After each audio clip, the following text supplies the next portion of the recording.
2 minutes to go. Lorette is in tech check. All right. Let me send her a message, see if she can come over just for the beginning and then go back to tech check. Because the first speaker's already here and Shauna doesn't need a tech check. Actually, Daydream, can you send her that message? Bianca, South Africa checking in. Eldon, New Zealand. Anyone else outside of the US checking in? Missy, happy Friday. Yes, excited. It's Friday. It's Friday. All right. So we'll go ahead and do the official start in 30 seconds, just seeing if Daydream can pull in Lorette. Curtis, good morning from Trinidad. Hello, Trinidad. I have been there, but it has been a while, for real. It's been a while. Okay.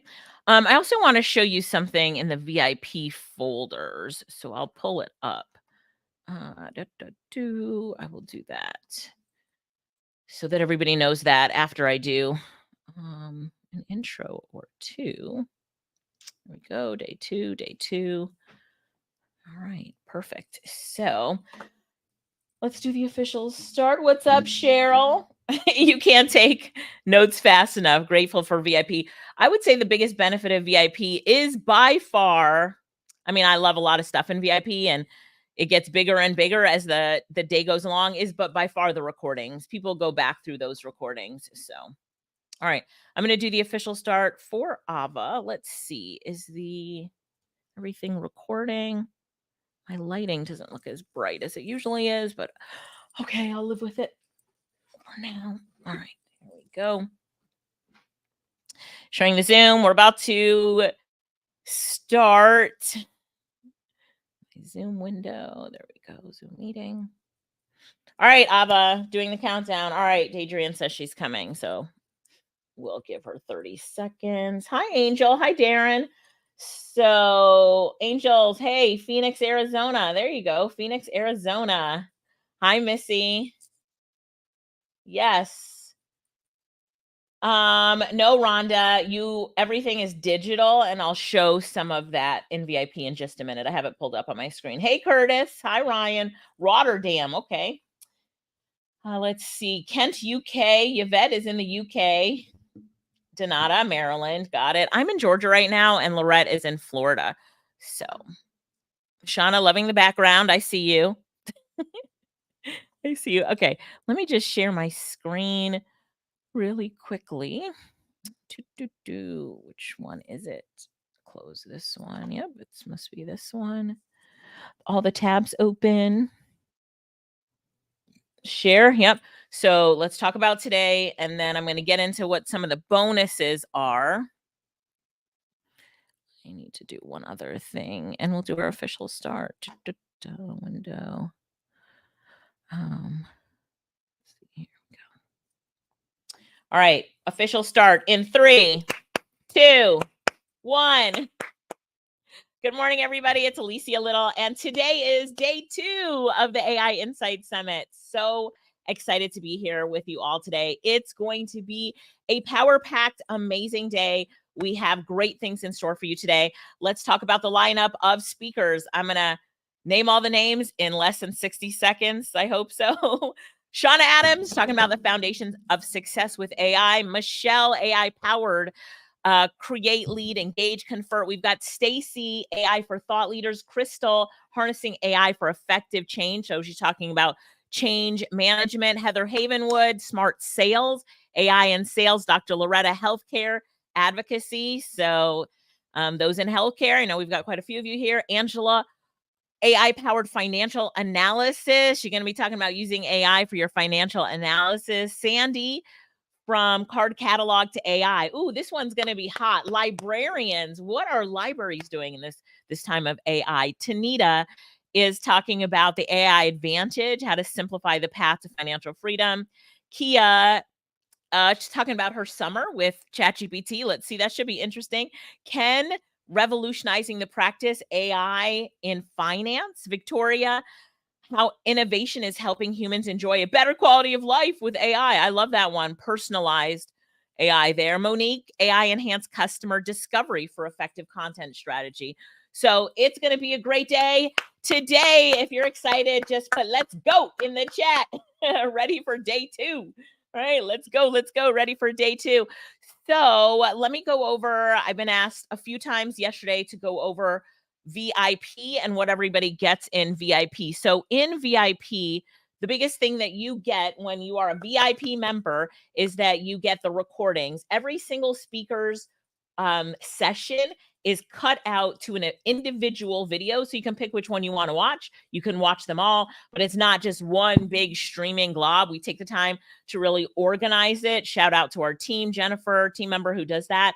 So every speaker session, you will get to watch it by itself. So that's an amazing thing. So 37 sessions you'll get to watch. You will have lifetime access to those sessions with VIP, and it's only $47. Also in VIP, you get the Summit workbook. So you can download the workbook. This is me just opening it up, but you can download the workbook and write in it, actually type in the workbook. So this is the workbook. It also has a schedule in it. Am I sharing my screen? Yeah, Lorette. Yeah, I just wanted to jump in real quick, Alicia. Hey, Lorette. This workbook. Hey. Let's spotlight Lorette, Ava, if we can. Yeah, she is. Okay. So the workbook, it's great. Alicia just showed how it has all the different speakers in there. You can go back and reference if you may really liked or you want to connect with. But the thing about it too is also I want you to make sure that when you get this, you download it.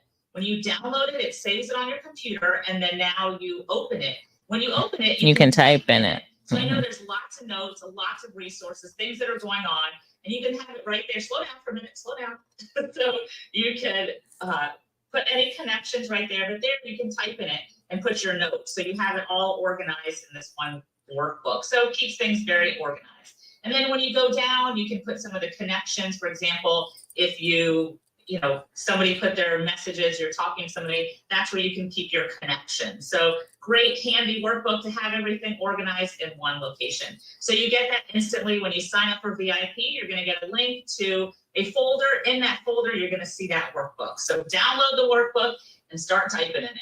Okay, so that was the workbook. And then Alicia, you talked about the recordings. Yeah. Do you have that open on your let's see. Yep, right here. Yeah. So just wanted to show you this. So usually a lot of times when there are recordings for summits or something, it's one big long recording and you have to fast forward or rewind. You don't know where that person is. We try to make it as easy as possible. So this is the last summit. And we just wanted to show you this because this is how we're going to put it together for this summit as well, making it really, really easy. Okay, so scroll down, Alicia. Okay. Okay, so you can see how this is the last one, but you can see how it's organized, nice and easy. So you can go back, listen to specific ones, so it's easy to find them. So that's how it's going to be organized for this one as well. Is that easy, everybody? Easy access? Yes. And Joanne says love it. Yes. Yeah. Go back, look and watch your favorite ones. So you get the recordings that are going to be organized like this. This is the one from last one, but it's going to be organized like this. It's going to take us about 48 hours after the summit is finished to put this all together, but you can go back and reference it. So you get the workbook, and you also get a document with all the freebies of all the speakers. So I know at the end, people are saying, scan my QR code, scan this, get this. And it can be overwhelming. Well, we've done the hard work for you. We put it all together in an organized document. So you have all the freebies listed as well. Okay, so that's what you're going to get as part of the VIP. All right. So Lorette, I just wanted to. Oh, why did you mute me, Lorette? I just wanted to say that the one of my favorite things about the recordings is, I mean, I love how they're chopped up by speaker, but I love how they're now organized by industry, which is, I know, something we did last time. So if you're in technology, you might want to watch these sessions first. And if you're a small business, so I just love how it's broken up by, by this. So somebody just mentioned, so I can relax and just listen and learn. I don't have to be frantic with taking down the freebies and the links and stuff. Exactly. So listen, learn, enjoy, get the VIP so you don't have to be stressed out about that. Right. Okay. Thanks for that, Lorette. I sent you a message on WhatsApp too, Lorette. Okay. So then back here in VIP, So I showed the workbook. So everybody knows that they're going to get the workbook. They get their Zoom background. And then they get all the recordings. So they get access to all the recordings. And then we add other stuff in here as we go along. I have some prompts to add in there and stuff like that. So we add other stuff in. Is there anything else you wanted to show about the workbooks before we show the GPTs, Lorette? So now Alicia has something special to show you. If you notice on the VIP page, you have the option to upgrade. We offer you something called our GPT Power Pack. So I know a lot of you guys get that, the GPT Power Pack? Just put me in the chat if you got that GPT Power Pack. And if you didn't, you can still get it. So not to worry, you can still get it. So I see a lot of me. So Alicia, go ahead, show them what this is. Yeah, sure. So in this Power Pack, these are your AI team members, and I'm just gonna blow it up a little bit bigger. These are your AI team members that will help you do certain tasks. So we all need to get better on LinkedIn. So this is Lily. She's a professional LinkedIn bio writer. Or professional bio writer, and she can help you with cover letters and that sort of things as well. So when you come here onto Lily's page, you're going to click here to chat with Lily. So here she is right here. And then she's going to say hello. You say hello to her. So let me say hi. And I do have my audio turned on, so she will actually talk back. Let's see. I'm going to say here. My name is Alicia Little. Send.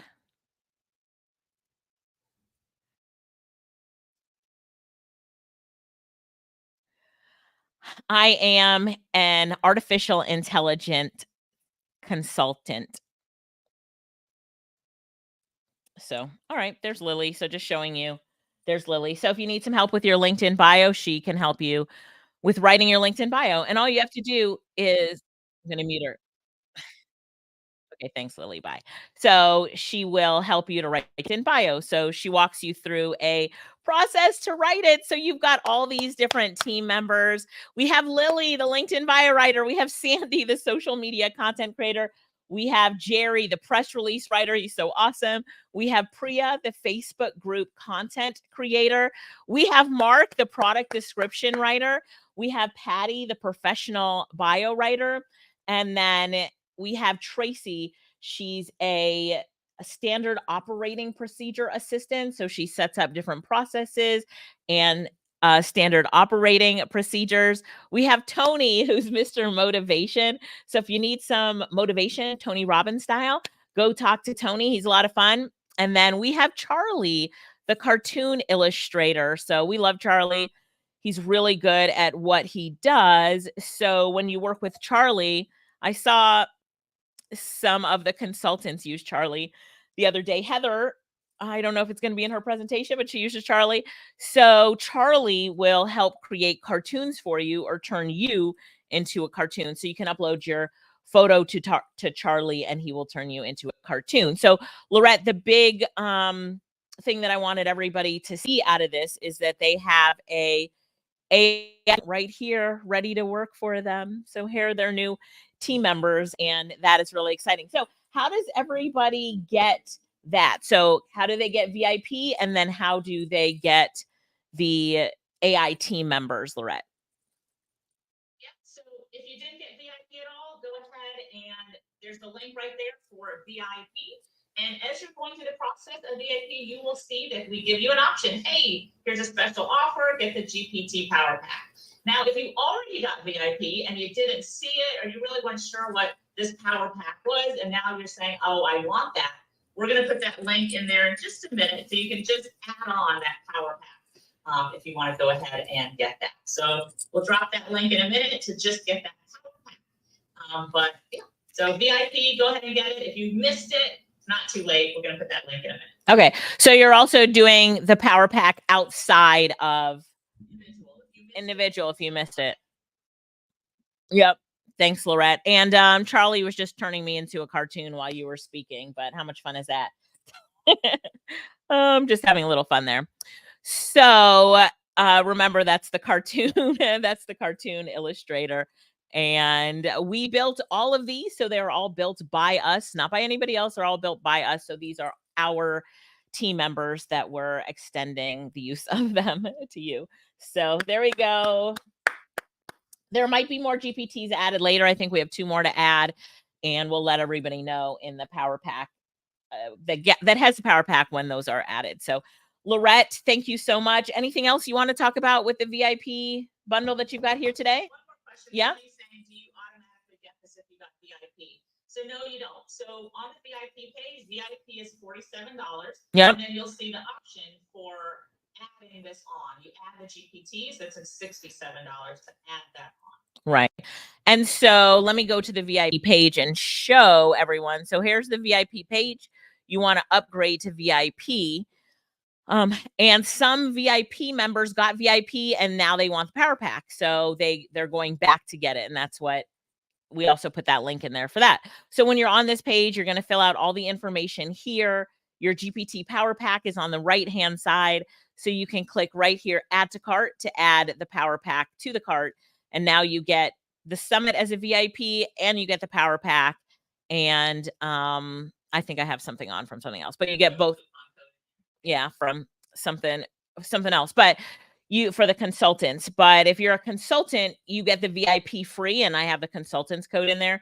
But if you're not a consultant, you are purchasing VIP and purchasing the GPT Power Pack, making that investment today. So that's what we wanted to share really quickly. So thanks for coming on, Lorette, and talking a little bit about that. We'll remind you again, but go ahead and grab the GPT Power Pack. And if you're a consultant, you do have a coupon code. If you're not a consultant, you don't.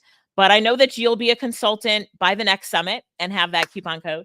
But the consultants do get the recordings for free. They get VIP for free. So if you're a consultant, know that you do get that for free. And you can ask in the Facebook group, or go ahead, Lorette. Power Pack, unlimited use.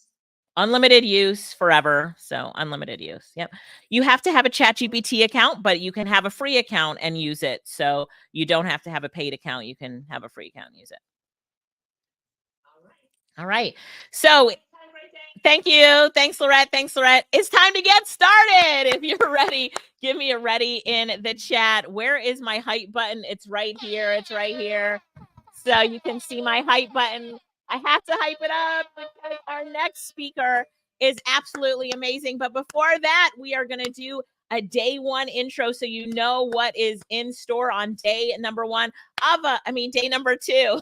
Day number 2. It's like, Ava, cue up the day number 2 intro.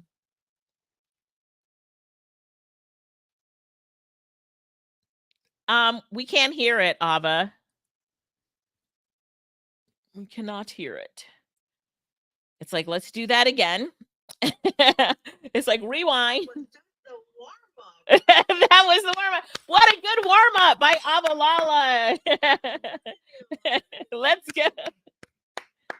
Let's go. You guys. But you know what? You had an earthquake this morning, Ava. So hey. I still don't have my nerve level. So sorry about that. You're good. All right, we'll do that again. And Avalala, let's play day number 2 intro video. Let's go.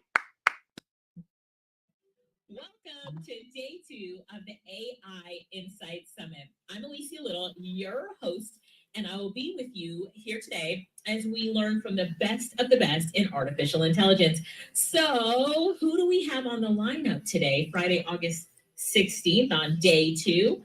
We have the amazing Shauna Adams, Michelle Runge, Stacy Hyland, Crystal Johnson, Heather Havenwood, Dr. Loretta A. Walker, Angela Hawkins, Sandy Weeks, Tanita Abram, Kia Washington, Ken George, Victoria Lynn Calgano, and Monique James. Are you ready?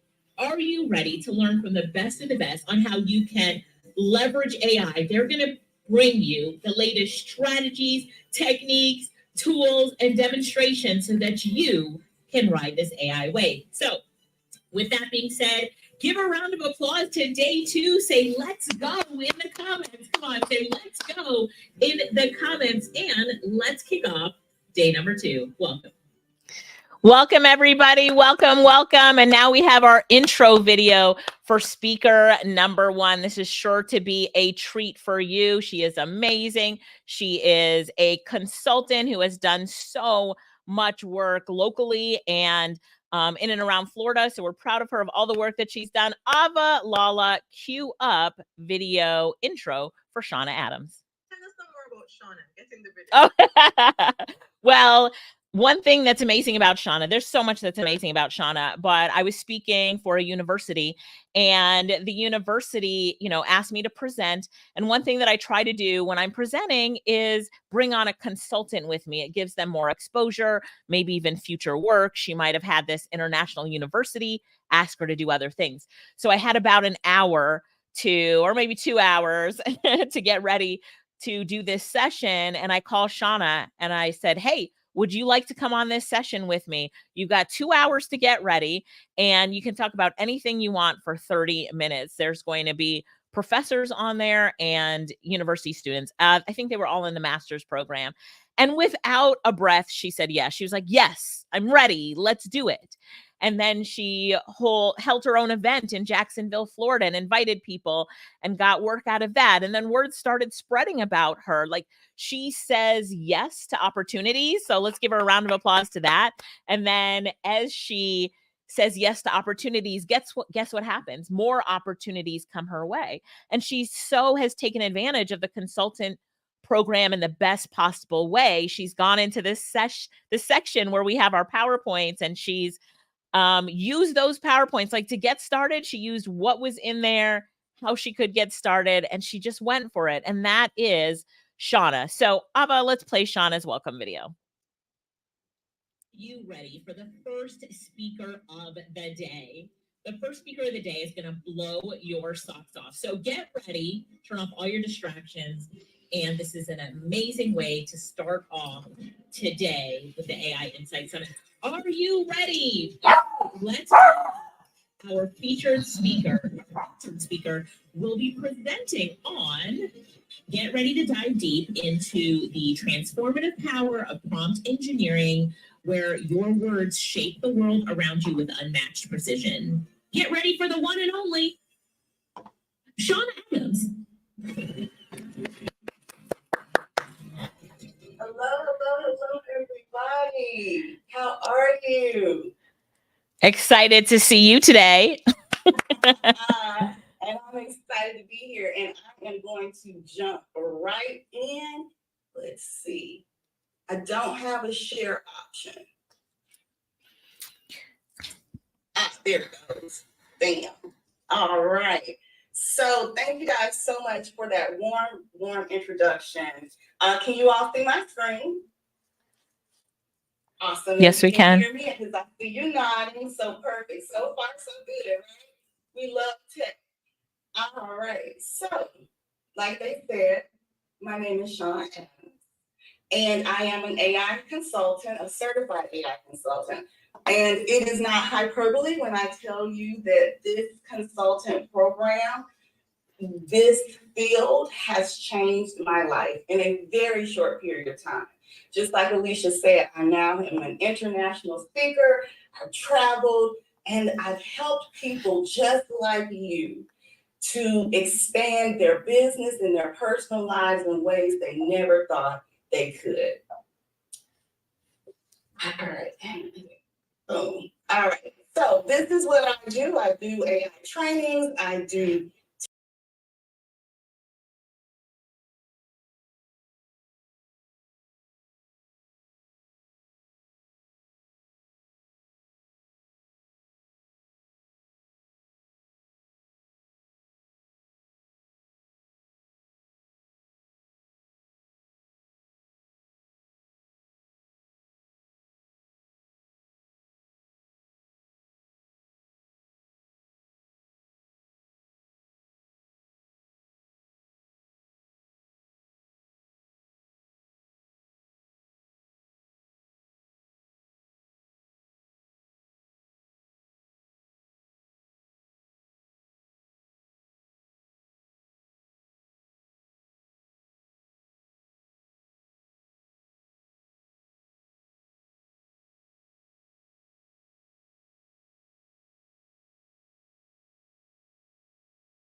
Verizon to get this credit that I thought I deserved. Thought is the operative word in that. You see, I had done the upgrade wrong, but I used Alicia's techniques to write this letter, sent it to Verizon. Within minutes, they messaged me back and did their best, but they realized that I was wrong. But the power of this letter was so strong that they said, Jess, we're still going to give you a credit. Now, if I had done the upgrade properly, I would have gotten a credit of $580. But because I had done it wrong, they couldn't apply it. So they gave me a one-time credit of $847. Can you believe that? Can you believe that? Somebody in the chat dropped money, because this multi-million-dollar company, multi-billion-dollar company gave me more money than I asked for. And I knew then and there that these tools were game changers. I mean, I felt so strong and so empowered sitting on my couch in my pajamas. And I won something that I had been working on for 7 months. I resolved in 20 minutes with these tools. Now, that tells you the power of these tools. Now let's talk about prompt engineering. Now here's a story that I'm going to tell you that anytime you're writing a prompt, which by the way, are the instructions that you give AI platforms, no matter if it's Chatty or Gemini or Perplexity or Midjourney. I know my colleagues have mentioned some of these tools, and if they haven't, you'll hear some later on today. But the instructions you give these tools are called prompts.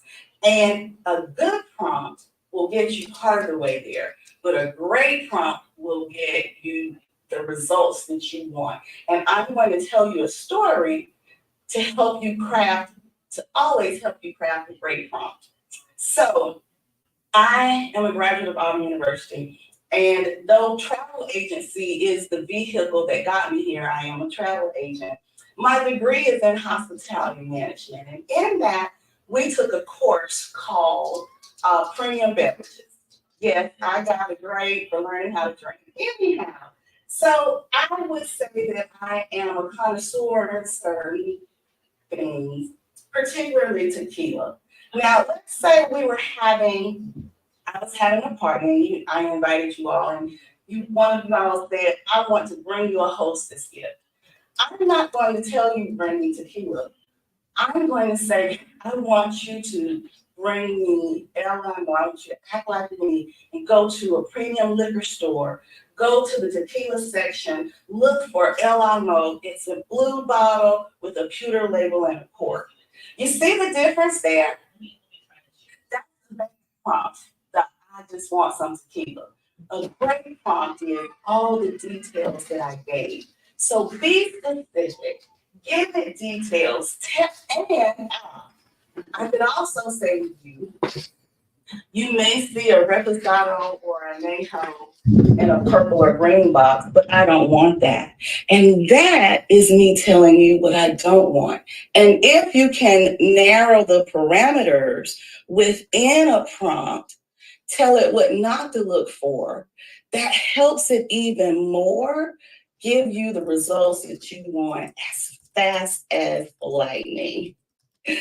All right, now let's talk about analysis. So as business owners, as individuals, just in life, at some point we want to take a large amount of information and condense it down and summarize it and give us a summary in the way that we want and need at that time. That's another great thing that that AI can do. So, this is us, right? Lots of information, having to try to condense it down. And who has time for that? We're overwhelmed. Well, that's something great that AI can do for you. You see, AI can summarize large documents by uploading it or copying and pasting it. And then you can get answers to questions like, how does this affect me and my business? You can learn what you need to submit for forms. Say you're applying for a grant and you want to know, what do I need to answer for this RFP to apply for this grant successfully and when? You see, remember, let's go back to prompt engineering and those prompts and giving it details. You see how I said and when and successful? You see, those are the little details that you can add to a prompt to give you great results. And then summarize that by what you want. Let's say you have a YouTube video that's on building a website. Have AI summarize that for you and summarize this for me as if I'm a 5th grader. Or say it's a 800-page book. If you can get the PDF, upload it and say, give me this summary in a way that I can present to my women's book club. Don't cheat. But as a way to suggest a new book, right? That's what we would use that summary for. But my point is, it can summarize and analyze so you don't have to, and you're able to save time. Now let's talk about in your voice, right? Let's talk in your voice. Let's create content in your voice. All of these prompts are in my freebie for you, so don't worry about writing it down. But another thing about prompt engineering, I'm always going to tie it back to something I've talked about before, is sometimes you can't give it all at one time. Sometimes you need to break it up. And this is an example of that. When you want to train Chatty or any large language model to sound like you need to give it instructions on how to be your ghostwriter, right? And this is how you can do that. You can say, I'd like you to write with me. This is what I'm going to give you. And you give it examples of your bio and your writing style. And then it's going to give you some results. And then you say, how do I best describe my writing style? How would you best describe my writing style? What do I start and end my conversations with? Are there phrases that I use often? And then it will give you this. And I know I'm going fast. That's why you got to get that VIP and get these recordings, right? I know the link is in chat. Do it. And then once you get that result, rewrite it in the first person as if you're my ghostwriter. You see, we needed to break those prompts out because we couldn't get to the ghostwriter part if we just gave it examples of your writing style and said, be my ghostwriter and rewrite this in the first person. That's not what we needed rewritten. We needed the analysis. Going back to what I just said, another great tool about AI is its analytical ability. It analyzed the writing samples that you gave and came up with your writing style. And now look at this. This is now the ghostwriting prompt. Now, I'm going to show you that in action. So right here is an example of me putting in a prompt about leisure travel. Remember, I'm a travel agent, right? And so without my custom instructions, without it knowing anything about me and my writing style, I got this article. It's cute. Hey, it was fast, right? And sometimes that's what we want. But look at this. When I change and open up my custom instructions and turn those on, you see it's about me, and down here below, you see those results. I said I love Disney, Star Wars, and Marvel. And I usually start and end my phrase, or rather I use quotes a lot when I'm talking and teaching. And when I give it that, and notice I said at the end of this prompt in my style and tone, because remember we learned when we do a great prompt, we give it as much detail as we can. Look at this. Oh my God, look at this output. By simply training it in my voice and telling it to write in my style and tone, what a difference in this article. And look, Walt Disney once said, so there's not only a quote, but a quote by Disney because it knows who I am and how I sound. This is the power of prompt engineering and knowing what you can do with AI. Isn't that amazing? Somebody drop an amazing down in the chat for me, because that is amazing. Now, what can you do in seconds? Copywriting, scripts, radio ads, social media posts, articles, anything and everything you can think of writing. And that'll give you time to dance on the couch, to dance on your furniture, because now you have time. Time, that very valuable commodity, time. Now you have more time. I see she's a little slow, so I'll dance for you, because that's what you can do when you have more time that AI saves you. Now, the world is yours. And what did I mean by that? I mean, because you can now take your business globally. When you are traveling and about to travel internationally, you can learn more. While you're there, you can use AI to translate for you. Because what can it do?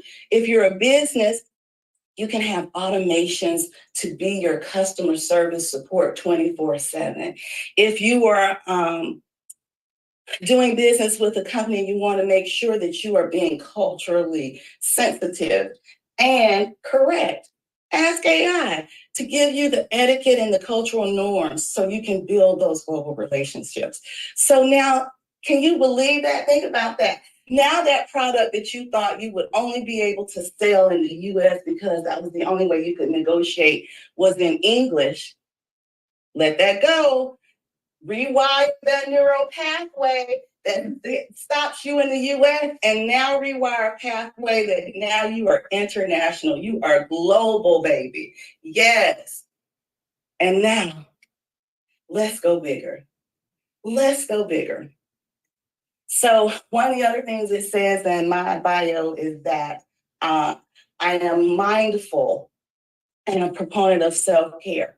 But also, I love a good quote. I told you that. And I want you to know, if you want to go fast, go alone. But if you want to go far, go together. You see, many of the people on this call, those ones that you see have the AI consultant background, are my community. I cannot tell you how valuable the consulting certification has been to my business, but the group has been to my soul. You see, a little over 2 months ago, I had a really bad accident. Broke several bones in my foot, tore my ACL and MCL. But I am standing here and I am dancing because of the thoughts, words, deeds, and encouragement that Alicia and Lorette and the people in this group gave to me. I had more growth in my business in the months when I could not walk because I was in a cast and a splint than ever before because of the people on this call that poured into me. And so I am forever grateful for them. I'm grateful for this time. Now you see on the screen my contact information. You see my website, my email address, the QR code. You can get the freebies. I understand that Alva is dropping that link as well.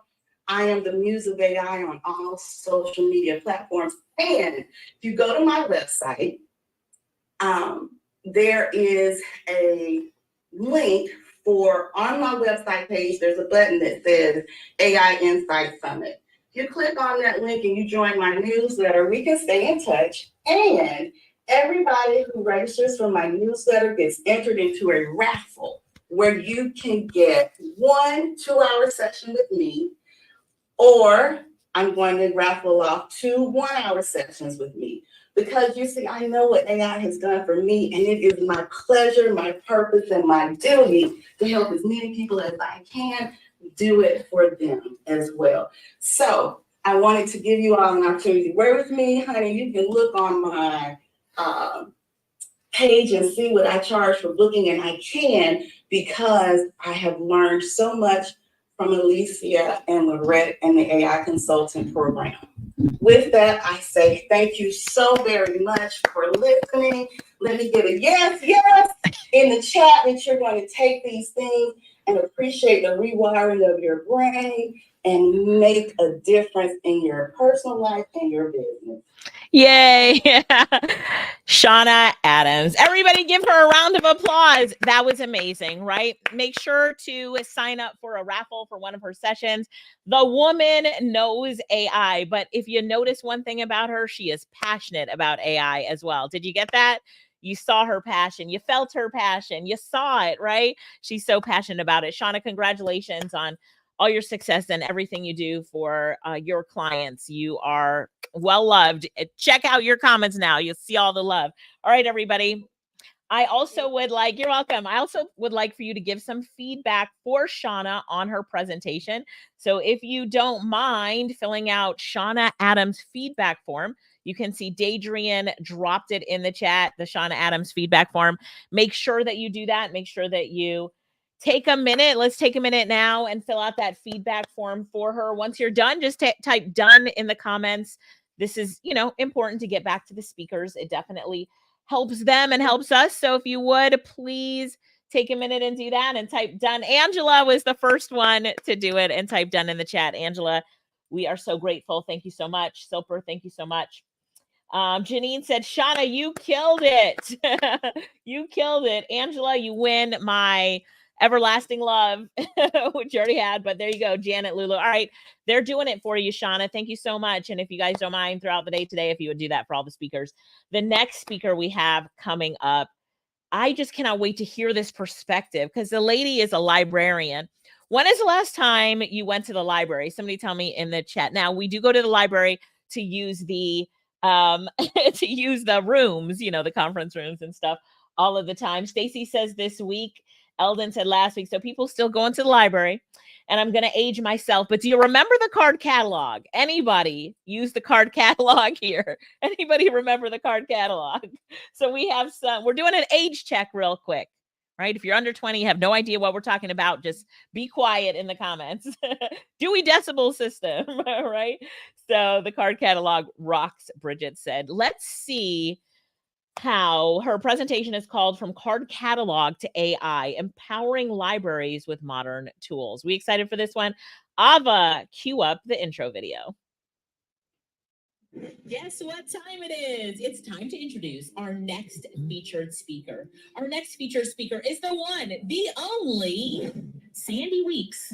Our featured speaker will be presenting on Unlock the Power of Modern Libraries. Learn how libraries are evolving with AI and digital tools to support entrepreneurial success.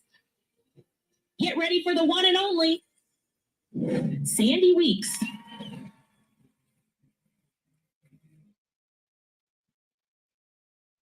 Hey everybody, good morning. Can you hear me?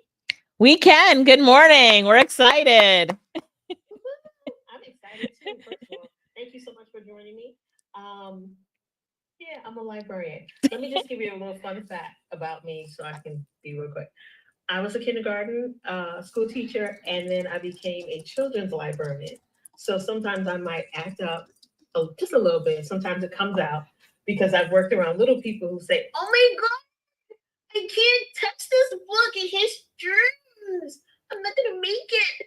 So working with little people are just like working with grown adults. So let's get started. Hello, everybody. Thank you so much for joining me. Let me get my, let me get my share screen going. I hope you can see my shared screen.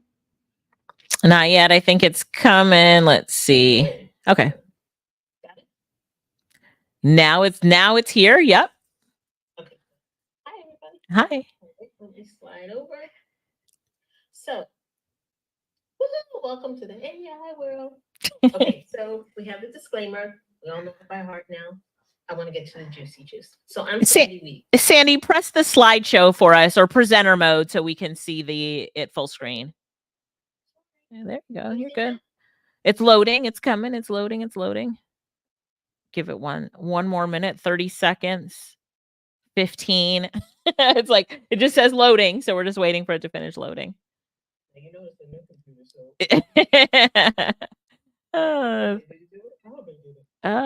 it didn't for some reason. So maybe go into that drop down menu Next to slideshow, the down arrow, press that down arrow, press on presenter view. It'll open up two. There we go. Now we see you. Yes, we do. Yeah, so for those of you who don't know me, I'm Sandy Weeks, and I am a librarian. And a lot of people think, oh my God, what does the library have to do with AI? We're actually partnering together. We're actually friends, but that's a whole nother story. We'll get into it a little bit later. I only have 18 minutes, so I want to make sure I do this correctly. So market research, it's a key thing if you're starting your business.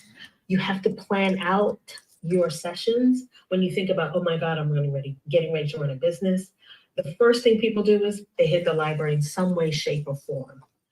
We partner together. We're almost like a family, a team. Those of you who used to go to the library, you remember the card catalog. Yes, you do. Don't lie. Come on. I know you do. I know you do. Well, oh, that's me. Sorry, I want to get into it. That's me. They'll get it at the end. Don't worry about it. Here's the part I want you to remember. Go back. These boxes along the right side, I don't know if you can see them, the young lady. There are children that do not know right now what the card catalog is. They don't know what that is. They think it's a box. Some people say, oh, I have one of those in my house. We put our coffee donors or we put our books on top of it because so many people bought them and turned them into furniture. And what I need you to understand, without a shadow of a doubt, the library is a key place for you. We are building teams, you and I. If you haven't been to the library, I need you just to go. Go and see all the wonderful things that are happening, that are taking place. You can consume so much, not just regular traditional books or content. Those of you who have not been to the library, it's kind of changed a little. Oh, not only are people coming into the library to look for materials and things like that, that's how we used to do it. That's how we used to do it. And you search for things and we couldn't find it. You had originally from New York. So if you came into the New York Public Library, if you come into Manhattan, you know the library is extremely large and you're going, I can't find anything. And sometimes you couldn't because a librarian actually kept it in her secret place. Can't get into that, but there are materials that might have been found actually at the librarian's desk or in her file. Sometimes we get materials in and we don't want to share with the public. And then sometimes we do want to finally help patrons who come to the library and give them the information. This is kind of how the library has evolved just a little bit now when some people come and they go, oh yeah, I remember this. Oh my goodness, oh, it hasn't changed. But in actuality, it has. Majority of us don't or even familiarize ourselves with the digital shift. You have a library card or you don't, make sure you go and get one, not just for your children, but also for yourself. There are certain databases that are available out there for you that you can use at home. You can still access the library at home. You can still bring your library with you wherever you go. The key thing for you to understand is that we're bridging the card with the library and your needs as a family. I want you to understand that we are one. We are one. So technology has changed. That is so true. Yes, I want you to understand that. Libraries are changing every single day. So are softwares, data, Google, AI. We have to be willing to change. I'll give you a quick sidebar story. In putting this all together, my computer went home to be with the Lord. I wasn't ready for change. I was forced into change. And sometimes that's what happens to many of us. We're put into situations where we have to then learn AI because we were afraid of AI. My colleagues, they don't believe in AI. They're kind of skeptic. They're like, it's a fad, it's gonna go. And I'm like, I don't ever want anybody to go through what I went through with my computer. I am literally starting my life over again at my age, my young age. So now I'm having conversations with 20 and 30-year-olds who are saying, wow, okay. Only because I don't know how to use the new Mac. Because my Mac was 20 years old. Yeah, I wasn't dating and it was running. But that was because of the mindset. The mindset of a previous librarian was you get the material, you hold on to it, almost cover it in some ways, hide it for the next person. But AI, social media, the internet, all of these things are here. It's not like that. We need to be able to share what we're learning and bridging the two together, coming together as one and being open to share with one another is what I've learned here in this community. Sidebar, this community loves each other. I don't know how they do it. They love up on each other. It's like a whole bunch of sisters like, yes, girl, I did. Woo! And they get excited. In the library world, we're working towards that. So I just want to share that. Again, this is the tradition of how libraries look. People are scared by this. You see this picture. If you've ever been to Manhattan, if you've ever come to Brooklyn and gone to the Brooklyn Public Library, it's huge. A book? No, I don't want to do that. I'm not sure. I don't know if I should come inside. Because if you came into downtown Brooklyn Library, you'll see that they have an audio boost room where you can go in and record your podcasts. If you came into Orlando Public Library, you'll find out that you'll be able to go into the Melrose room and you'll be able to do what? You can do YouTubes, podcasts, videos. There's a variety of things now that libraries are doing that they've never done before because we too had to change. We had to be open to the change. And here's what I need you to understand. I can't stress this enough. We are a family. Each one teach one. What I don't know, I ask that you share with me. What I know, I'm willing to share with you. I can tell you, I can take articles from 19 couple of HBRs, take some articles out, put them together, create new content. I know how to do that with my eyes closed. Because I do that every day. But there are things that you do every day that you can do with your eyes closed. Why don't we come together? Why don't we blend? Why don't we become a family? And that's what the library brings back. It allows you to do that. We can have communication parties. That's what I love to call them, where we can come together like a webinar, but we can come together and throw ideas back and forth and say, I like that. Ooh, what book can I use? What content am I able to pull out from maybe 1950s, 1930s and refresh and share with the people? Just some ideas for you to think about. There's so many things we can do together as a team. For those of you who are thinking the library now does videos, yeah, we actually have a studio. You can come in with your library card. Of course, there'll be some things you'll need to do prior to, but please understand, this is for you. This is all this equipment. Oh my gosh, when the new cameras come out and you can go in there and get some shots. If you're a photographer and you know how to use I'm getting like excited. Let me calm down. I want to sweat off my new makeup. I mean, there's so many things you guys can do. Say you're doing your website and you're like, I need a couple of shots, like B-roll. Maybe you need some of that. You can come in and rent a camera. Let me calm down. Rent a camera for the day. Do your shots there, or maybe go outside of the library, but you can use the material there. Imagine you have that opportunity in front of you. In addition to blending AI, articles, content, things that you saw maybe in vogue in 1920, 1930, 1950, 1900, things that you want to pull out to use for your, I'm getting so emotional about it, but it's just so exciting to see all of us blending what we know together as one. So for those of you thinking, okay, but I'm an entrepreneur. I don't know anything about this library. It's not really something I want to do. You can have meetings if you just want to start small.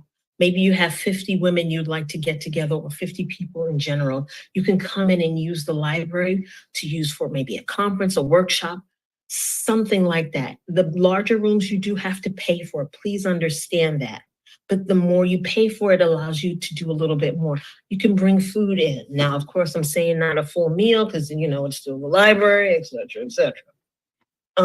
But you can bring in maybe a speaker. Like if you rented the larger auditorium, you can bring in a speaker. Say we want to bring in Alicia to come into the light, little idea there, just keep that shh. We can have Alicia come to the library, and maybe she does something free for, I don't know, some executives, not library execs, just executives, period. One thing about the library you need to know, librarians are nosy people, okay? A couple of things they're gonna do. Oh, who's this lady? Alicia? What does she do? Oh, she's AI. Oh, AI. Oh, she's one of them.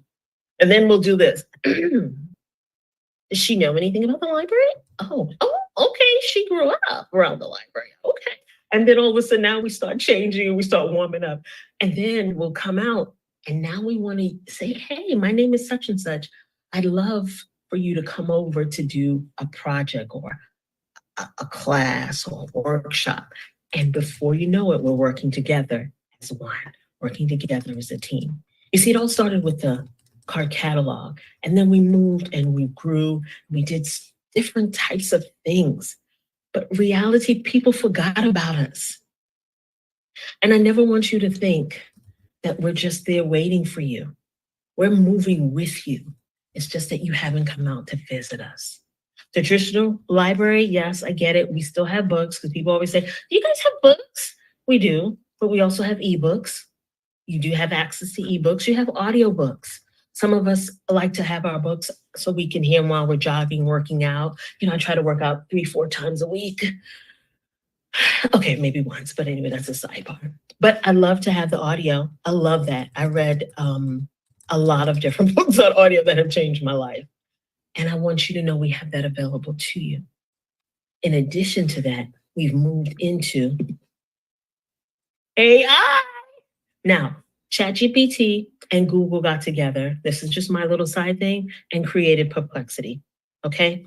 They didn't have to worry about chat, thought Google was cute and said, come on, let's get this baby on the road.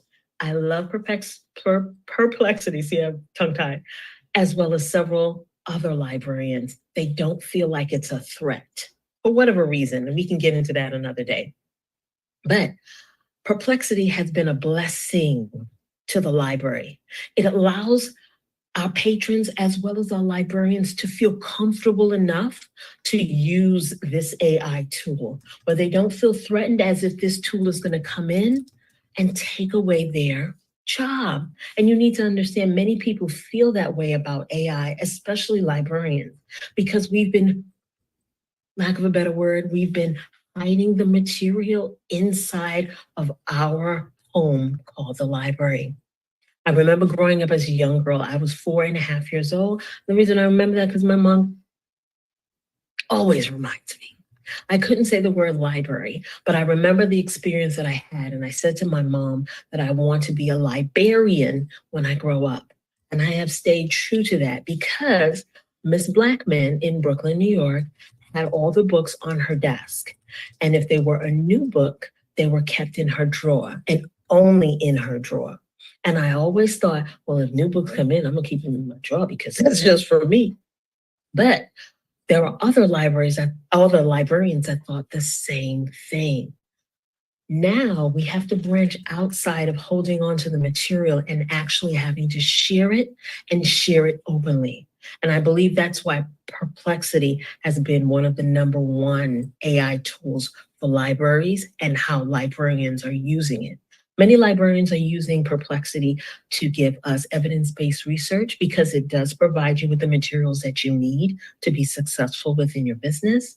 In addition to that, Perplexity allows you to, provides you with other areas, other articles, similar to what we actually do. We have to go and research. Maybe you need 10 to 15 articles because you're putting together your website. In addition to that, you want to put together a course or mini course. So you want to lay out your entire business with various articles. I mean, you could take this to another level.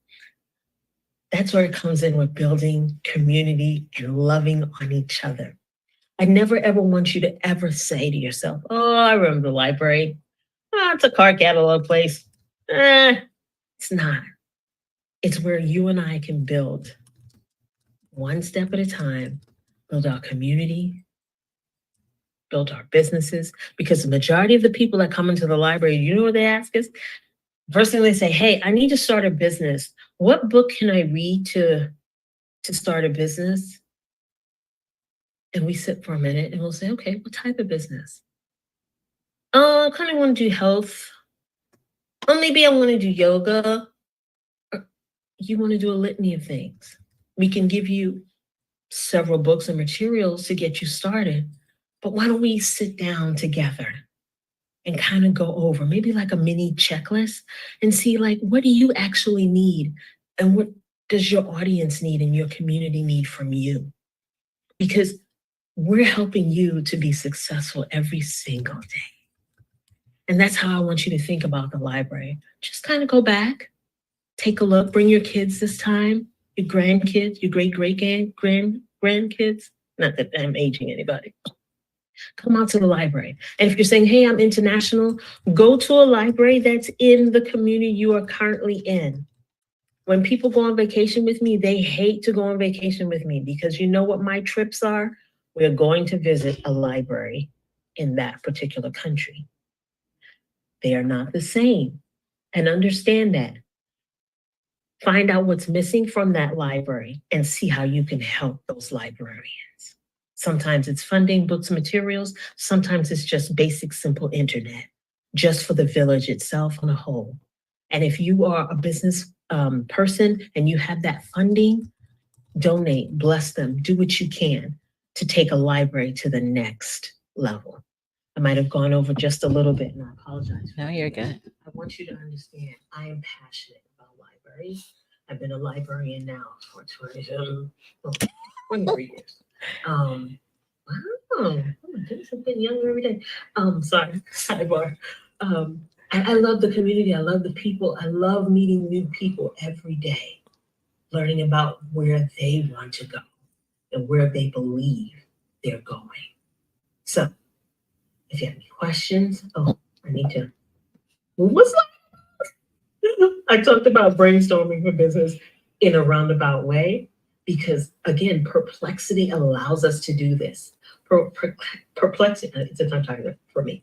Perplexity allows small businesses as well as businesses on a whole, because they are using it too, to come in and get the necessary sources, which has been almost like a secret. Shh, they have sources. Come on, people. Of course they're going to have sources, but it gives you access to the sources and the materials that you need as a business owner, what you're creating. Again, Google, ChatGPT had a baby and they called it Perplexity. If you guys are interested in receiving a research checklist, please don't hesitate. There is a key QR code there available for you to use, and it'll take you to the next level. I want to thank you guys. Please, please, please do me a big favor. Check out the library sometime this year. Sandy! Oh my gosh, giving you a round of applause. That was an amazing presentation. Everybody's like, we love librarians.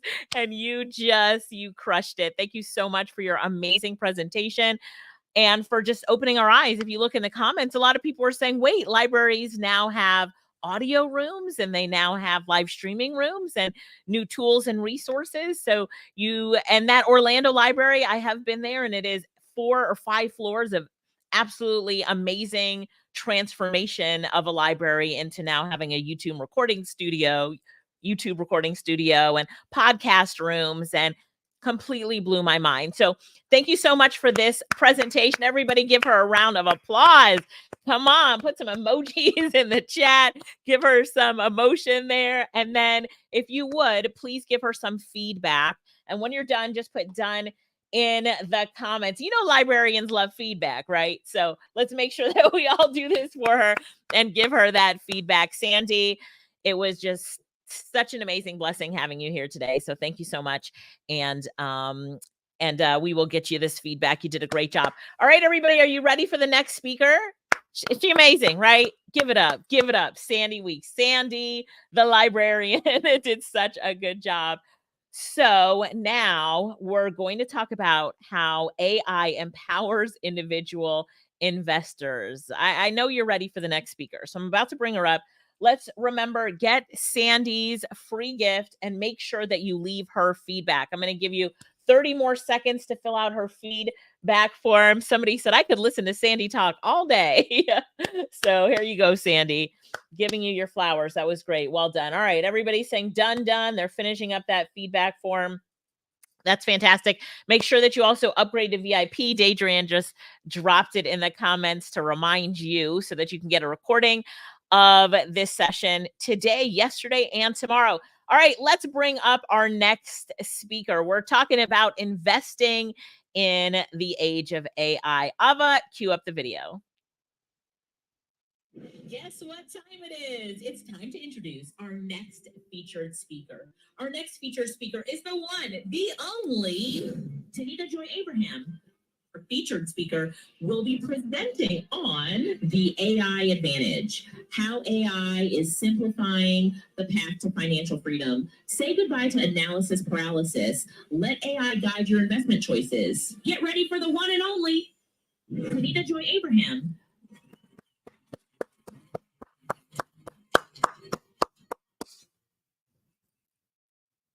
Yay! Tanita, we are ready for you. We are ready. We are ready.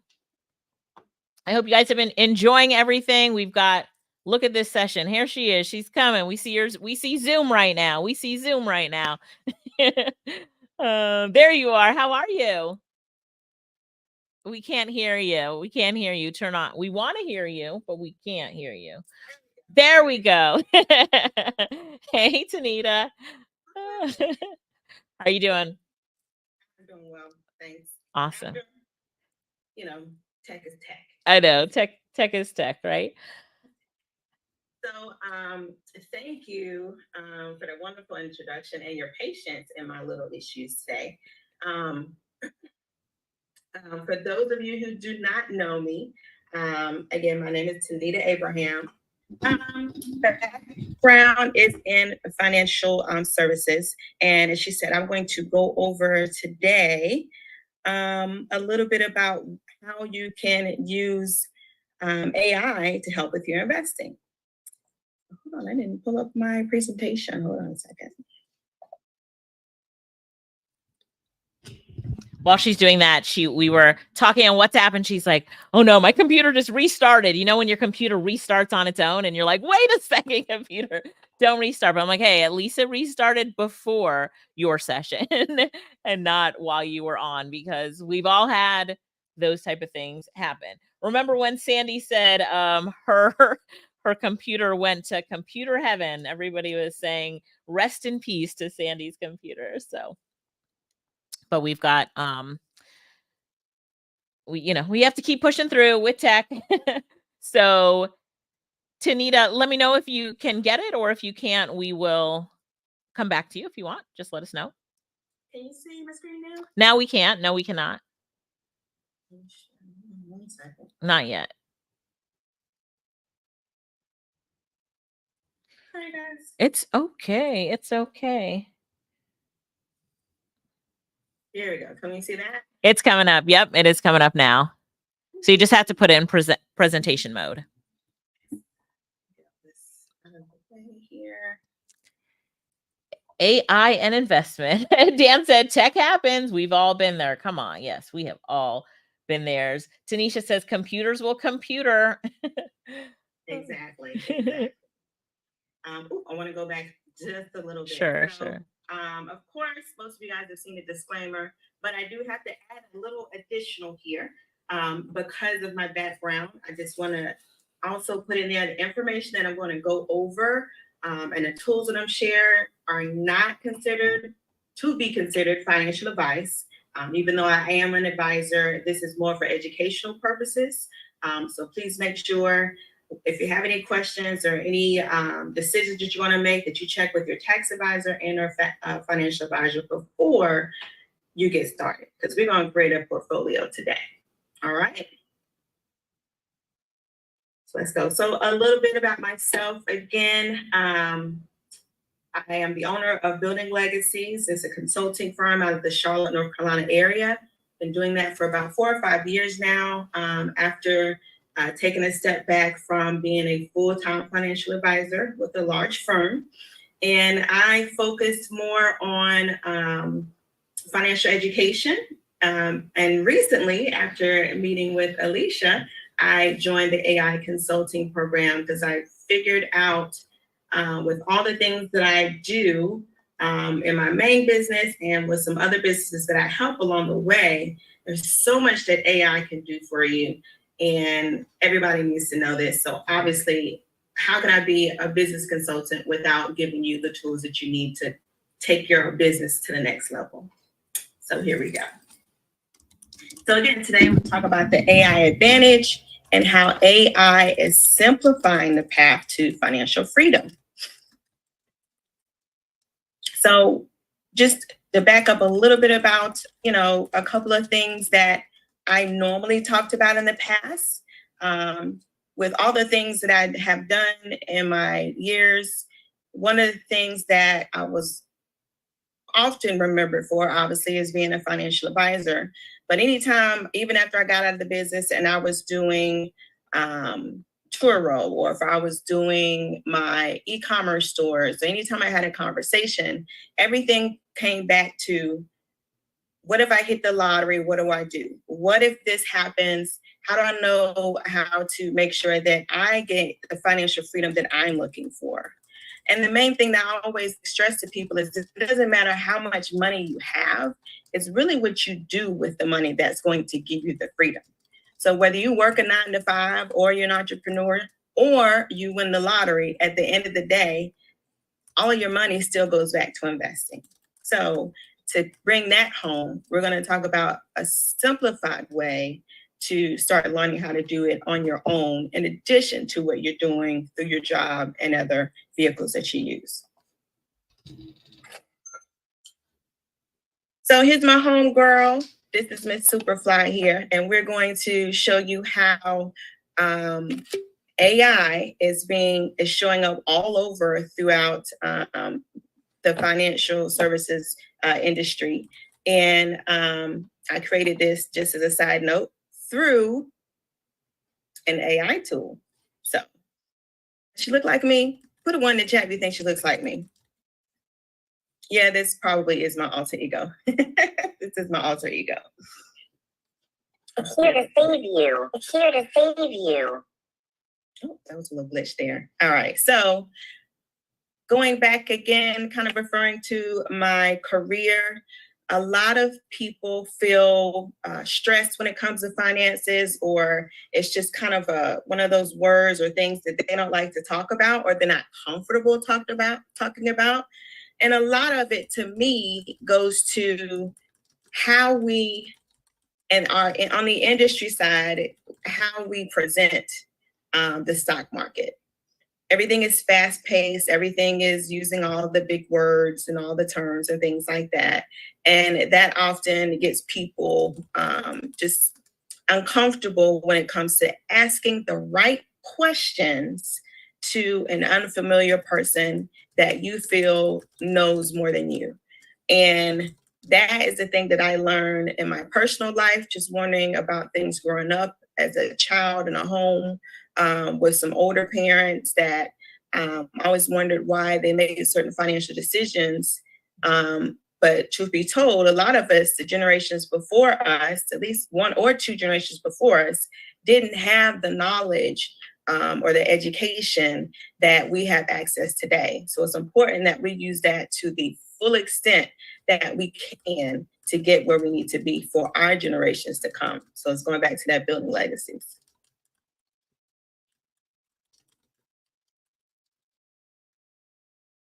So when I say right here, the problem is in human design, everything that we have done in my industry training, everything that I've always done throughout the years is based on how we're trained to put ourselves in front to a point where the common person, if they have not had that training or education background, would make it seem more complex. There's not so much it's not as much complexity, it's not as much, transparency transparency, there's not as much time for you to learn the things that we deal with on a regular basis to understand it. And basically, at the end of the day, that's how we're taught. And what I used to say is, if you think about it, if everyone knew how to invest or understand all the assets of the financial world and the market, how would the powers that be continue to have control? So they want you to be confused, but we're going to change that now. Technology is giving us that opportunity to continue to change that. So as I said, AI is leveling the playing field. The more that you access that information, it'll give you access to, personalized strategies, automation. It's more cost efficient because nowadays when you invest or open up an investment account, you have no minimums. You don't have to pay for a financial advisor, where when I first came into the industry at 99, the minimum amount that you could start an investment account with, was $10,000. And even if you had $10,000, eventually it changed to $5,000, you're still going to get hit with, $40 fees at some point just to place one stock trade. So the world is changing and giving us access. We just need to understand how to use it.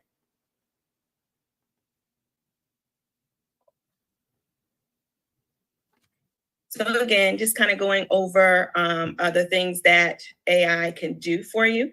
And it's just a matter of accessing it. AI-driven tools and automation give you the power to get to the data quicker. Also, a lot of those are giving you access to, setting up automated trades, setting up strategies, setting up different rules of how your accounts are invested to help you take control. So even if things are going on during the day while you're working or you're not able to watch it all the time, you have those tools now accessible to you to help maintain your account. And then if I see a few of my traders are on here. If you are one of the traders that I used to deal with or still deal with, communicate with Facebook, put a 2 in the chat. So this next slide I had to put in here is because one of the things that we talk about with trading that also makes sense in investing is that it's a mindset when it comes to understanding and being disciplined with everything that you need to succeed when it comes to your accounts. And the biggest problem, going back to what I've been saying pretty consistently now, is because of the uncomfort and what people are considering the risk involved, and the lack of knowledge, a lot of people just make emotional decisions when it comes to their finances. Case in point, when we go back to the beginning of COVID per se, back then, my regular phone calls were maybe a 5-minute wait. By the time the markets shifted during COVID, I had calls and people upset with me because they had to wait on hold for 4 hours. Just frustrated and scared and the fear of what was going on during the time. And I spent a good 30 to 45 minutes each call explaining, like, look, this is not even what we experienced in 9/11 and Enron and the banking crisis. This is something that's a temporary situation. So you have to change your mindset to know that when it comes to your retirement plans, your accounts have a long-term goal. So at the end of the day, this pullback in the market, not crash, but pullback in the market is better for you because it allows you to start buying back even more at lower prices, which are going to be beneficial in the long run. So exactly, Tanisha, discipline is the hardest part of trading and investing. And another thing that I've figured out that AI can do is help with making those right decisions and staying the course. And that's why the main thing also that I like about AI is again, the 25 years or so dealing with people that were concerned about talking about their finances and knowing what to ask when it comes to their investment accounts or trust accounts, even their wills and things like that. It's not always a comfortable situation to be in, especially when it's someone new, like an advisor or an attorney to you. But you're paying them, but you may not know what questions to ask or how to ask them or how to set things up or how they need to be set up. And that is something that's very, very needed as we shift into the future of all the changes that are going on in the economy. I'm not going to get sidetracked on that, but there's a lot of things that are going on that you have to learn to understand, and we have to really dive in as much as we can to have those conversations that you may not have with a regular advisor, that you can actually get that information in some of these AI tools. I'm running close to time, so I'm going to speed up a little bit. There are quite a few tools that support investing using AI. Yahoo Finance has a program. I don't have time to share them. But Yahoo Finance does have a program. TradingView has a program. Pretty much any investment platform can help you with doing some research. And then Google and Google Finance as well. So every platform now is really implementing AI, and even your financial advisors are either what we call robo-advisors, which are AI services, and most of your retirement plans that your companies are sponsoring are using AI tools to manage your investments within your 401k. So it's been here for a while. Now it's your turn to step up to the plate. So one of the things that I like to get people to start with is ChatGPT. I was going to take a risk and pull up Chatty for a second, just to show you just how easy it is, even in the free services. But simply start with getting familiar with ChatGPT and just asking, what is my investment goals supposed to look like? I'm 45 years old. I want to retire in 20 years, etc. Things just as simple as that will get ChatGPT to give you some answers that'll help you get started and understanding, so you have that conversation and it can turn into your advisor, your guidance right there. And yes, I see in the chat here. Thanks, Wendy. Vanguard also is another one that has a digital advisor. So again, it's just a matter of getting started.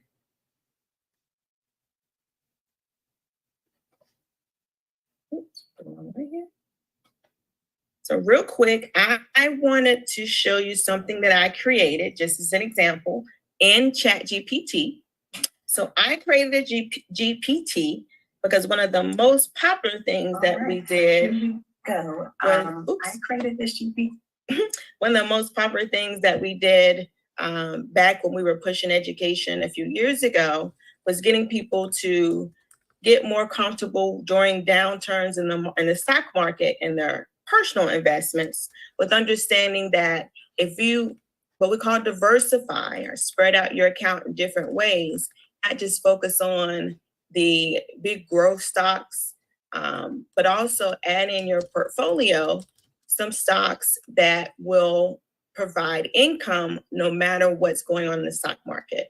So the goal was to push more people in their personal investment accounts to set up their accounts for growth and income. So stocks will be able, you can use stocks to show you different ways that even while the market is down, those stocks will be by still giving you some income through dividends. I'm gonna play this real quick.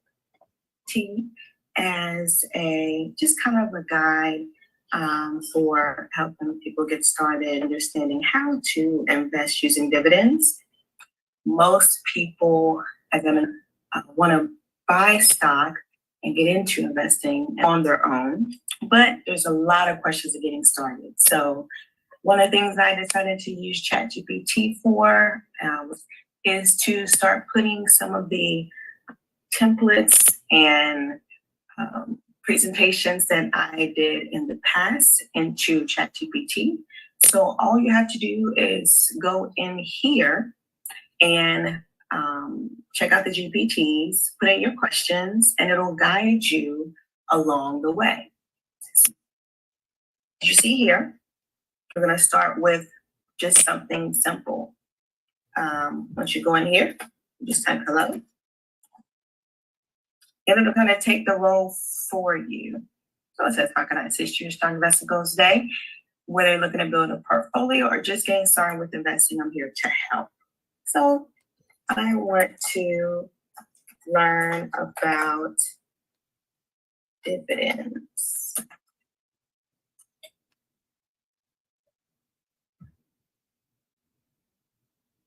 And look how fast that is.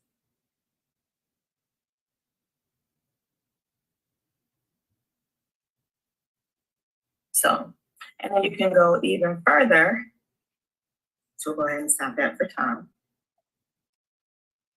Help me create my first dividend income-based portfolio. Okay, we'll stop that one. Let's go back and say, I want to create my first dividend income portfolio. I would like to start with $1,000 invested in stocks that will pay dividend income on a monthly basis in 25 years. We'll start with $100 in each account.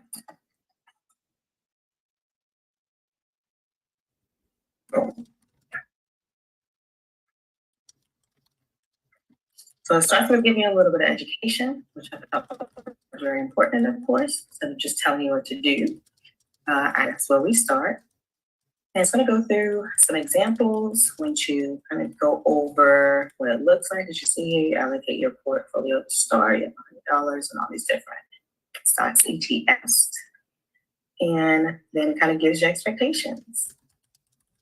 And then you can say, if I use the stocks mentioned above, based on your information, what should I receive? Show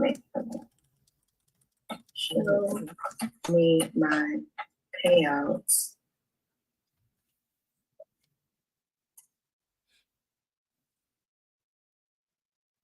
for the year 20. And boom, that's exactly what I wanted it to do. So it's going to show you the averages based on historical information. It's going to show you in a chart form what that will look like. So this annual dividends here. Is based on $100, given nothing else. So you can also say we'll be adding an additional $100 to each investment every year. What would that change? Skip forward a little bit. So almost any investment idea, strategy that you come up with, you can just as easily put it in here and ask the questions that you want to ask to kind of give you an idea of what things could look like. And it'll give you all the projections you need. So this is just one of the PPTs that I've created. I have a few more that I'm going to be creating to give some guide education and tool. So I'm going to go ahead and kind of, it might be over. So yeah, so that basically is one of the things that you can use. And again, yeah, thanks, Tanisha. Another thing is anything you don't know, anything you don't know, any of those terminologies and things like that, that will automatically, you can go back in and ask, because I created it specifically for education as well. So the main thing is just to get started in using everything that you can to get what you need. So you can learn in your comfort zone how to start investing on your own. So as the economy changes, as things continue to change, especially with technology, you can be more comfortable in doing what you need to do. So it takes all the guesswork out, all the discomfort out, and the lack of knowledge to give you what you need. So, and that is it. So thank you guys for watching and sticking with me through, especially the technology issues. I apologize again, but thank you. I hope this helped you guys. If you scan that QR code, then definitely what will happen is you'll receive some insight that will give you. I have an investing guide in there, as well as a link to how to use that ChatGPT. So. Thank you. Thank you. Thank you. All right. Let's give her a round of applause. Everybody make sure that you grab your freebie. And Adrienne is about to drop the link as well for her feedback form. So that's important to her. Make sure that you do that. And look at that, where it's only 11:33 in Eastern time. And we've already learned so much today, haven't we? We've learned from Shauna, the foundation of success, AI for building blocks, Sandy. We talked about libraries with Sandy, from card catalog to AI. Tanita gave us some great insight into how to use AI for investing. And now we have Stacy up. And Stacy is going to speak to us about AI for thought leaders, using AI to create more revenue and freedom in your business. So go ahead and leave the feedback for Tanita. You can see that it was just dropped in the comments. Yes, Vandalyn, it was just dropped in the comments as we bring on the next speaker. Are you ready? Are you ready? AI for thought leaders, using AI to create more what? Revenue and freedom in your business. Stacy, we are ready for you. Ava, cue up the intro video. Guess what time it is? It's time to introduce our next featured speaker. Our next featured speaker is the one, the only Stacy Hyland. Our featured speaker will be presenting on how to use AI to free up your time for high-value revenue-generating activities, AI-enhanced content creation, maintaining your unique voice, and many more. Get ready for the one and only Stacy Hyland.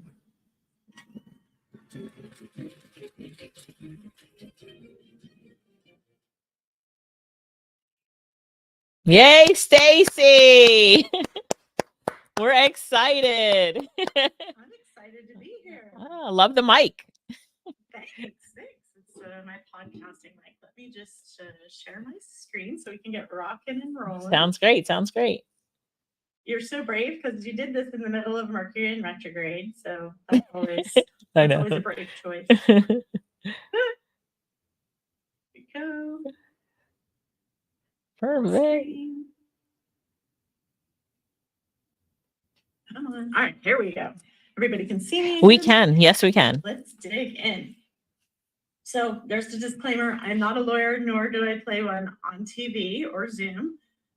And today I'm going to be talking to you about AI for thought leaders and really looking at how we can use AI to create more revenue and freedom in your business. So who absolutely loves more revenue and more freedom? That's why most of us started our own businesses. So if that's why you started your business, you're going to love this.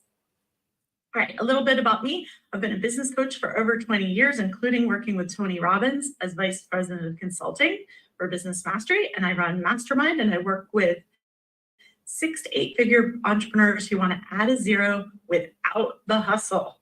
So I want to take a step back because we have so many amazing speakers. I've been enjoying them so much. And there's so many strategies, there's so many tools that you can use, but I want you to think about your why. Why are you here? Why are you taking 3 days out of your schedule to learn about AI? And I'm going to bring you back to the analog here with that picture of me and my dad. And my dad, he was my mentor. He was amazing. And unfortunately, he died when he was only 56.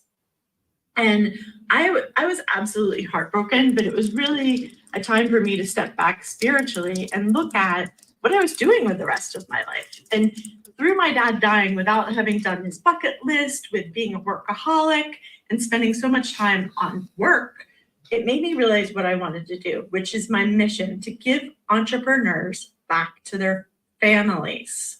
So I want entrepreneurs to be able to spend more time with their families, not less. And so this is a picture of me with my daughters hiking in the Alps. And that's what I want for you, is to think about, as you're looking at all of these presentations, how can I focus on creating more revenue, more freedom, and your mission of what you want to do? How do you want to give back? How do you want to help more people? And AI is this amazing tool that's going to help you leverage your time and your brain power. Oops. So you are now in your expert era. So this means you know your stuff, you've put in the time, you have your unique skills to share, and we want to leverage your AI to spend more time in your zone of genius, because when you're in your zone of genius, that's when you can create more things, that's when you can serve at another level, right? And I want you to start to claim it and amplify it. So if you are ready to claim it, put claim it in the chat. All right, so here's what we're going to learn today: how to maintain your unique voice with AI, how AI can help you do compelling, authentic stories, how to leverage AI to get more of your perfect clients, and some best practices for you to have more revenue and more freedom in your business. All right, so this is probably how you feel after watching like a day and a half of this summit, right? You're like, oh my gosh, just with this last one on finances, you're like, oh my gosh, this is amazing.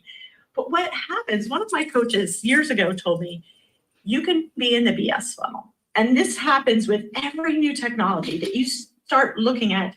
Oh, I'm just going to do this. I'm just going to do that. Whether it's updating your website, updating your things to make them prettier. And you get in this BS funnel that's not moving you and your business forward. So I don't want that for you. What I want for you to do is to be working in your, like, when you get this overwhelm after this week happens, we want you to look at this AI and all you've learned here with a different lens, because I don't want you to be frustrated. So here's the lens we're going to focus in on.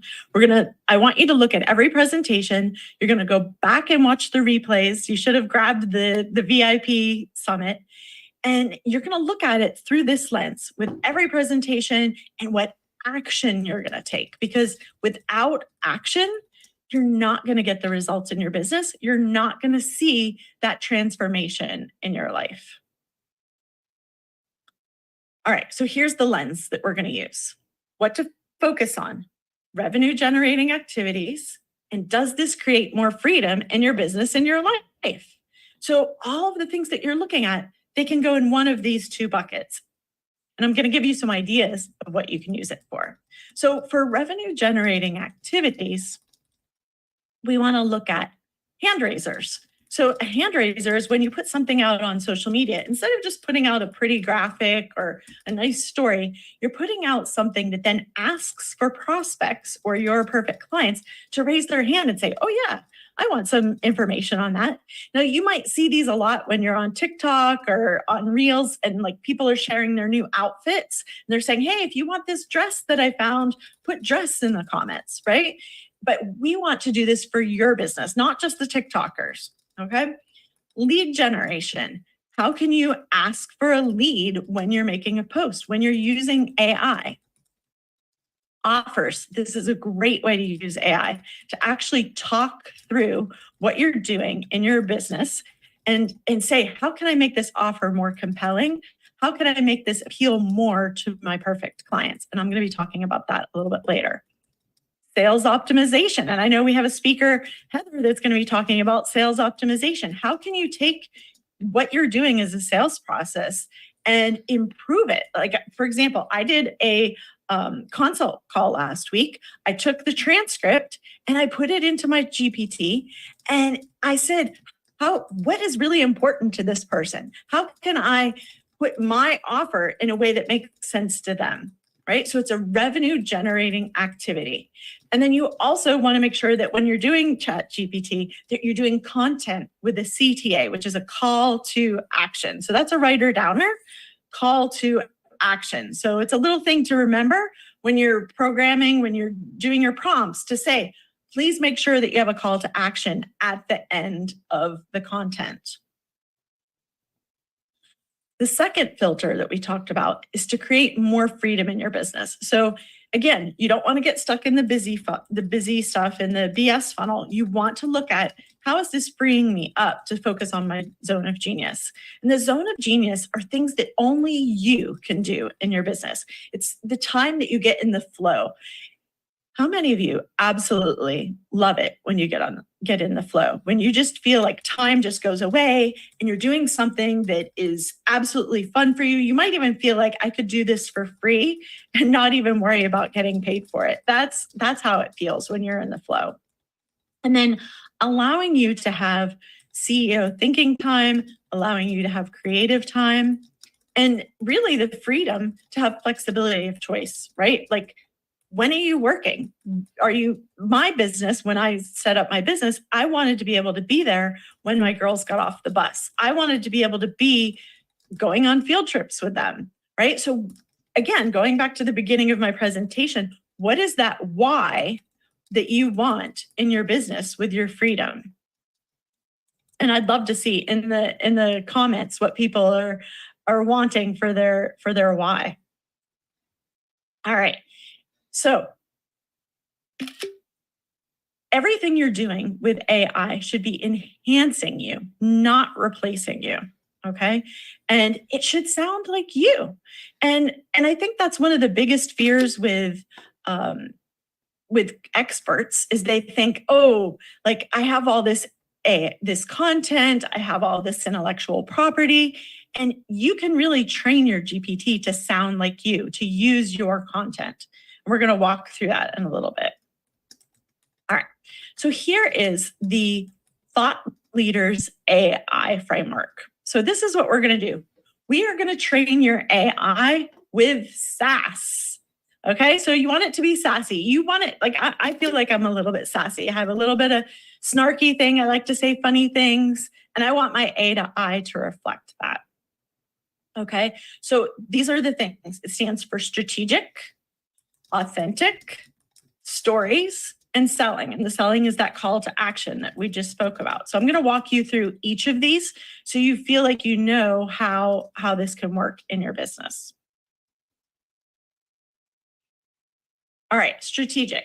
So when I work with my clients, I really work with them on strategic positioning. You want to be seen as the expert in your industry, the one that your perfect clients want to work with. So instead, we talk about, instead of being a commodity, right? That when you are a commodity, you are like an envelope that they're like, okay, what's the cheapest envelope I can get? What is the cheapest anything? They're always price shopping, right? And instead, we want to be positioned as couture. We want to be the one that people are like, oh my gosh, I want to work with them. They are the best in the industry. So again, when you're creating your prompts, I want you to be thinking, how do I want to be positioned? What is making me the one that my perfect clients want to work with?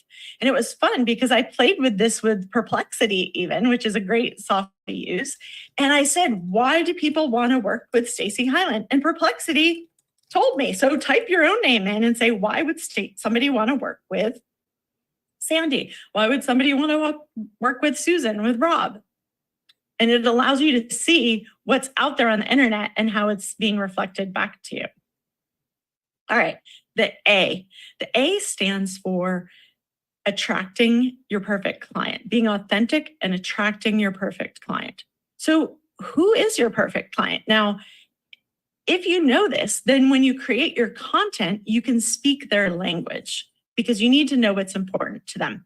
Now, you might be like, what the heck is a chicken in every pot? So going back to the election, back in the early 1900s, there was Al Smith, and he was running against Herbert Hoover. And Al Smith had his slogan was honest and able, which was playing on Abe Lincoln, right? And because of the Depression and all of the stuff in the stock market, the Depression, the other slogan was a chicken in every pot, a car in every garage, right? And that was the slogan that won the election. Now, the question is that I always ask my clients in the mastermind, wherever we're working together, is that chicken in every pot? Does that sound like a chicken in every pot? So that's a thing that I want you to write down. That's a writer downer. Like, does this sound like a chicken in every pot to my client who's hungry, right? And so I want you to be thinking, they're not going to say, oh, I want to be successful. Successful is a very general thing, like honest and able. No, what does success look like for them? Success for them might be, for example, we just watched the presentation on investing. Success might be that you're getting dividends every year so that you're paying for your Christmas presents out of your dividends, right? So really get specific and keep working with your GPT until it gets really specific. Don't let it get away with sloppy language that's too general. S stands for stories. What stories do you tell your clients to help them transform or get them results? You want to really talk to your GPT and tell them some of these stories so that it can incorporate it into your content. What stories do you tell about your business? So for example, I tell the story about my dad and how it inspired my mission. What is your birth story of your business? What are client success stories that you can tell? All right, so I'm going to show you this in action.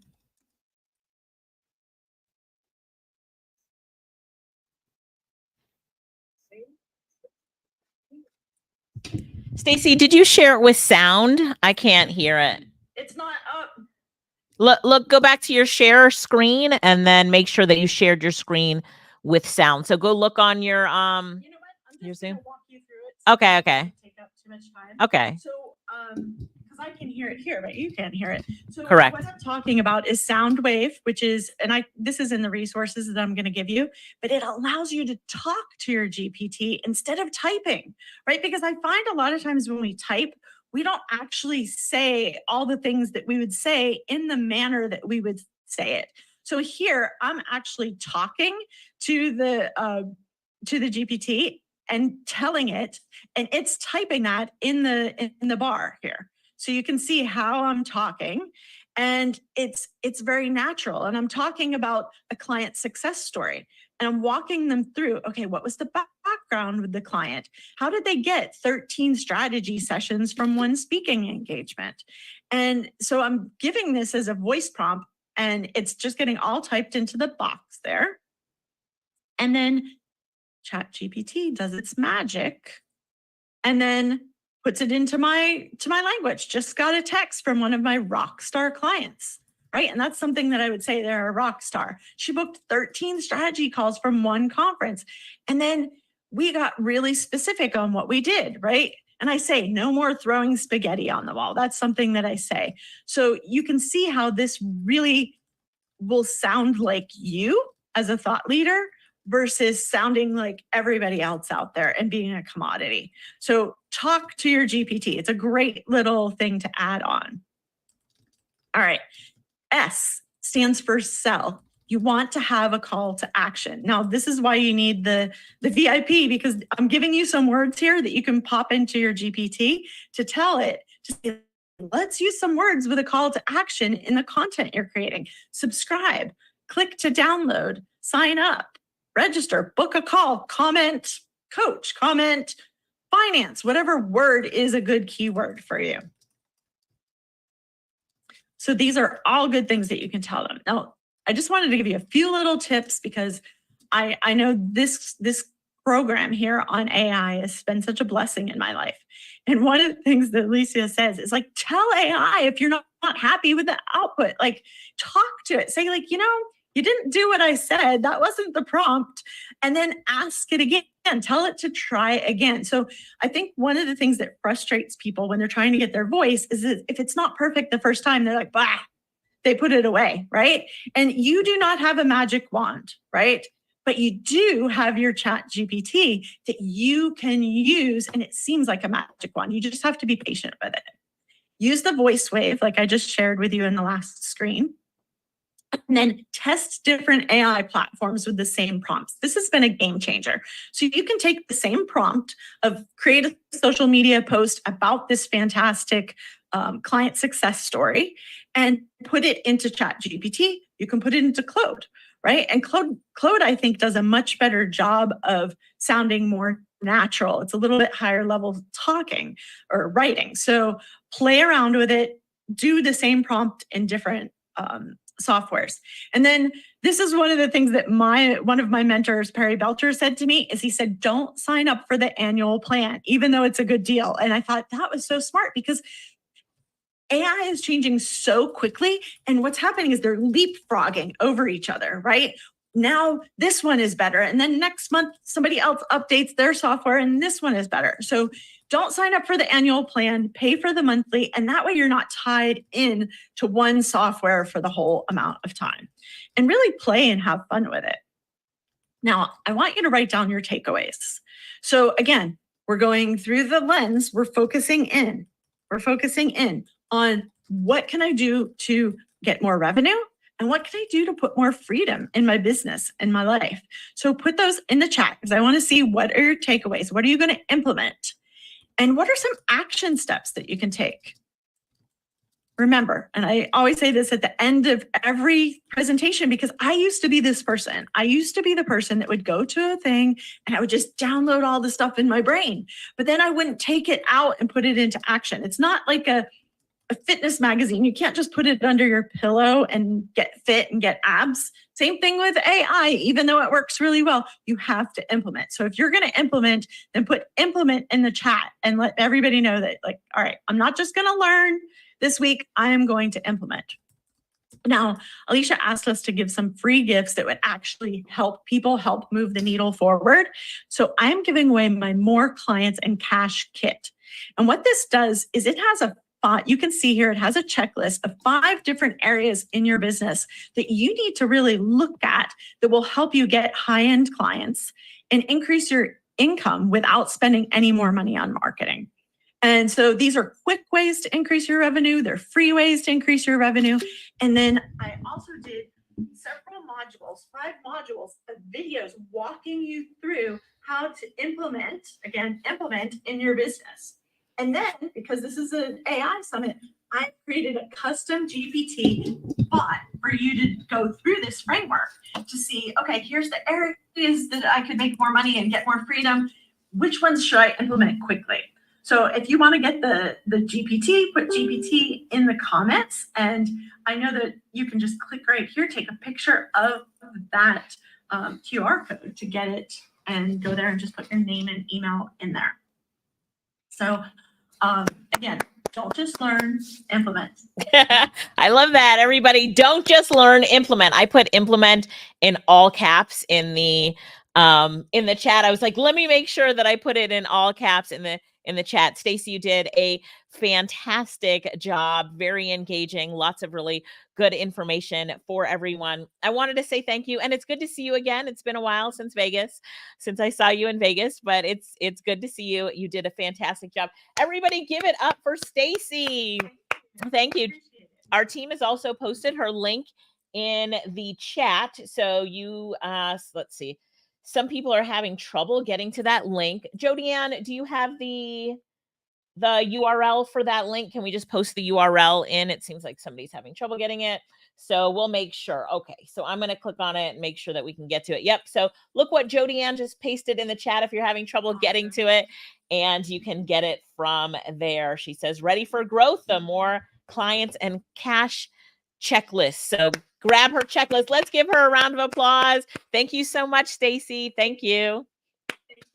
Here's her feedback form right here. If you would not mind, give her some feedback on what you thought about her presentation. We told you these speakers were going to bring some great information. How you feeling? Like, boom, mind blowing, right? Whose mind is completely blown? You're like, learned so much. Make sure that you grab those replays as well. We know that you're going to go over this content again, so make sure that you grab your replays as we bring up the next speaker. Are you ready for the next speaker? Somebody give me a ready in the comments. And I want to know who's addicted to learning like I am. I love learning. I'm over here taking so many notes of the different things that I'm going to implement myself. I know there's a lot of you that are the same, where you just love learning new things. And what do they say about just like one thing? If you learn, even after today, I know you're learning dozens. Some of you are saying like 100 different things that you could do. But if you just learn one new thing that takes your life or your career or your business to the next level, was it worth it coming to this summit to listen to these speakers who are all pouring into you? That's what you have to think. Like, every opportunity you have to learn from someone, and these speakers, myself included, we spend so much time learning, and then we're bringing you the best information we have in 18 minutes. And we're just giving so much in 18 minutes to help you. So take advantage of what you're learning here today. And this all comes together with a word that she said, which is implemented. So as you're learning, you've got that one thing that you're like, ooh, I have to implement this. This is going to be that thing that's going to change it for me. This is it right here. I've got it. And now you implement it. And that's where the magic comes in, is an implementation. We can learn all day long. We think that implementation happens by osmosis, but it happens by doing what? By taking action. So I like to say that I'm an implementer as much as possible. So Stacy, you did so good. You crushed it for us. Thank you so much. Crystal, are you ready? Is Crystal ready? Harnessing AI for effective change management, streamlining organizational transformation. Change and transformation with AI all go together, and we really need to learn how to do this effectively. So let's cue up Crystal's introductory video. Guess what time it is? It's time to introduce our next featured speaker. Our next featured speaker is the one, the only Crystal Johnson. Our featured speaker will be presenting on her groundbreaking 3-step strategy to seamlessly integrate AI into operations, ensuring future success. Get ready for the one and only Crystal Johnson. Yeah, Crystal. Let's go, Crystal. Hi. Welcome. I'm so glad to be here with you today. We're excited to have you. We are so excited to have you. All right, well, let's get this party started.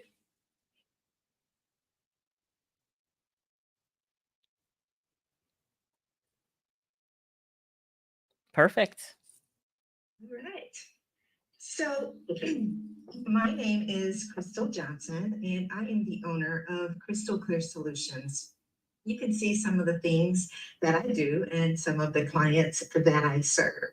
I really feel that AI is perfect in the field as far as change management goes, because it is a huge change and it is stretching so many people beyond what they may be comfortable with.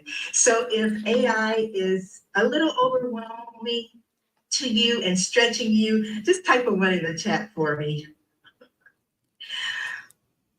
I love this quote to talk about how I help my clients. So with change, I work with your mindset and the importance of seeing opportunities in change, because I have found some of the most unlikely outcomes, positive innovations happen when you are open to seeing opportunity in change.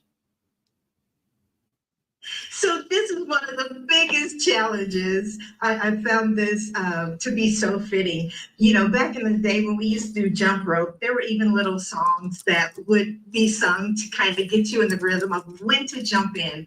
And that's what a lot of the clients that I'm running into are dealing with. Is the time right now? Should I jump in? Should I try it? What should I do? So I like to think about simplifying it in 3 easy steps. Just watching the Summer Olympics, my son is a big Steph Curry fan. And one of the things that he was telling me was for the past 15 years at least, Steph has been doing 500 3-point shots 7 days a week. So over the course of that time frame, he has done about, I think it was 2 million, maybe, a lot. So while he makes it look super simple, I mean, he even shoots and sometimes turns without even watching to see if that ball is going to go in. It does take practice. So while we can simplify the steps and make everything very easy for you, it will take some practice and just get your rhythm. Once you get your rhythm, your threes will fall as well. So the first thing that I really like to help my clients see is, what is your cycle? Where are you in your business cycle? What makes this very important is there are certain things that you can then identify what it is you need to be doing specific to those tasks. The next thing I like to encourage my clients to do is segment the task. So these categories were developed by ProSci, and it is 3 buckets is how I describe them. The first bucket represents human exclusive tasks. So these are things that you need to have human eyes on and interactions with. So something that requires empathy, something that requires that human touch. The next bucket is human and AI tasks. So these are things that can be semi-automated. And the third bucket are the tasks that you can fully automate. That means that you can turn them loose and let the machines take care of that so that it frees your time up and your team's time up for those human exclusive tasks. So the third thing that I encourage everyone to do is find your tool, your perfect tool or tools that will help you in this process overall. So the tool that I am going to highlight specific for this presentation is Perplexity. What I like about Perplexity is it gives you additional, it answers your request in real time. It pulls data from the internet, and it also cites the sources where it has retrieved that information for you. So that makes it very, very helpful for you to do additional research. So I created a prompt, and I will go through the prompt a little bit more in the following screens that can help with the process of implementing AI for your business. So what I recommend you do is generate a list of your tasks. And for instance, let's talk about daily tasks. What are some things that you do in your business every day? You would write those things down in a list. If that is difficult for you to think of because there's so much, you can start by having Perplexity generate a list of items for you. So the prompt that I gave was, as a financial advisor overseeing daily operations, generate a comprehensive list of tasks. Categorize each task into one of 3 categories: human exclusive, human AI collaboration, or AI automation. Additionally, provide brief reasoning and an explanation for why AI is well suited to automate specific tasks.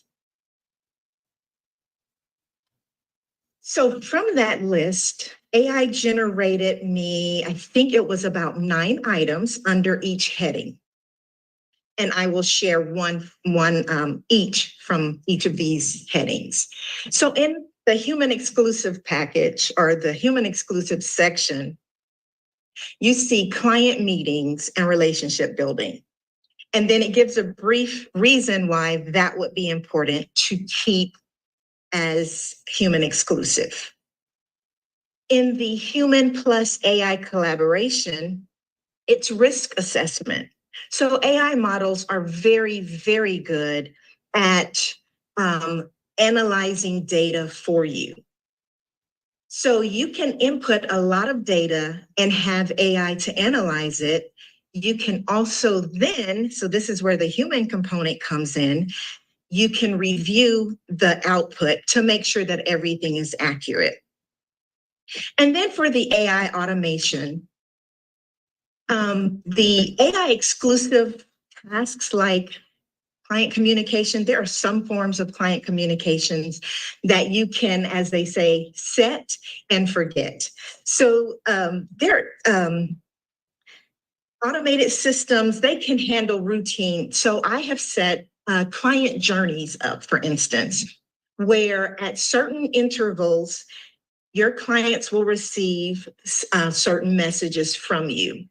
That's one simple way that you can do that automation for client communication. And I really loved how Perplexity came back with the why for the items that they had under the AI automation section. And I encourage you, as you get these answers back, to take the time and review them to make sure that it fits for your business. Because the best thing about AI and the many, many, many tools that there are, you can find something for whatever it is your need truly is. So by taking the time to address what the needs are that you're trying to meet, as well as what best serves your client, you want to make sure those things marry. Because even in client communication, there are opportunities to do phone type things, phone type automations. However, if you have some specific things to your business that AI might not fully recognize, you would want to keep that in the human exclusive part. So you have to do what makes sense for both you and your clients.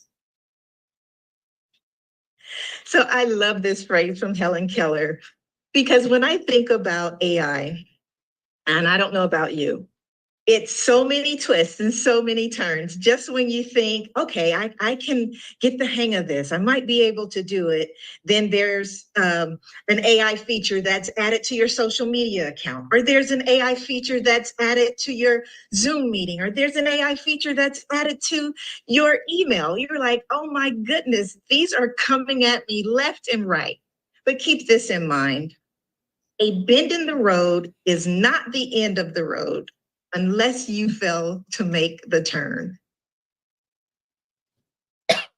So in conclusion, I'd love to remind everyone to streamline your workflow. This enhances, you are able to enhance what you do, how you do it, when you do it, why you do it, and maximize your time. The things that make sense to be automated, let AI be your new secret weapon to move your business forward. You can also empower your team by having these options available to them. If you're a team of one, you can now build you a full staff of AI to help you in things that make sense for your business and for your clients. One of the ways that you can stay ahead of the curve is by making sure that you attend events like this, connect with the AI consultant, read books, You may want to stay away from some of the movies. I don't know about you. Sometimes these movies can create more fear and more apprehension about AI. I don't know. Type of one in the chat if you've seen like iRobot and some of those other ones, and it kind of has you a little bit nervous about robots taking over the world and replacing humans. So maybe not using movies, but there are lots of tools out there that can definitely help you to become educated and informed about the proper use of AI, the ethical uses of AI, especially for your business and in your industry. And last but not least, you have to take action. You have to use it. You really do. It will be challenging. It will be daunting at times, but by taking your time, practicing what the different tips that have been given here are so helpful. Incorporating those things, and I would suggest starting with one tool and really learning how to take that one tool to the next level for you. So my freebie is a bucket list where you can begin to itemize those things that should be human exclusive, AI human collaboration, and AI automation. The form can actually be uploaded into Perplexity to review for you. And again, if you don't have a full know what all to put in that list, you can have AI to help you. And I also invite you guys to follow me on LinkedIn. So thank you again, Alicia. Thank you, Crystal. Crystal, awesome. Thank you so much. All of the insights. The chat was going crazy, so you have to check it out. And could everybody just give Crystal a round of applause? Let's give it up for her. Karen says, good job, Crystal. John says, thanks, Crystal. Very informative. So thank you so much, Crystal, once again for coming up. Everybody grab her freebie, follow her on LinkedIn. Grab her freebie, follow her on LinkedIn, and let's give her some feedback. So if we can pop up the feedback form, let's make sure.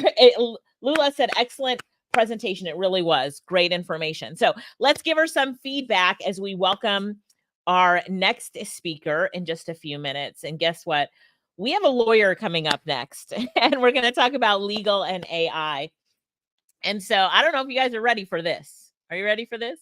But we're learning just a lot of insights, listening to a lot of different speakers. And this speaker, Corinne, she and I actually did a legal session together with a legal group. So a bunch of different law firms were on, and they loved it. They thought it was just so informative, brought so much to the table. So I'm excited for her. All right. So for Crystal, you have the link to her Google form. So make sure that you grab her freebies. And then you also have her feedback form. So make sure that you do both her feedback form and then to get the information from her. So are we ready for the next speaker?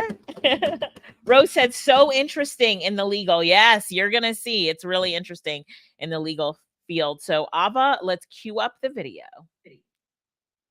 Guess what time it is? It's time to introduce our next featured speaker. Our next featured speaker is the one, the only Karen Koger. Our featured speaker will be presenting on transforming the legal landscape. AI is revolutionizing the legal industry by enhancing efficiency, innovation, and strategic decision-making. Get ready for the one and only Karen Koger.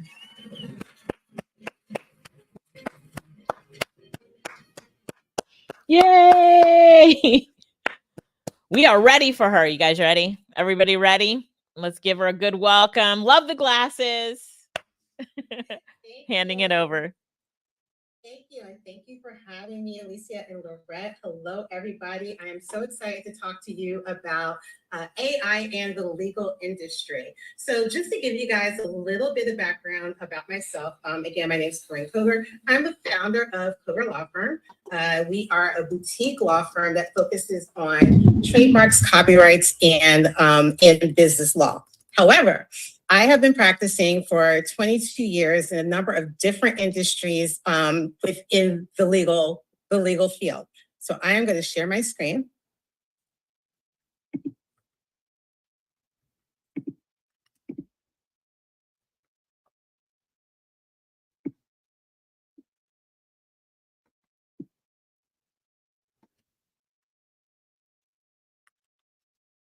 Okay, can everybody see my screen? We can, yes. Okay, great. Okay, so I gave you a little bit of background about me and my law firm, and I wanted to tell you about the clients that I serve. So I serve individuals, charter schools, small businesses, e-commerce sellers, course creators, consultants, and public speakers. So before we dive into all of this legal stuff, I do want to give a disclaimer. Even though I am an attorney, the information I'm sharing with you today is for informational purposes only and for educational purposes only.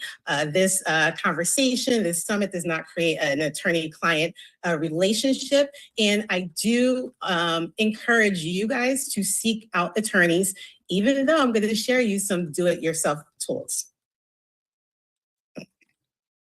So I don't know if you guys remember this video at the beginning of the pandemic, but I'm going to play it for you anyway.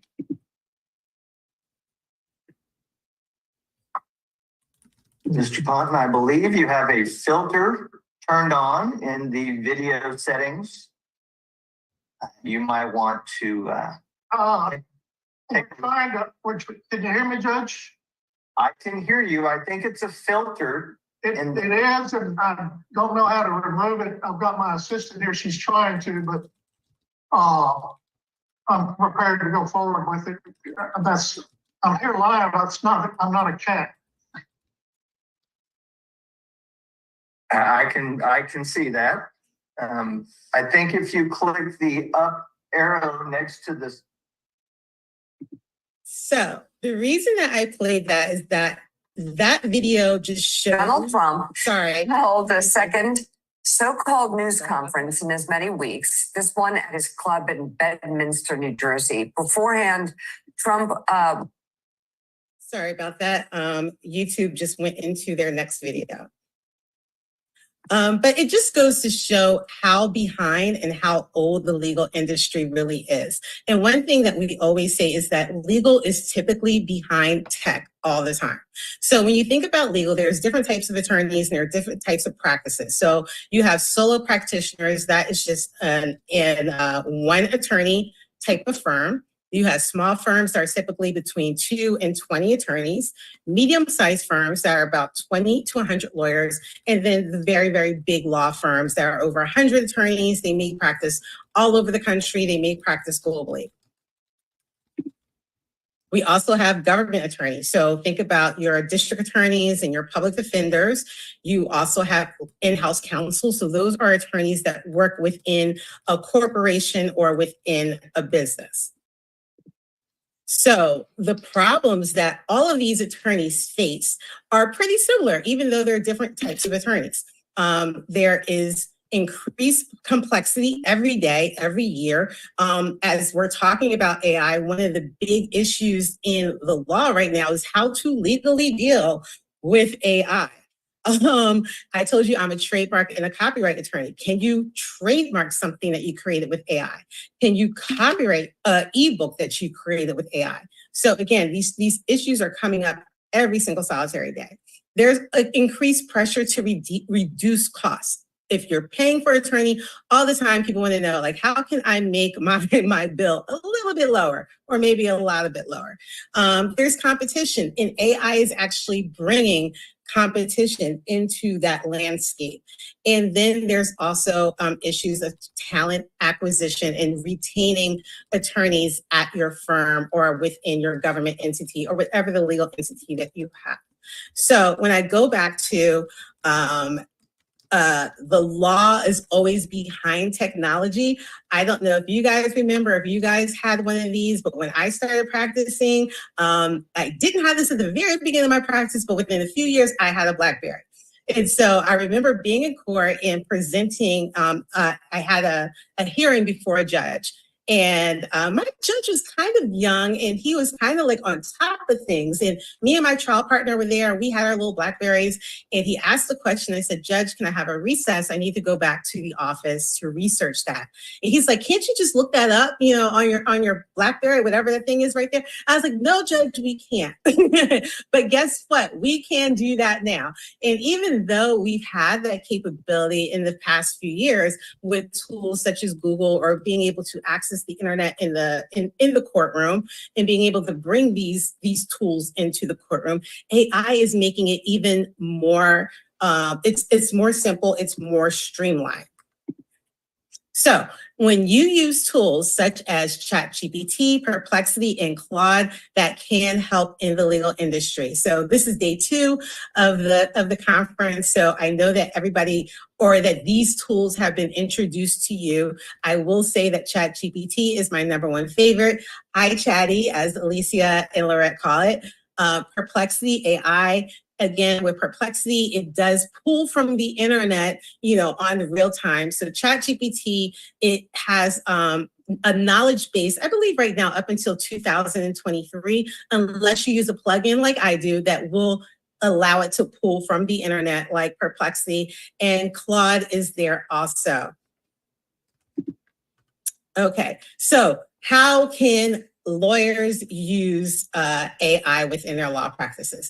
#1, AI-powered chatbots.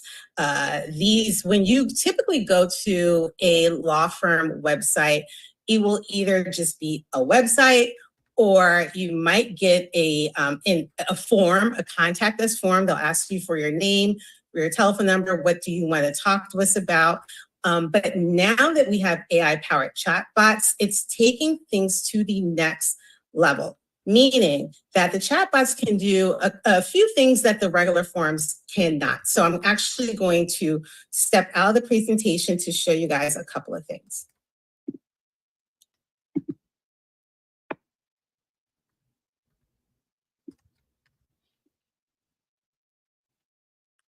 Okay.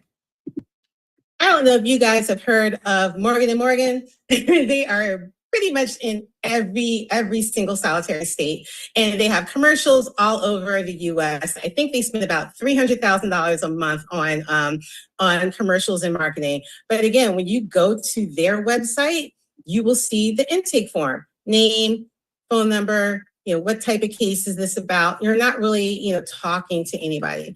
I practice in New Jersey. One of the big firms in New Jersey is Stark & Stark. Same thing. Oh, speak to an experienced attorney today. Give your name, your number. What do you want to talk about? I'm not going to say just Americans. People in general are getting used to chatbots. I don't know about you, but sometimes, when you call a company, you have that moment where they're going through like the automated thing on the phone, and you want to scream like, speak to a representative, right? People are getting more used to dealing with chatbots on websites. So I and other attorneys have started to put chatbots on their websites. So here is my site. Hopefully you can see that. And down here in the corner, I do have a chatbot. So I asked the question earlier. So that is the question I have there. Again, I practice in the area of trademarks and copyrights and businesses. And one of the big questions that we have is, what's the difference between a trademark and a copyright? Do you necessarily want to talk to an attorney about that? Do you want to pay for that information? So we do have it on the website to, help people right away. So I have the chatbot that's down here in the right-hand corner, and I can also send this chatbot to people. So again, I have it on the website, available to ask questions where, again, you might not want to wait for an attorney to call you back. You can just go ahead and ask the question, on the chatbot. So that is one way that attorneys are using chatbots in their practices. They are also using them as interactive chatbots. So I'm going to actually go back to my slides. Okay, so some law firms are using what we call, AI-powered chatbots. Mine is AI-powered, so it's not just collecting your information. It's not just a contact us form. It's able to provide you information, but There are also chatbots that are able to interact with you, to actually do the intake with you, to answer those questions with you. Some of them may even have an AI persona, so you feel like you're talking to an actual attorney. Other ways that we can use AI in the law firms are automated reminders. When you're in a firm, again, most of the times you do have some type of assistant, whether it's a paralegal or, or another assistant, and you're constantly like, remind me to do this, remind me to do this, do this, do this, do this. But now with AI, we can actually set up those reminders automatically, and you're not relying upon, another person. Another thing that we can do when it comes to dealing with clients or dealing with intake is intelligent insights. So you can use different AI tools when somebody does come to your firm and they are seeking, they're seeking information based upon the information that they give you. You can download it into certain sites or ChatGPT or Claude or Perplexity and ask them questions about what type of person is this? Is this person going to be a good client? Can I actually help this client? Okay. AI can also help you streamline your processes within your law firm. It can help you prioritize the tasks. So again, most of the times, we come in, you have a to-do list for that day. What's the most important thing? And what you may think on the top of your head is the most important thing, AI tools can actually help you prioritize that and actually tell you really what is the most important thing. Okay, AI-powered legal research and analysis. So when I showed you the slide earlier, when I talked about being in court and having my BlackBerry and telling the judge, hey, I need to go back and research that. Again, back in the day, I had to go back to the office and either look in law books, or we had to access research tools such as LexisNexis or Westlaw. You had to put in the exact type of search that you were looking for. We sometimes had to do what's called a Boolean search, which are certain characters that help you specify what you're looking for. Now with AI tools, it can be a lot more conversational with those research tools that will enable you to get the research a lot faster than you could before. Now, I recently talked to a friend who's an attorney, and she was hiring for her government position. And she asked this candidate, like, well, what do you do when you go to research? And the new attorney told her, well, I Google it, right? And she was actually upset. And I was like, well, why are you upset?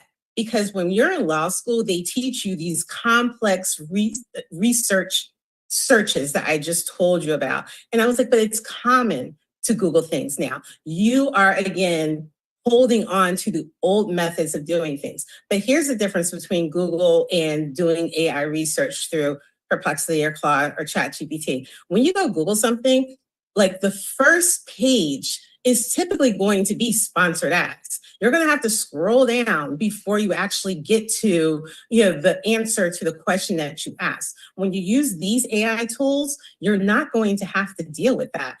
And again, when you use tools such as Perplexity, or if you use a plugin with ChatGPT, it's going to give you the source. So I'm in legal, so of course I pay attention to all these stories. So I don't know what you guys have heard or what you haven't heard, but at the beginning of when AI first came out, there was a case in New York.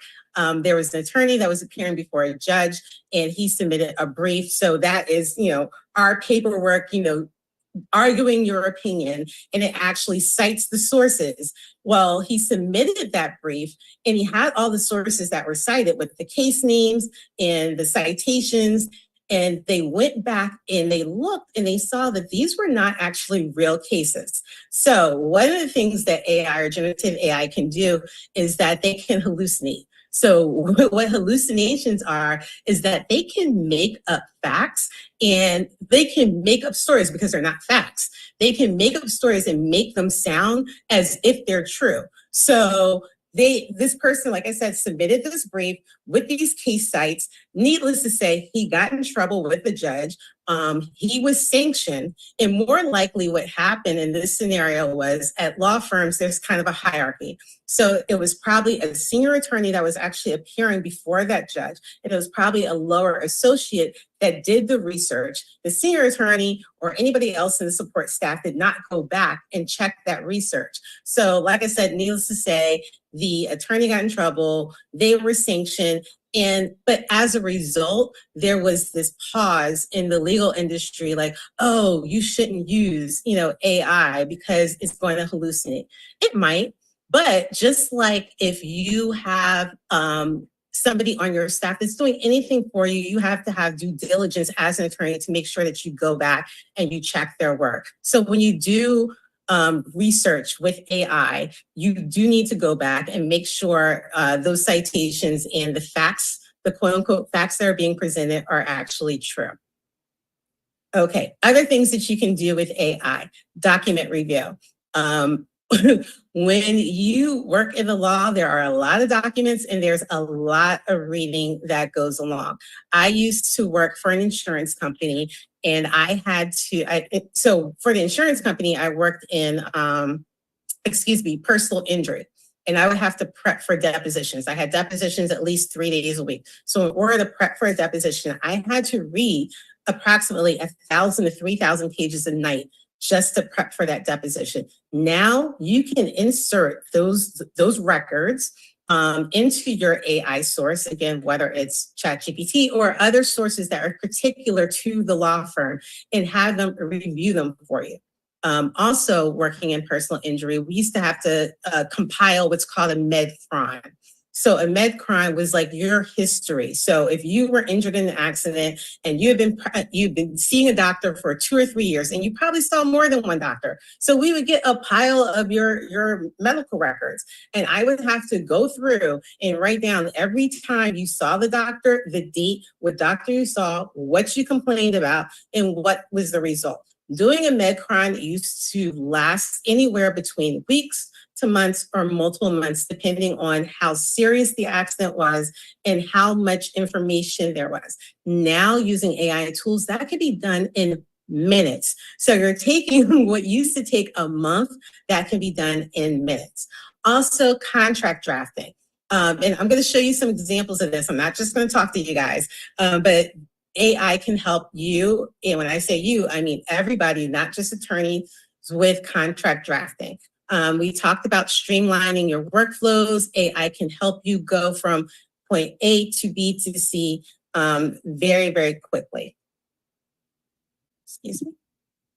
So I had a couple of shows up here. I don't know if you guys are Suits fans. Suits was a great show. It's on Netflix right now. And this is an example of what kind of happens in big law. If you look at Bull was a show, and they talked about, analyzing the jury. So sometimes when you do have cases that go to trial, they do have positions which are jury analyzer. So people get put up on a jury, they're a prospective juror, or they actually get checked or chosen for the jury. And these experts go out and they go and find out all the information about you. They find out where you live, what you do, what you like, what do you read? All of that now can be done with AI very, very, very quickly. Okay, forecasting outcomes. Very, very important in the legal industry. So again, if somebody comes to your law firm and they have a case, what is the likelihood that we're going to win the case? So I'm running low on time, so I'm going to break out of the slides, but I want to show you ways that you can use AI for contract drafting. And this is actually going to be in your freebie. So here is my ChatGPT. It might not look like your ChatGPT because I have extra stuff added to it, but getting out of the law practice and thinking about people that just may be using AI for legal issues, just on their own or within their own businesses. So let's say you want to draft a will. A lot of times, either people go to an attorney or you go online and you purchase, a will. And now AI can help you draft that will, pretty simply. So I'm going to copy and paste the prompt into ChatGPT. It says, act as an attorney, draft a basic will, use my name, and my ChatGPT is, it's prompted for me. And I'm leaving my house to my children. One thing about ChatGPT, it ignores your typos. Okay, sure. I can draft this basic will for you. Here is a general template. It's my personal information in there. You guys can find it on Google, so I don't really care. But again, just imagine how much time it would take you alone as an individual to come up with a will such as this. And I asked it to draft what's called a basic will. However, there are other tools that you can use as attorneys that will go even deeper than ChatGPT will. So one of the tools that I like to tell people about is Spellbook.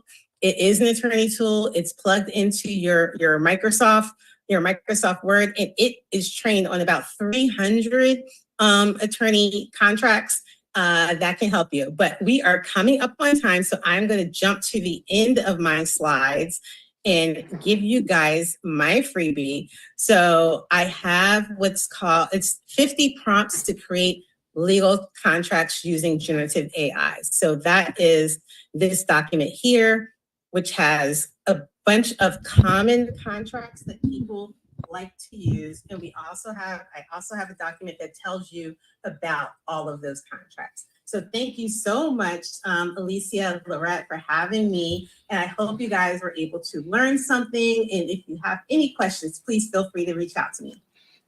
Learn something. We learned so much. You should see everybody that's in the chat saying, I didn't even think about AI for wills and for contracts and all the stuff that you're doing with it. So thank you so much for this amazing perspective and how you've just educated so many people on something that they never even thought of. So can we all give her a round of applause? And then let's give her some great feedback. So here's her feedback form here, right here. Scan her QR code. So I love how Lula said, thank you. Great presentation, extremely helpful. Great information, really helpful. You guys are getting so many different perspectives from so many different speakers on how you can use AI, things that you never thought of before. So, yep. So you guys can connect with her. Just go ahead and fill out her information for her freebie and you can connect with her later. Good? Because I know everybody's like, how do I connect with her? I love it. I love it. Are you ready for our next speaker? Our next speaker, we're getting into healthcare now. So we just talked about legal. We talked about education, small business, entrepreneurship. We just talked legal. Now we're going to get into healthcare. And this is about health advocacy as your loved ones age. And we have Dr. Loretta Walker here for us. Are you ready? Let's get into some healthcare. Before we introduce Dr. Loretta, let me tell you what's happening for the rest of the day. And if you haven't done it already, order on DoorDash and get your lunch delivered to your desk. So we have Victoria. She is going to be talking to us about AI innovation and how it's helping humans enjoy a better quality of life. Yes, I'm with that one. Then we have Ken George, the AI advantage in finance. Let's talk about money and AI. And then we've got Heather, who is talking about leveraging AI to master sales. Come on, even if you suck at it.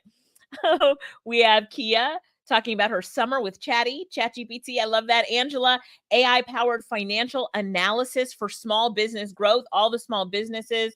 Let's go. And Monique, AI-enhanced customer discovery. Then Michelle, AI-powered, create, lead, engage, convert. Love it. So we've got a lot of great topics, great speakers coming up. Let's go ahead and introduce our next speaker. Guess what time it is? It's time to introduce our next featured speaker. Our next featured speaker is the one, the only Dr. Loretta Walker. Our featured speaker will be presenting on healthcare advocacy as your loved one's age, covering hospitalization and current health status, long-term care plans, and realistic health activities. Get ready for the one and only Dr. Loretta Walker.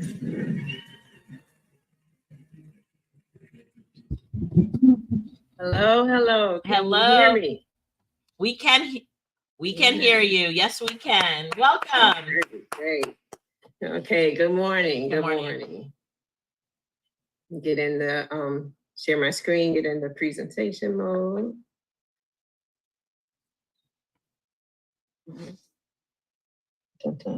Where am I? It is Canva. Right. We're excited. Healthcare advocacy. Is anybody else here in healthcare? Where's my healthcare people? Just say here in the comment. I want to see if anybody else here is in healthcare, in the healthcare industry. Janine, you used to be. Okay, Vanessa, LaShonda, Tiffany. All right, lots of us here in healthcare. All right. Elaine says my daughter is a nurse practitioner, Dr. LaFara, who is going to be with us tomorrow. So, Doc, we're excited to hear you as well. We've got our doctors lined up. Tina, program coordinator with a hospital. Okay. Lisa, you used to be. So AI in healthcare is definitely a big topic. James, your wife used to be a nurse practitioner. Okay. Cynthia, healthcare and finance. Janetta, healthcare. Karen, your mom is a medical student. Well, I love that. So go mom, right? Go mom.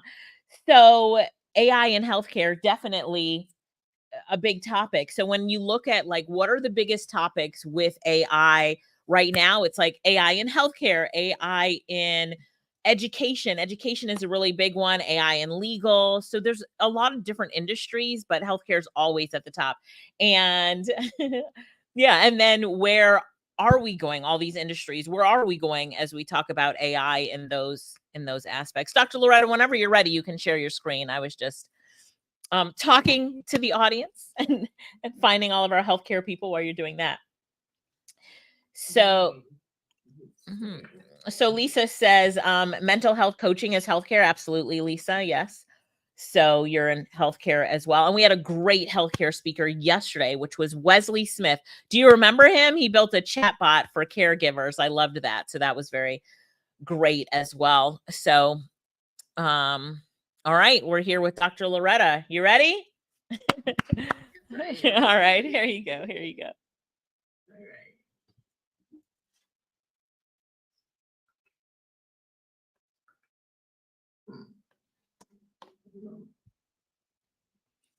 So if you press present at the top, you can get in presentation mode. And you can just push, I think, presenter view is probably your best view, or present full screen. Side stuff is getting over here. Let me see. Yeah, technology.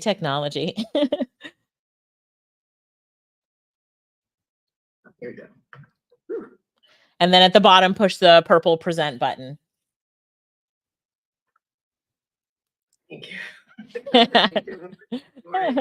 Healthcare and PowerPoints sometimes don't go together, but they do today. So we're turning it over to you. Everybody, let's give her a warm welcome once again. Let's say, yes, we are ready. Give her a ready in the comments. Gear her up. Here we go.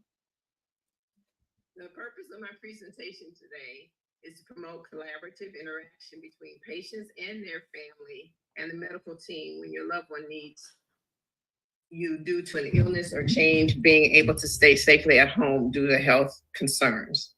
There are many resources out there, and sometimes family does not know how to make safe decisions for them. This is my professional advice as someone who has worked in the healthcare field for over 27 years. I'm working the inpatient side, so I'm actually with patients as they are stepping into some of the changes that they'll need to do.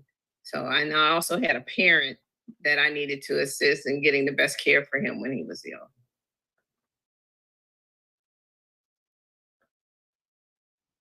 All right, so first we're going to look at, oops, navigating, hold on, doing too much clicking. All right. Navigating the healthcare field. So you need to understand the caregiver's role. And as a caregiver, you are the person who speaks up for your loved one's needs. You maintain open and effective communication with all of the healthcare providers. You are also there to provide comfort, encouragement, and listen to them while they are on this healthcare journey. You are their care coordinator.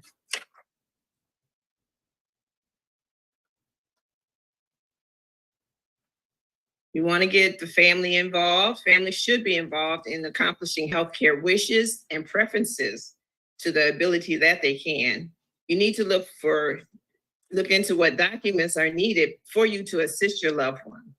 Foster open and honest communication with your loved ones and the family. And when you need support from outside resources, you look into what can make your life easier while you support your loved one. You're going to familiarize yourself with insurance coverage. It's very important. Understanding the decision processes that are made by the professionals taking care of your loved one. So you want to work closely with them and understand why certain things are needed, why they're being done, so that you can make good decisions. You can also assist with coordinating the care to ensure seamless transitions, great continuity of care, and recovery expectations. It's always good too to look up if your loved one is getting a new diagnosis. You want to see, okay, what should I expect? What's involved? And in that way, you'll be able to understand, okay, why is this needed? Or why are they telling us that this is something we need to do?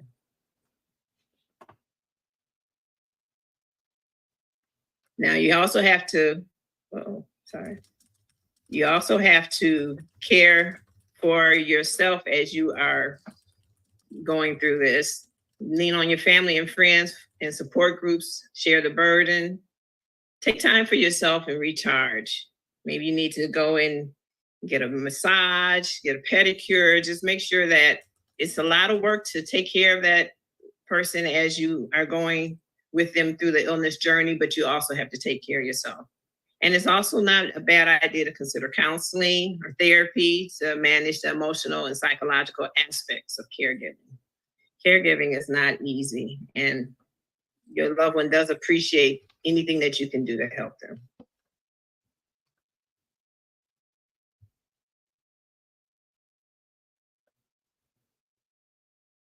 So there may be a time that you need to advocate for better care. So one thing that you need to do is be sure that you're presenting to the people that are helping your loved one. If you notice that something is not right when you come in, or your loved one is saying, hey, I'm not getting this, or, nobody's doing this for me, or something like that, then that's when you want to have a conversation with the people that are taking care of your loved one. Sometimes it may just be a misunderstanding. Sometimes they may not understand that, okay, they don't eat pork. So somebody that's ordering their breakfast every day, they're ordering some bacon and they're like, I don't eat that. And it may be on the list there that says they don't eat pork, but somebody may have missed it. If you need to, you can escalate your concerns. If you feel like something is not going on, you go in and they're not being cleaned up or something like that, you need to, adjust and have a talk about, hey, this is not happening when I've been in, and find out what's going on. You may need to talk to the nurse who's in charge, or you need to have a conversation with a supervisor or a patient advocate so that there can be a mediation and resolvement right away. Don't let things fester. Don't be upset where you're like, okay, well, we're going to leave here. It's better to go ahead and have a conversation first, because something that you think is going on may not really even be happening.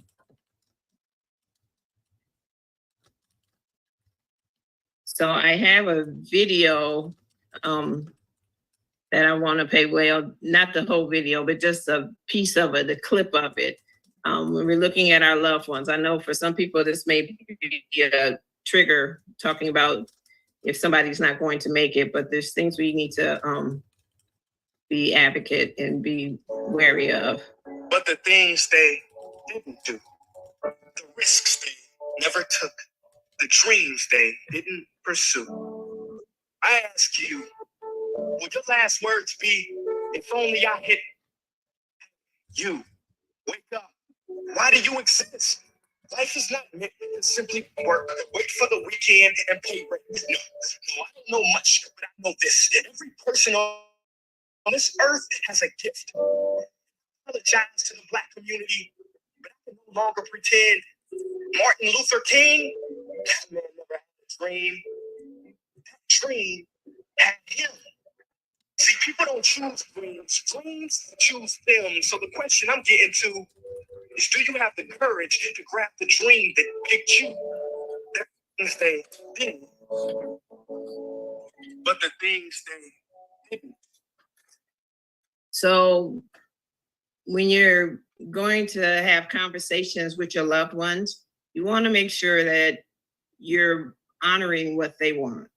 A lot of times people, you try to do what you think is best for you, but you have to remember that nobody wants to be in a position where they're suffering, and just being able to find out what are their thoughts on their last days.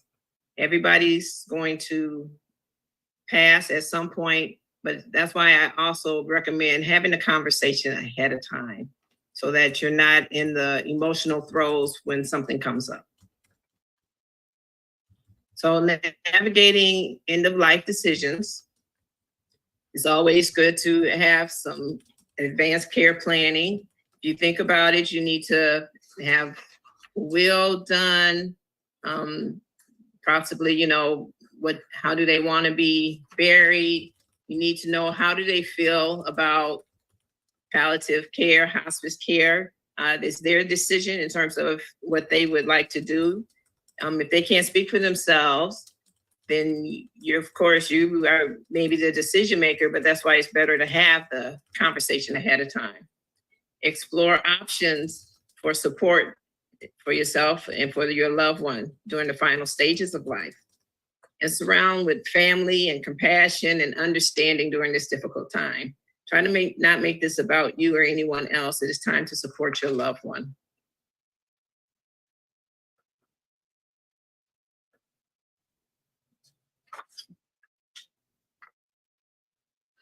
You are coping with grief. Allow yourself to fully experience the process and range of emotions that come with loss. Resources and support are there to help you. Consider joining a support group. Engage in activities that provide comfort and help in the grieving process. And self-care. Honor your loved one and keep their memory alive. And you being your best self is definitely something that they would be wanting you to do. So honor yourself and practice self-care. Resources, look into caregiver support groups. You can attend support group meetings while you are a caregiver. You don't have to wait till somebody passes and decide you're going to the support group.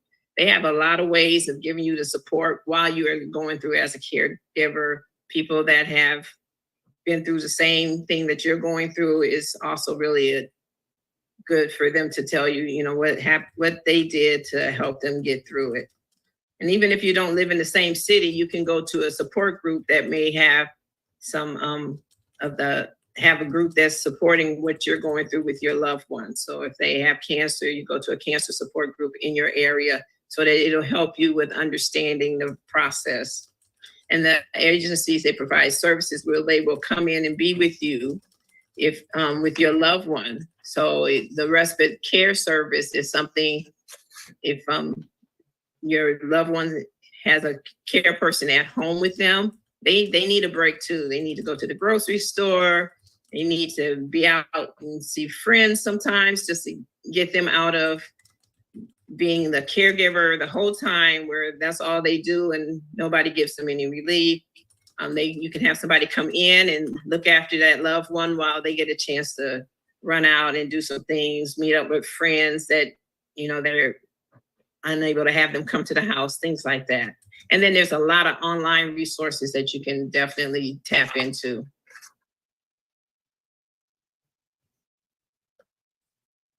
And lastly, I made a bot that you can go to the QR code or type in the link there. And what it does is you can ask a question. So say that you're helping to take care of someone and you realize, oh, my grandmom, she hasn't eaten all day and she's not wanting to eat. Maybe I need to check and see what's going on. You can type into the bot and say, grandmom's not feeling well and she hasn't eaten and, you know, she looks pale. What do you think is the cause, or what should I do? And it'll give you some advice. Okay. They say be sure they're getting nourishment or anything like that. And if worse comes worse and you're just like, I'm not really sure, you can always call for emergency services. Okay. Okay. I love it. I love it.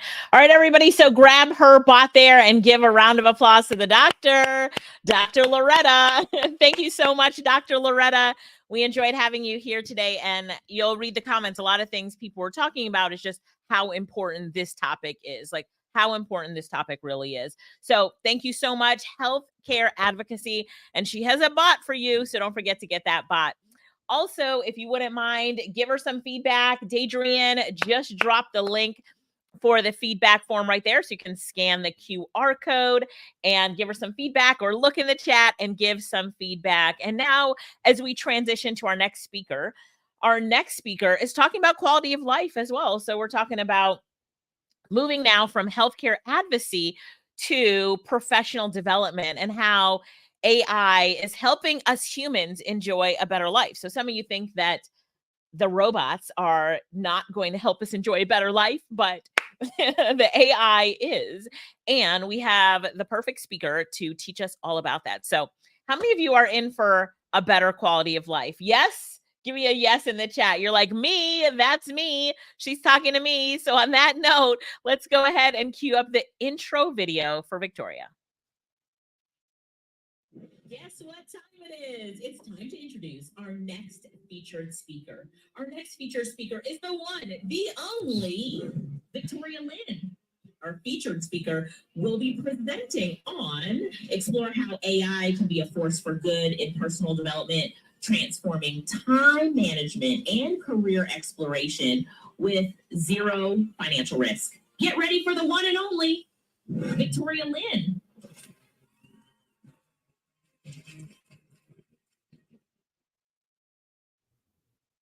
Well, hello, everyone.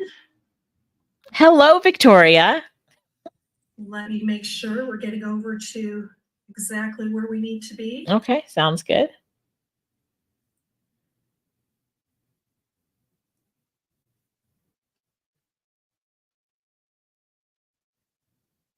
It's coming up. It's coming up. It's coming up. Oh, hold on. Everybody's excited, though, for this enjoying a better quality of life.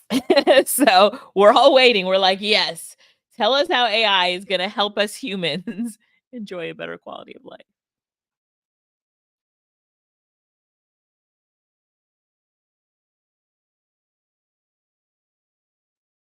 Are we on full screen? We are. Yes, we are.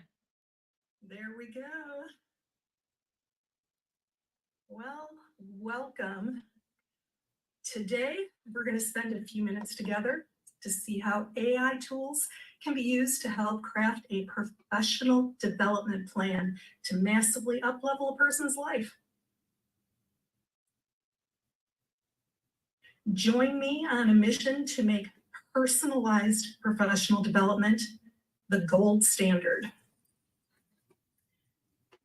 Personalized professional development, how AI innovation is helping humans enjoy a better quality of life. Let's start out by going on a quick little time travel adventure to reflect on how technology and tools have improved our lives over the years. I'll be your tour guide, Victoria. Today, maybe you're curious, confused about the role of emerging tech in your life. if you look back over the years, we've gone from big clunky machines to a little farther back, trains, planes, automobiles, electricity. Oh my, can you imagine what it was like when that was first introduced? Well, fast forward back to the future, all the groundbreaking innovations are just so commonplace that we can't imagine ever living without them. So I'd like to show an example of how we can use AI as a tool to serve us and humanity to create a better quality of life. Now, if only you'll use AI for good and not evil. Well, just like with any other tool, the right tool at the right time makes all the difference. I've got a real life story to share.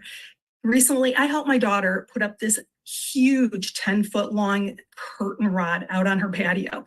The desired outcome, get that thing up securely. And a wimpy little handheld screwdriver was not doing the trick. I needed a power tool. Sure, I had to read the instructions a little bit, plug it in overnight so it had the electric charge needed to do the job. And then, what do you know, next day, zip, zip, zip, what had been an excruciatingly difficult task the day before, maximum effort, was now done in just a few minutes flat. Done deal.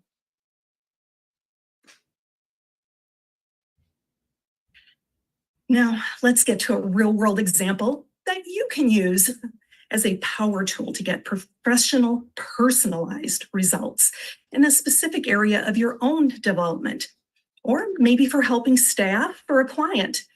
We'll call this client Matt. Now, Matt was former mid-management professional in his 60s. He was transitioned out of his job. Fortunately, he's in good health. But he's got money struggles. Everything that he's been doing that's supposedly the right way to be making money, it's just not adding up for him. Now, to help him out, this was a pretty straightforward case that we're going to go through. There were no military, government, or disability benefits, which would make it a little more complicated. We're going to keep it simple for this case study. The math just doesn't lie. Just because Matt knows what he's doing and he does really good work and he works extremely hard, the numbers just aren't connecting. There is not enough income needed for a sustainable career. There's not enough money coming in, not enough hours in a day. It's not humanly possible to do more. This is a formula for survival mode of stress and struggle. What he needs is a career that's going to support who he is and the life that he's deserving of. So let's think about this common question. So what do you do? I'm a fill in the blank. We're so accustomed to being labeled by our professions. But what happens when something happens? Something big enough that it turns out to be more of a long-term loss of identity. Over the years, I've developed a philosophy that follows 3 basic steps. 1, know yourself, your self-identity. Know your gifts to offer the world. And 3, connect that to how you make money, the currency to survive and thrive in the world. Step 1 is know yourself. Self-identity is everything.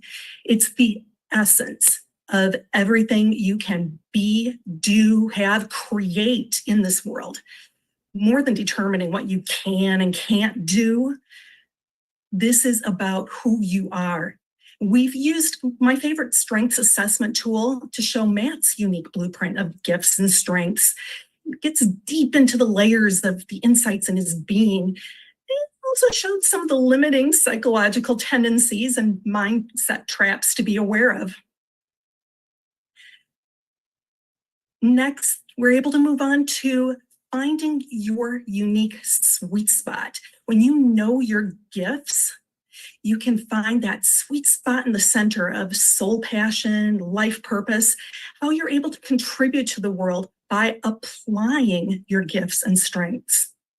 So in Matt's self-discovery exercises, we found a sweet spot of a high-paying digital skill, something he'd love to try that he can get paid really well for.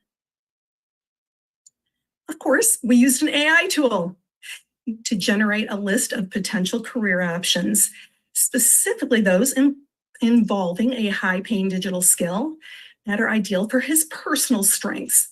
And from that, Matt was able to quickly sift through this information, the list of suggestions, armed with the knowledge of his self-identity, to know, well, right away, which ones to throw out, they just didn't feel like him, or which ones he might like to pursue. So let's be clear about the next factor in this process. I believe a rewarding career needs the numbers, the actual income to back it up. It's not just about putting in the time.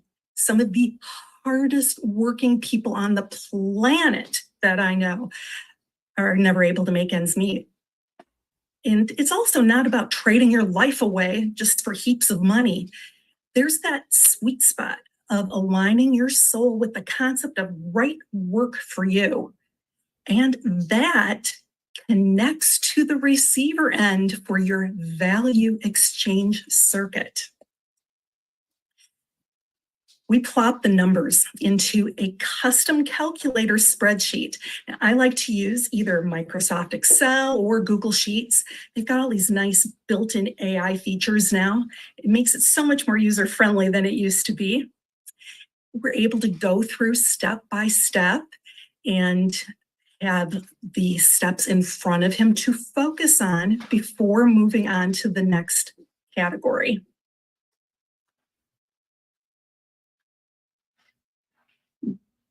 Then I love seeing the real numbers.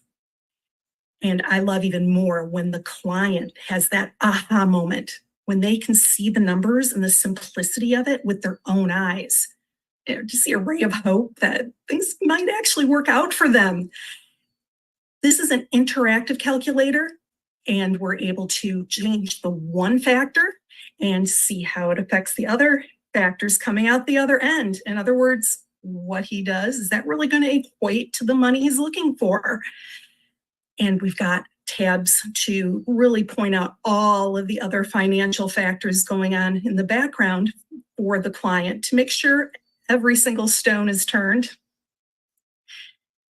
And then we validate that idea to see, okay, are his interests, those digital skills, going to actually be able to make him the money that he needs for the sustainable career? Things got even more exciting when he could visually see for himself the potential of the numbers. Wow, it can actually increase on the income side in direct proportion to his focused efforts.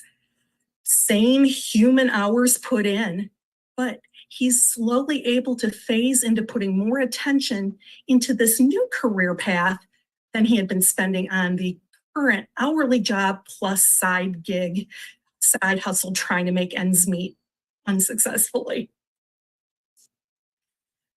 So Matt needs a little more specialized skills training to get to expert level in the digital skill that he has picked out. We want him to get paid well for being competent in this field. So of course, AI was used to create an entire starter training curriculum by prompting the AI tool Perplexity. I prefer Perplexity as a tool for this specific task because of its ability to pull data from specific sources in real time. And I can create a custom tutorial playlist from YouTube University. You can curate, select the top trainers in the field, TED Talks. Let's move on into an actual demo. So you'll see we can get into Perplexity and use Pro for free, up to 5 questions per day. You can attach things, it'll analyze it for you. There's the focus. And look at all the things you can do, math, academic, research, and it'll pull actual sources. We're choosing video this time.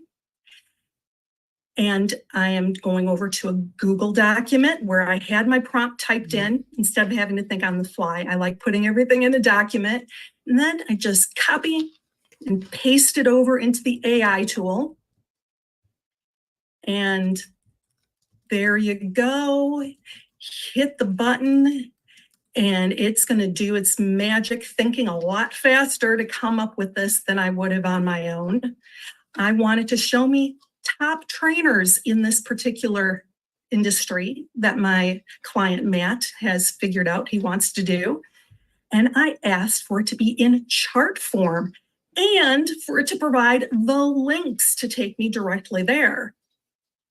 And there you have it. It's generating all of this so quickly. Now you'll see I have a question too ready for it. I thought, okay, let's see if it can give us some insider tips. What are the expert tools that are being used in this trade?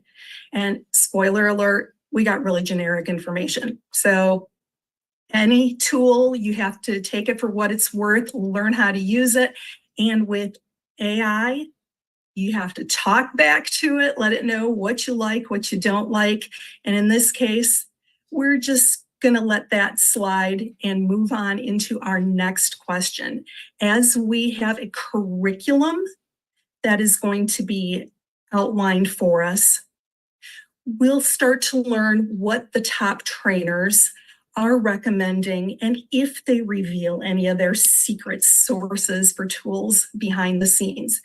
But in the meantime, this is an excellent starter curriculum, and it's being put out in beginner level to intermediate to advanced, and it even gives us the approximate time commitment of how long each of these video tutorials are going to be to go through as we're doing our initial training process. And we get suggestions for further exploration, like Udemy and TEDx and Coursera. You may have noticed those were all options there. And then I like to put everything back over into my Google Doc. And from there, we'll go back and tweak it and make sure information is accurate and actually usable. Isn't that an excellent starting point? I consider this like getting a free trial. It's a quality starter point for your options instead of doing a random search on YouTube or Google. Sometimes you're getting a bunch of random strangers that are just hyping up expert advice, or you end up going down all these rabbit holes that the algorithm sends you on. People just selling you something that isn't really getting you the expert tips and tools that you need to learn a skill. So more is not always better. This is a personalized tutorial curation process as a free trial to test any new skill or new side hustle or even a trainer style with no financial risk. It's a really decent scope of information that you get under your belt to base better decisions on before you decide to invest in anything. Now, the next step, you need to connect what you do, what you offer, to who's paying for it. Like a matching game. So we used AI tools again, of course, to find where are the paying clients for what Matt is offering to the world. We need that value exchange circuitry going to equal the currency. And we need to switch that on by connecting. You'll notice in this example, the paying clients where Matt has his skill set are professionally based in places like LinkedIn and Meta and job marketplaces like Upwork.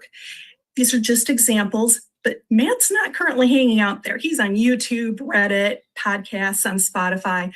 So he might have to switch things up a little bit, but now he knows that he can just focus on one. Just focus on one to get started and make a perfect match.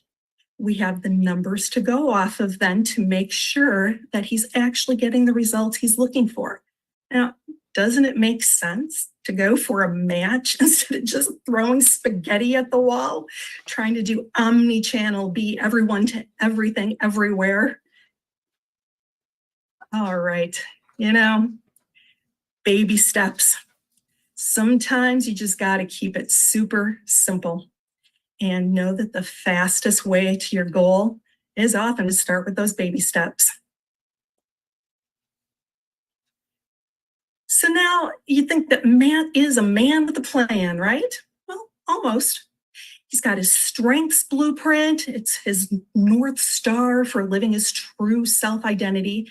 He knows his sweet spot and his career that he can offer a service of his gifts to the world.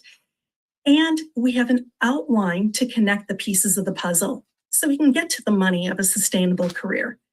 But Matt actually needs a step-by-step plan with even more structure for him to stay on track. So the next part of the process, again, we used AI tools to further help break this all down into bite-sized chunks based on his specific factors. We've got level 1 of a 10-day quick start. In his case, that meant getting the up-leveled skills to be able to do something in his new career choice. Level 2, then we've got that 30-day launch plan. And level 3, we do a stats check. We want to analyze the progress, including actual numbers, to make sure he's on track to reach his target money goals. Again, keep it super simple, not complicated. Matt is relieved. There's no false claims, no pushy salesman. This is actually a personalized plan for him with numbers and outcomes that he is fully in control of. Matt actually now has some intrinsic motivation. It's a self-directed plan that he can bring to life. The self-autonomy of this model is a compelling game. He can see his numbers change, and it's in direct proportion to his action. Gamifying this takes all the pressure off. These baby steps do just knock out some dominoes to get on the path to the desired outcome. At each level checkpoint, we're going to look at those stats. Is he on track to reach his goal? Has he acquired the skills and competence to get to the next level? Maybe need to add a few tweaks, maybe a few assists along the way, or remove some obstacles. Is he showing up on the leaderboard? Or this is probably not the right game for him after all? No pressure. Then we just circle back through those 3 steps that are specific to him and pick a different one off the list of that career and professional development ideas. If it looks like it's game over, doesn't necessarily mean it's a failure. It's just a chance to reboot or start a new game. And this is such a fast process now with AI, so you're not stuck spinning your wheels trying to get your life figured out. Personalized professional development.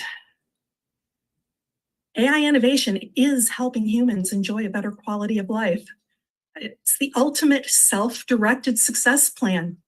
And AI helped with the structure, the systems, the statistics.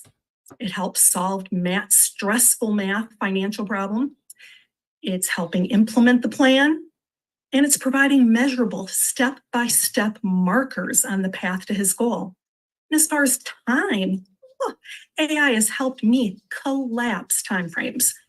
And now I can be a really good consultant and connect human to human. I call this a win-win. So I hope you had a good time, even with some big topics here like tech and finance and even an existential crisis thrown in. And hopefully you found a few favorite takeaways or 2.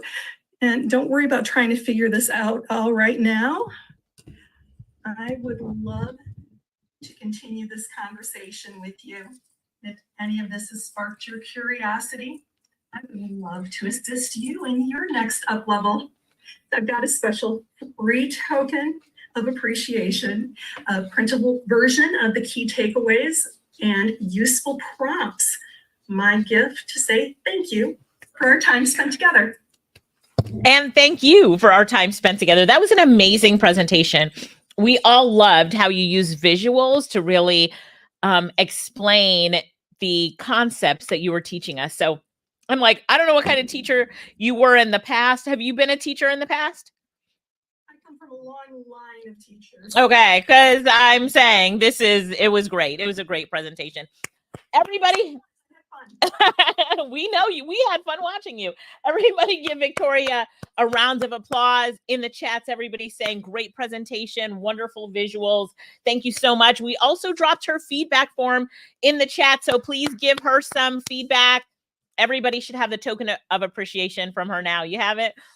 She's so sweet. All right. Thank you once again, Victoria. Thank you so much for being here with us today and dropping all this goodness on us. I can see that some of you will have so many just practical uses, right? So practical ways that you see that you can now put this together. So, all right, you ready for the next one? And we're going to continue our talks about money today because we have Ken George coming up next. And Ken is going to speak to us about the AI advantage in what? In finance. So who's ready to talk about AI and money? AI and money? Ken is going to really bring it. Ava, if you would go ahead and cue up the video. Guess what time it is? It's time to introduce our next featured speaker. Our next featured speaker is the one, the only Ken George. Our featured speaker will be presenting on Unlock the Future. Learn how AI can revolutionize your financial advisory practice. No, and Bruno. Discover AI tools that streamline your workflow. Get ready for the one and only Ken George. Yay, Ken! Ken, we are so. How are you doing? I'm doing great. How are you? I'm doing great. I'm doing great. And we're so excited to have you here today talking to us about the AI advantage in finance. So we know that this is going to be just a great conversation. We're excited for it. Have you been enjoying the summit so far? All these great speakers? Absolutely. Sensational. And I just want to thank you for putting it all together. I mean, it's extraordinary the work that you have done. The little Thank you. sisters are the best in the business. And that staff, that's $1 million staff you've got. Thank there. you. I'm Thank telling you. It's so impressive. Thank you. Thank you. All right. Well, take it away. We can't wait. Thank you. And welcome, everybody. I really appreciate you spending some time over your lunch hour with me. It's a real pleasure to be here. There is a disclaimer, and I think it's proper to remind you that I am independent of this group. Although I have enjoyed their training, these thoughts and my presentation is based on my own experience and expertise. I'm the managing member of AI Marketing Partners, a DBA for Canyonwood Partners, LLC. We have a digital marketing agency, but frankly, nobody wants to talk about SEO and all the other things in digital marketing. They all want to talk about AI, and so do I. AI training, AI business solutions, AI presentations. The clients we serve are principally small businesses, and I've pointed this presentation towards small business, principally in the financial services area, be it financial planners, investment advisors, legal, tax, real estate, those kinds of things. Title of the talk is Revolutionize Your Practice. This is not evolutionary, this is revolutionary. And you have an advantage in financial planning in those categories using AI. A lot of people that I've spoken to about this in really large financial planning offices have said, you know, what is this AI hype? What is this all about, really? Well, it's about the future. And I think the next time I give this talk, I'm going to draw a red line through the future because present, because the future is here, it's now. But this is how we can help you unlock the key and get this thing moving today. The AI that's in your future and in your present will give you a whole variety of things. I've narrowed it down to simply 4 areas. Don't have time to talk about all of them, of course, but there's an efficiency boost, streamline your workflow. I'm sure you can kind of see that from a distance, even if you haven't played around with these programs, with these tools. Smart asset allocation. If you're in the securities business, you can hyper narrow down your asset allocation to each one of your clients, if that's your flavor of doing business. You were never able to do that before, not really. Risk management, of course, for our insurance friends and securities people. And let's talk about client engagement. This is the one that I see the greatest advantage and the greatest revolution happening. So the future of client engagement is really the future of marketing and sales in your practice. And if you take a quick look at this slide, I love these slides, by the way. This is what I believe will be the financial planning, the legal, the real estate practice of the future. It'll have humans and they'll be doing higher level things, but there'll be, I think there'll be a robot. Right now they're chatbots, but Elon Musk says in 27, he's going to have a robot doing this. As usual, I expect Elon to be wildly over optimistic, but I think in the next 5 to 7 years, this could be a very real situation scenario. Now let's talk about something that I call the gorilla in the room. I love this slide. I was going to start with monkey on the financial planner's back, but it's the gorilla in the room. And it's simply this: you, regardless of the business that you got in, you never got into this industry or any other industry, financial planning, all of those.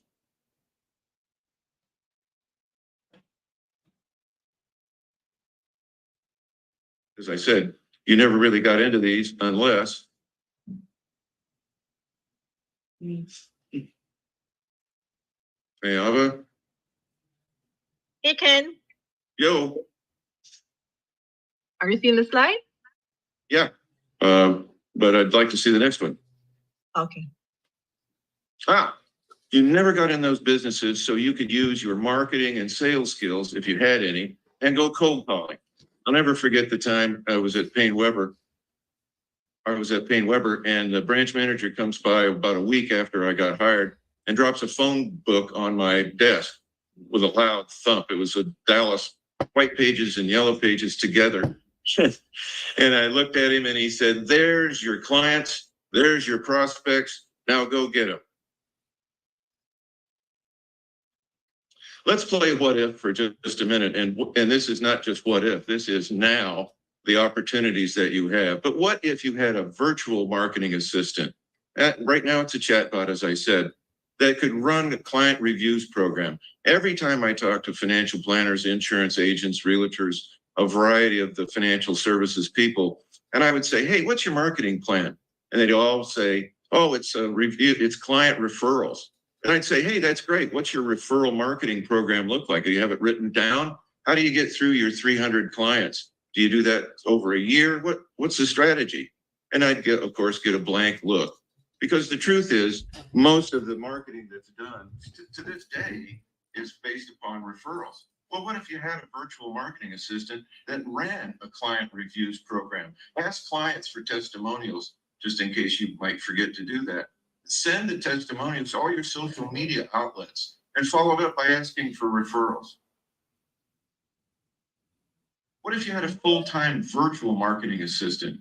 By full-time, obviously, I'm talking about 24/7, 365 days a year. No time off for holidays, sick days, no getting married and moving to Montana, and most importantly, no asking for a raise. What would that look like?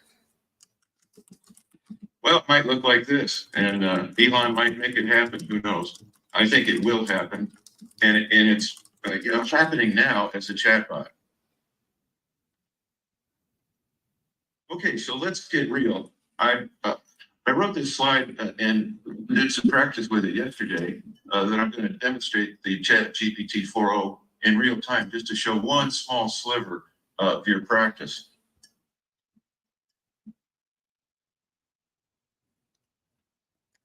But in the interest of time, someone pad my board and to prevent the problem, yeah, here we go. Let me move this out of the way. As I tell you, I wrote this yesterday and not yesterday, a couple of weeks ago, and yesterday I was trying it out and ChatGPT went down. So instead of doing a live demonstration and in the interest of time, I'll simply show you what I took a good hard look at.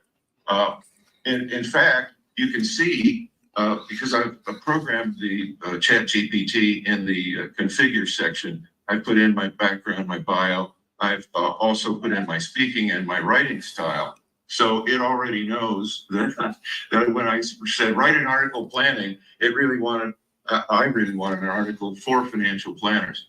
This thing can think for you as well as think with you. So here it is. This is the answer, certainly, and it's a step-by-step guide, and it's amazing how well it can do right out of the gate. As you can see, here's 10 points. I could have asked it to shorten it. I could have asked it to put in in a blog format, in an article. There are a variety of things I could have done.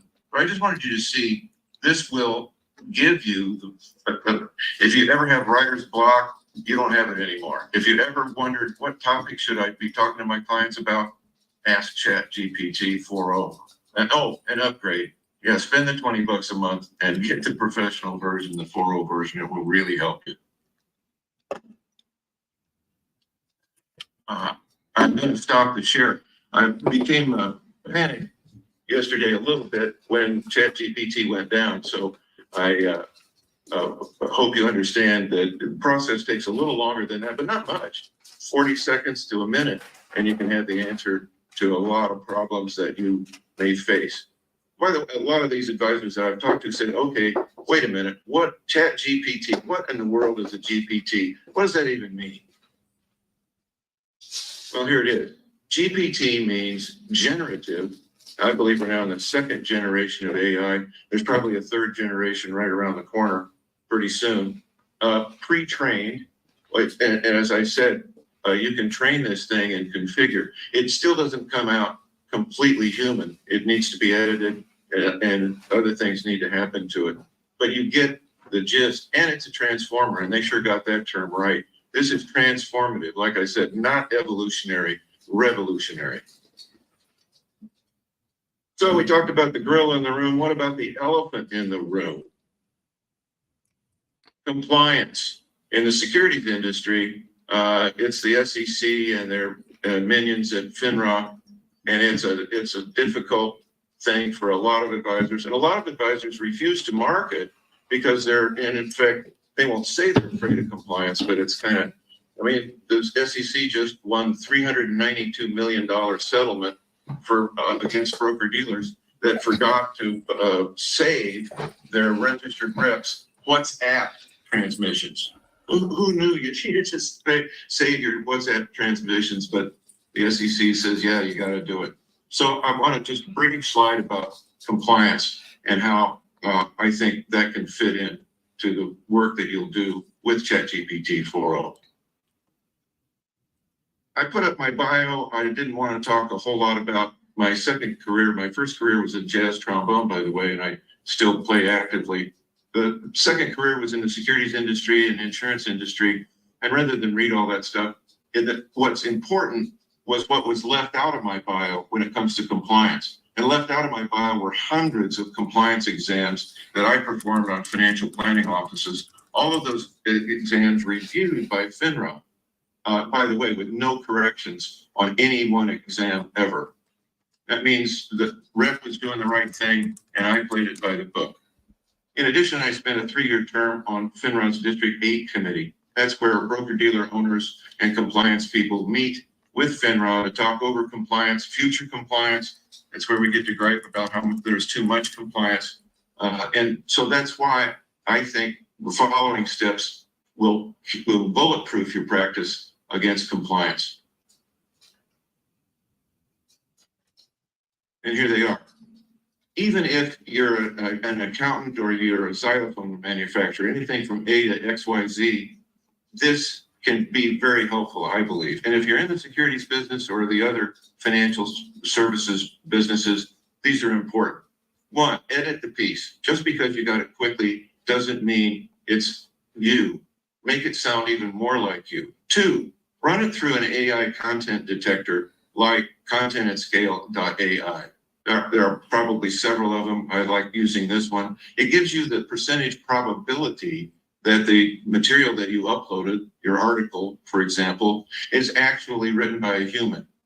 So if you get a 50 or a 60%, you have work to do. They'll actually help make some suggestions. You got to get the thing, in my opinion, up past the 80s, 88 to 92% is a high probability that this was a human piece. And if you've done the editing, it is your piece. 3, send it to your compliance department with your signature block. So the securities guys know and gals know what I mean. And or 4, send it to your state compliance department. Real estate, send it to your broker. Make sure that this is all done before members of the public ever see the material that you put out. I wish we had more time together. I know I went through this rather quickly, but it's important to take the time and play with ChatGPT 4.0, play with some of the others. I had a backup set with Claude, just in case the presentation and the demo didn't work right away. And here I am, Ken George, AI Marketing Partners. There's my stuff. And my gift to you comes with just a small string attached. I'd like to hear from you. And if I do, I'll be happy to share that GPT with you. If you're not in the financial services industry, you are an architect or a xylophone manufacturer. That's what I said. I'm pretty sure I did. I can help you modify it. So please find me and I'll help you. Thank you so much, Ken. Here's a picture of me playing recently with Them Bones, the 6th trombone I was a founding member of many years ago. That's me kind of in the center, and we're playing at the International Trombone Festival held at TCU. I love that, Ken. Thanks for sharing that. Can everybody give Ken a round of applause? And Ken, do you have your trombone next to you? Are you ready to play for us? Next time. All right, everybody, give Ken a round of applause. Thank you so much for being here, Ken. Love that perspective. Yes, absolutely. Let's keep talking about, money. Let's keep talking about growth. Let's now bring on the stage. I'm just looking for her really quickly. Heather Ann Havenwood. Heather, are you there? Heather? Because Heather is going to talk to us about AI with sales. How do you use artificial intelligence to master sales, even if you suck at it? I know she's bringing the energy. She's going to have a lot of fun with us. So I'll cue up the video for Heather Ann Havenwood. Guess what time it is? It's time to introduce our next featured speaker. Our next featured speaker is the one, the only Heather Havenwood. Our featured speaker will be presenting on practical steps to integrate AI into your sales strategy, using AI for customer insights and personalized sales approaches, how AI can transform your sales process, and more. Get ready for the one and only Heather Havenwood. Yay! We saw you dancing, Heather. We saw you dancing. Welcome, everybody. Give Heather a nice welcome and a round of applause. There you go. All right, Heather, I'm turning it over to you. Do you have your audio? Ava, can you unmute Heather? Heather, check it. There you go. You were doing great, though, with all the hand movement. We loved it. Use AI somehow. Thank you so much. That was super awesome. Hey everyone, thank you so much for being here. My name is Heather Ann Havenwood, and as Alicia likes to say, her and I've been in the business for over 20 plus years. I'm like, don't say that. That sounds like we're old. So I'm super excited to be here today. Yes, today I'm going to be talking to you about sales. Because y'all know y'all love sales. I really love sales. Yeah. Yes, put in the chat. I love sales because I love to make money. Okay. All right, let's do it. So I'm going to go ahead and move over my browser.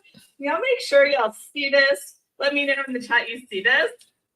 because, okay, good. I think we got it, right? I just want to make sure I'm going to check WhatsApp because I got 3 screens going on. So I want to make sure that you see it. Okay, good. We're good. All right. Well, welcome to the AI Summit. Let's make sure this is on. Okay, yeah. All right. How to leverage AI in selling your service, even if you suck at selling. Who's with me? Who's with me? All right. I'm super excited about this, actually, this conversation. Disclaimer. Y'all know the disclaimer. All right, there we go. All right, this is me. You don't have to read all that, but I'm now the AI sales boss. Who's with me? I just like completely created that like yesterday. I'm like, I am now the AI sales boss right out of it because I've had a lot of books out. And one of the books I've had out is Sexy Boss. A lot of people call me the Sexy Boss. Been going on since 2013, over 10 years. And these are my other books that I have published out there. I'm also a Stevie Award winner in 2020 for social media, which I'm super excited about that. And that was me looking at my amazing Stevie Award. Awesome. All right. So how to leverage AI in selling your services, even if you suck. All right, cool. That's what this is all about. Now, there's a new world we're in AI, but sales in the new AI world, I think, is really unique because I think people still connect with people. And so there's a huge importance of what I call the modern AI sales strategy, right? So I'm going to talk to you about Jane, the story of Jane. Now, I actually have a sister named Jane. She's probably not on the summit, so she probably won't listen to this, but my sister's name is Jane. This is the story of Jane.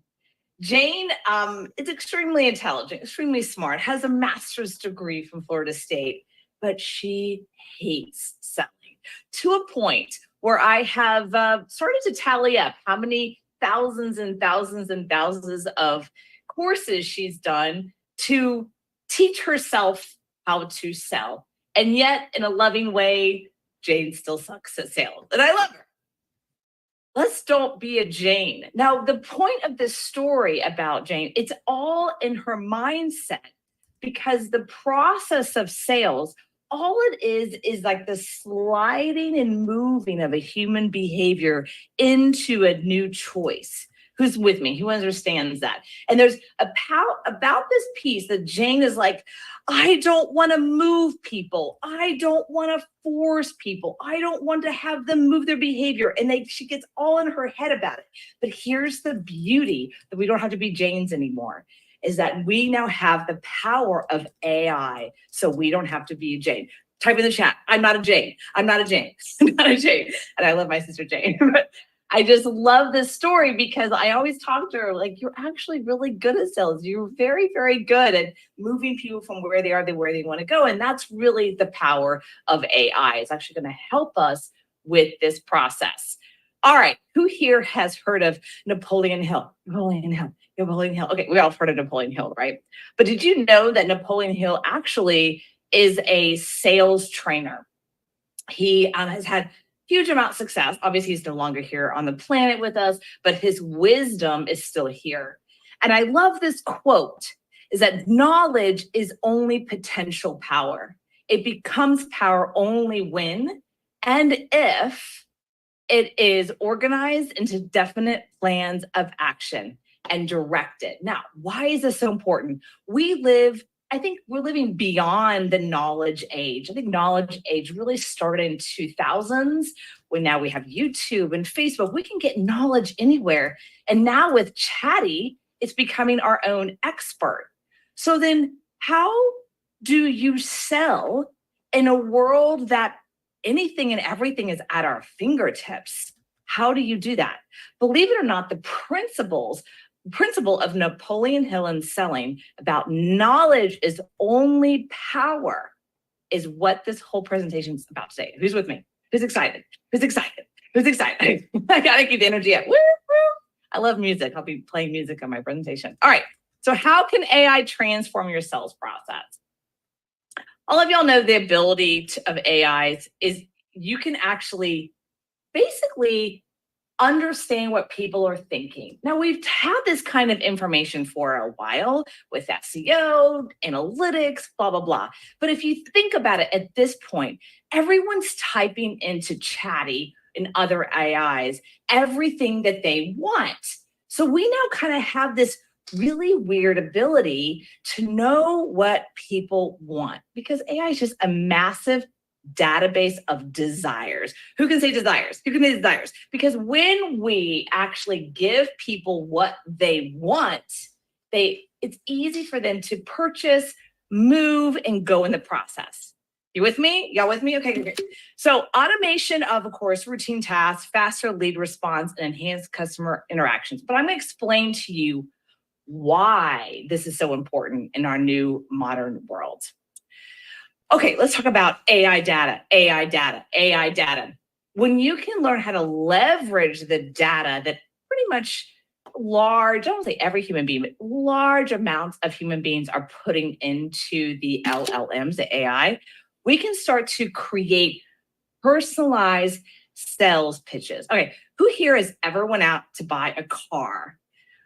Me. Now, when I went to buy a car this last time, I was by myself, and I feel like the sales guy was not really talking to me. Like personally, Heather, like I really don't care the size of the engine. I don't. I just want to make sure I look good in the car, I feel good driving the car, and it's got an amazing sound system. That's pretty much all I ever cared about. And I hope that it, goes fast. But I don't really care. So when he's opening the hood and showing me all this data, and I'm now getting exhausted and tired, like, right? The sell is not going well. But now with this new data of AI, we can actually personalize it. So let me tell you the story of Botox. Hey, ladies, who here has ever had Botox or something similar? Type in the chat, Botox. Woo, woo. It's actually a really fun story. You may have seen this new commercial with Botox.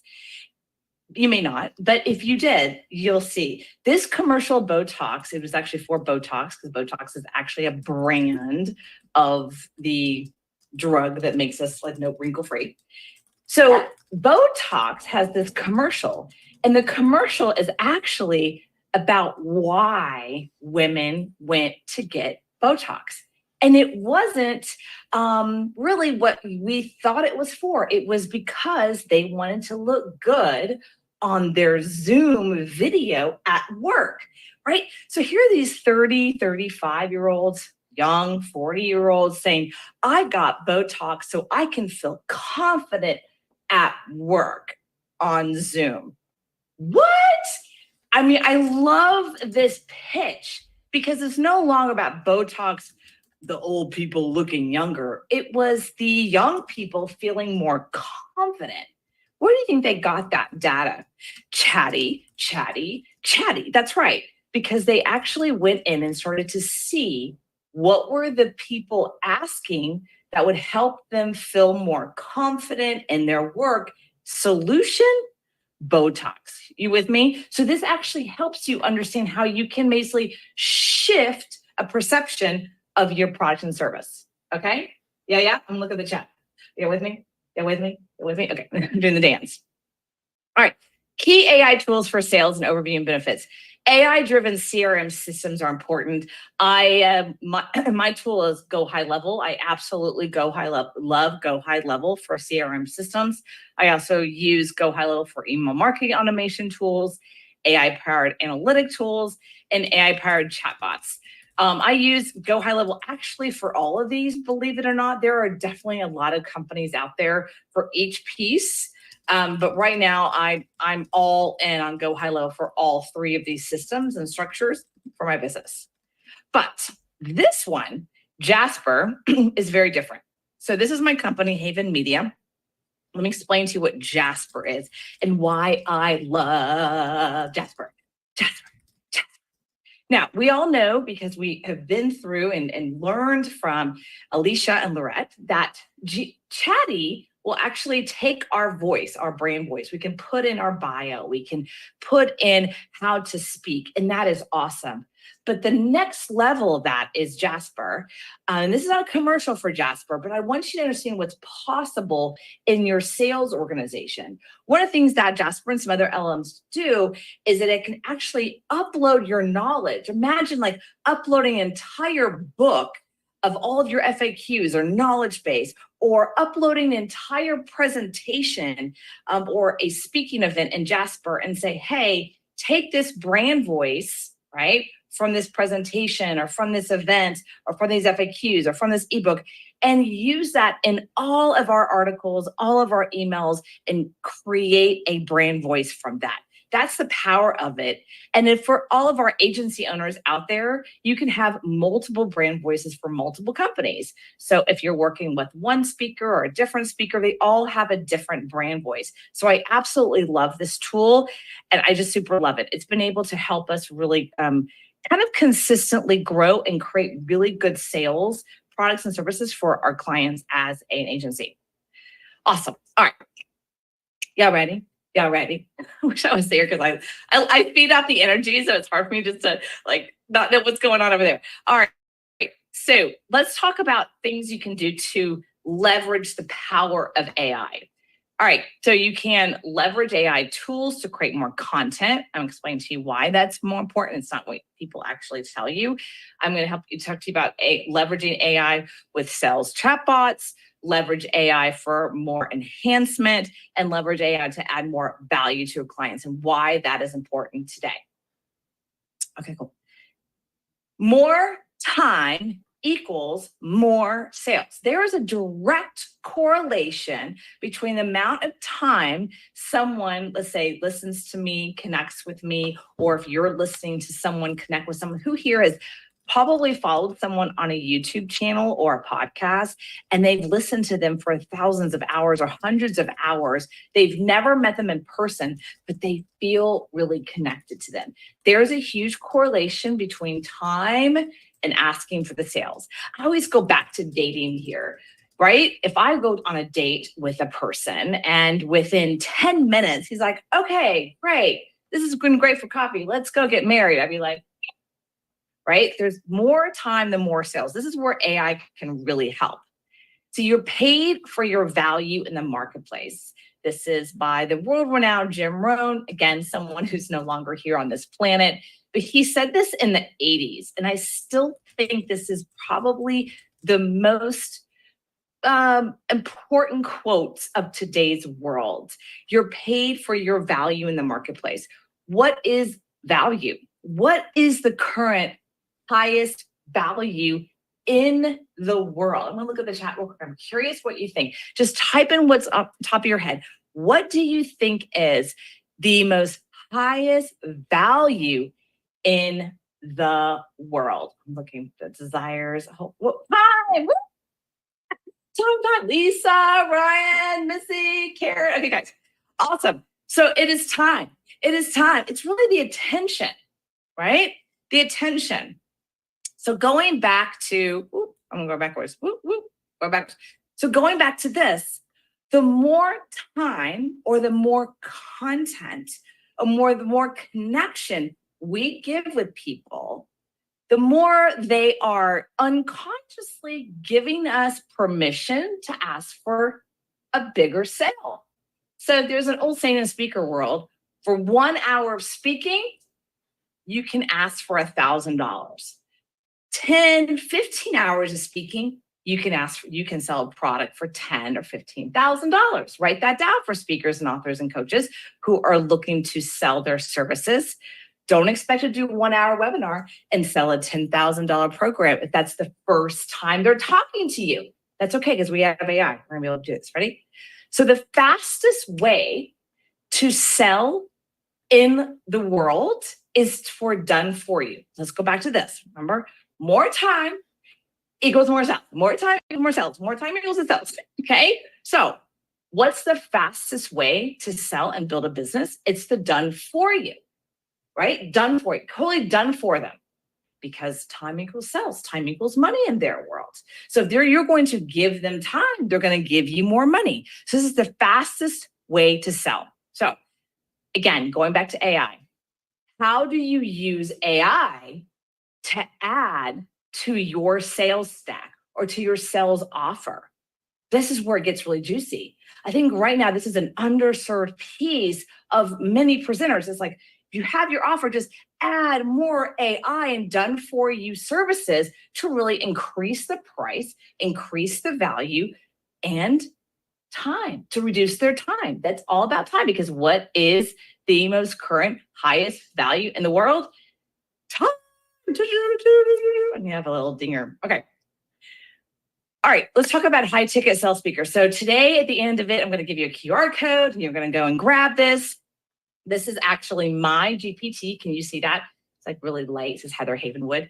This is actually my GPT because I'm really big on high ticket sales. I'm really big on helping speakers, service providers, companies to stack what I call the thud factor, to really stack that.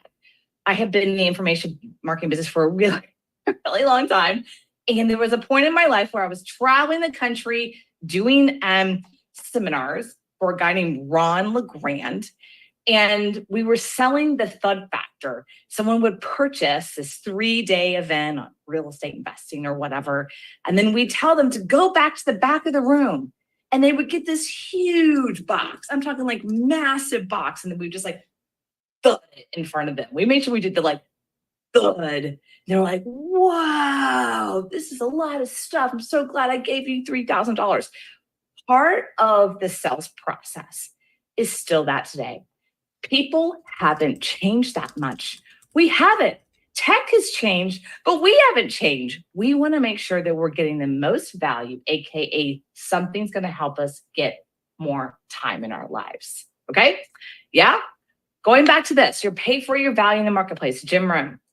What is the value today? What is it that businesses, entrepreneurs, people value more today? Time, give you back time. So if you can create the best offer that actually helps craft something for people to give them back the time, boom, huge value in the marketplace. I'm looking at the time. Got my time. Okay, I'm good. Let's talk about a few things. Okay, you all know this. You can actually, of course, do repetition of email, meeting schedule, follow-ups, but why? What's the point of this again? It's not about your time. It's actually being able to have consistency of your brand voice, and the more time people see you, spend time with you, and consume you, the more and faster they're going to sell from you. Does that make sense? Yeah? Y'all with me? Am I good? Okay. So trainings. I want to go to this very bottom one right here. Can I do a little click? Okay. Trainings via video. You probably have heard of HeyGen. If you haven't, I love this tool. HeyGen is basically an opportunity for us to basically an AI video of ourselves, of us talking, that we don't actually have to create all the videos ourselves. We can actually use something amazing as HeyGen. But I want you to remind yourself that people don't buy robots, they buy people. People buy people, not robots, but they love speed. With that in mind, I'm going to tell you a little bit of the story of the adjuster. Adjuster Steve. Adjuster Steve came to me and said, hey, Heather, I have been an adjuster for 25 years and I make really good money. However, I now have a kid at home who has special needs. I have a mom who's sick and needs a lot of my attention. And I love going storm chasing. I love getting on roofs after storms and helping people and getting their money as an insurance adjuster. But my knees are tired and my special needs kid needs me at home. And so does my mom.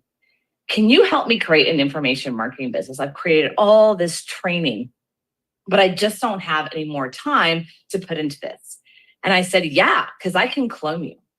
He's like, what? I said, yeah, take the training. We'll create an entire course and mentorship program. But really, any kind of new updates, you just give me the updates and I'll completely create, using HeyGen, your AI of Steve, AI adjuster Steve.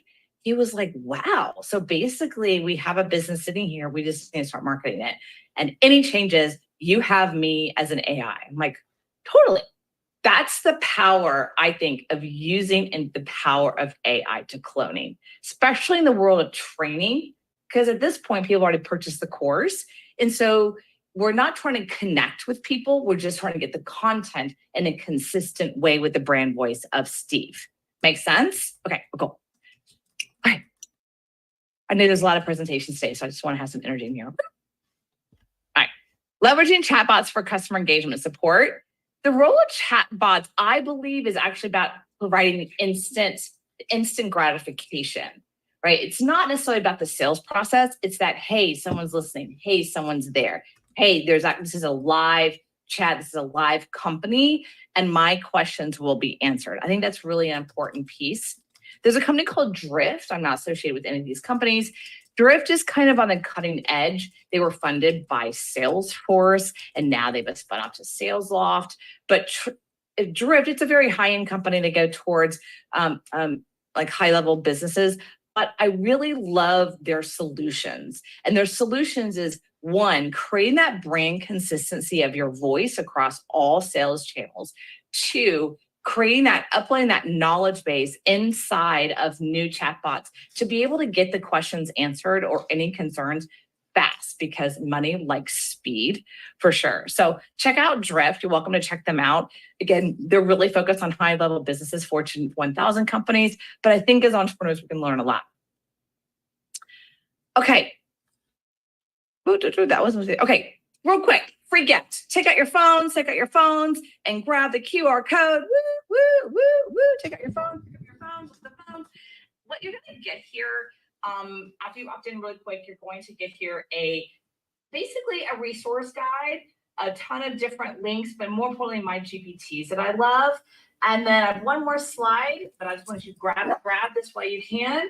And then here, I just want to remind you, the most powerful success skill you can have in the AI world even is to sell high ticket and make sure you add that value. Because remember, knowledge is only potential power.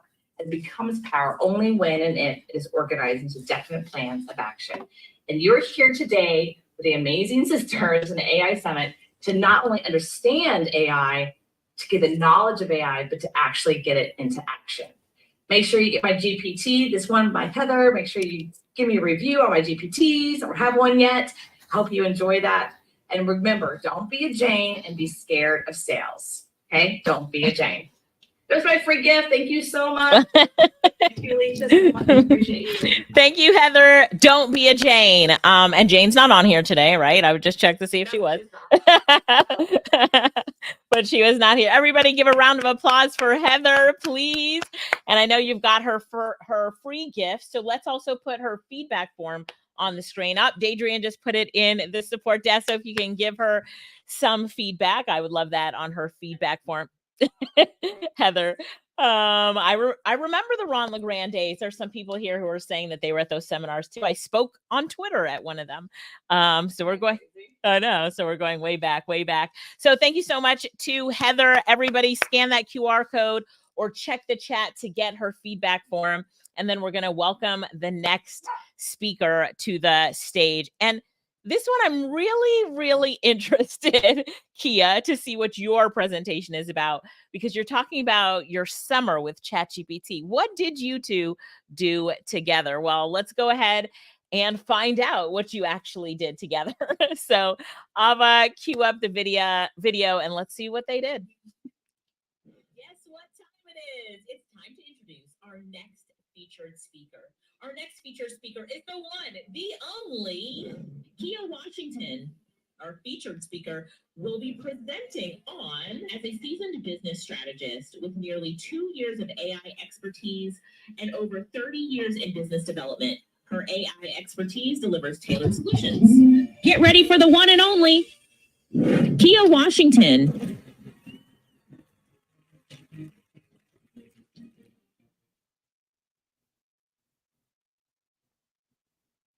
Yay! Yay! I think you're muted. I think you're still muted. Unmute your mic.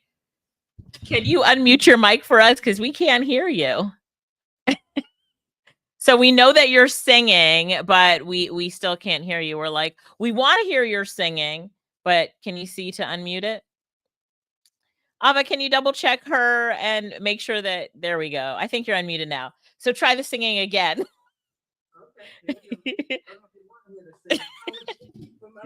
All right, take it away.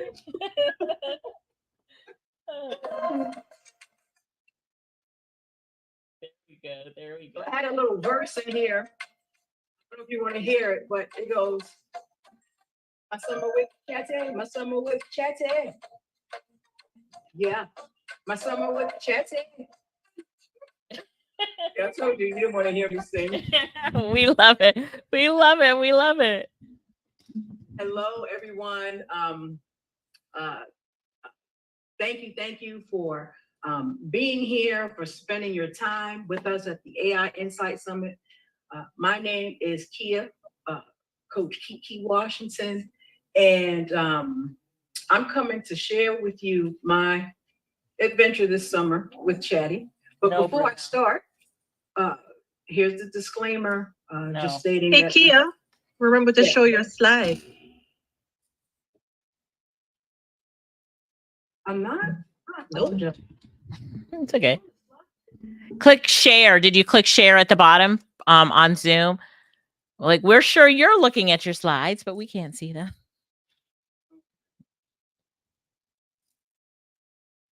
I'm over here jamming and no sharing. What is that?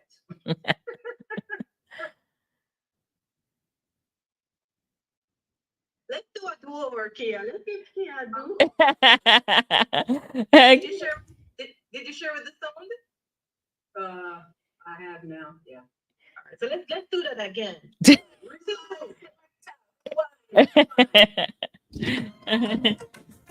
Hey, can you hear? Yes, we can.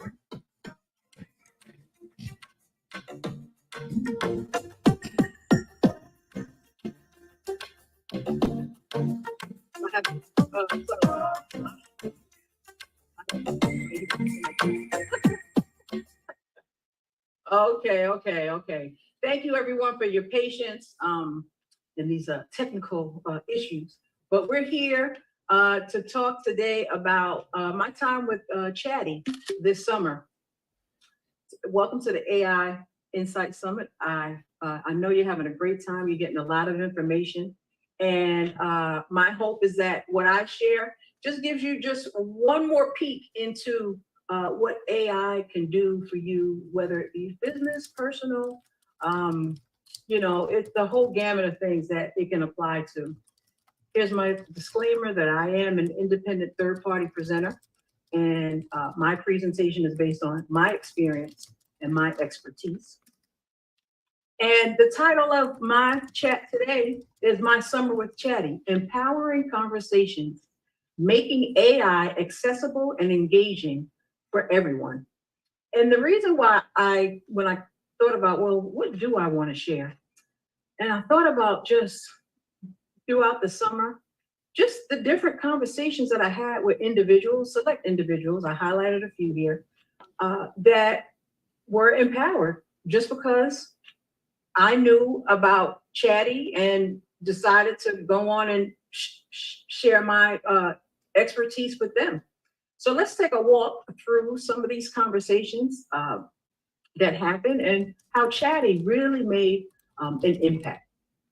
So just to introduce myself, again, I'm Kia, also known as Coach Kiki Washington. I am the Chief Empowerment Officer of Maximize Marketing and Consulting. We specialize in business automation, AI training and consulting, mindset coaching, because that's a very important part of just anything that you do, getting your mind in order. And we serve small businesses, enterprise clients, e-commerce, and health and wellness. So who is Chatty? So Chatty is incredibly knowledgeable, affectionately known as ChatGPT. Chatty is a wellspring of information on just about any topic imaginable. Let me tell you something about Chatty if you don't know, but Chatty is endlessly patient and understanding. Can I get a witness? Okay. No matter what you ask, Chatty is always accommodating, never taking offense. You can ask Chatty about, 10 times to do something over, and he just responds with, okay, and gives you the utmost care. Chatty is also constantly, continuously evolving and expanding its capabilities, ensuring that it can better serve you now and in the future. So, you know that saying, today's price is not tomorrow's price. Well, guess what? What you see today with Chatty is going to be different tomorrow. So fasten your seatbelt. So in these conversations, Chatty delivered some different things. Chatty delivered smiles, De Niro, tummy love, mind decluttering, and woo size. So let's take a peek into these conversations. So the first conversation actually started in a text message. So I have a family group chat, and there were birthdays, you know, that day. And one of the birthdays was one of my aunts who has gone on. And we just wanted to honor her with her heavenly birthday shout out. So Chatty, the artistic maestro, I put this prompt in, and Chatty, I would like to create a birthday message in memory of my Aunt Frances. She was a nurse for many years and cared for people deeply. She had the best sense of humor and was always in good spirits. I would like the message to say, happy heavenly birthday, Aunt Frances, with cute African-American angels in the image. And this is what Chatty gave us. Boom. Did that not put a smile on your face? If that put a smile on your face, let me see an S in the chat. Yes. All right. So now moving on to our next conversation. I was on the phone with a friend, and we were talking about, you know, our kids going back to school. And she mentioned that her daughter was starting volleyball and she needed a t-shirt. So what did I do? Hey, Chatty, let's see if we can design something for her new t-shirt. So this was the prompt that I put in. What would be a good design image for a mom who has a daughter playing volleyball? Her daughter's name is Danielle and her number is 13. The school colors are blue and gold, and the mascot is a tiger. Well, this is what Chatty gave me. The design is a little small, but I showed that to her and she loved it. So guess what that did? That opened up a whole new conversation about, you know, I guess she started to visualize how she was going to look on the field, just talking about, you know, what her shirt looked like and how everyone was going to ask. So she mentioned that, hey, why you could probably, they'll probably ask you for orders. And I didn't even think, De Niro, I can monetize that. So I could set up a pop-up shop in Printify and have the team come and order. So guess what? I'm waiting for some feedback now, and I already have the mock-up ready. So when it's ready for that pop-up shop to go up, that'll be the example, and then they can personalize however they like. All right, so now we have Chatty, the vegan chef. So I was looking to set up a TikTok channel for health and wellness. And I thought to kick it off, it would be great if I just came up with, you know, just some kind of menu or what have you that is vegan, because I'm really trying to, you know, have my my nutrition better. So here is Chatty providing me with a 30-day vegan menu for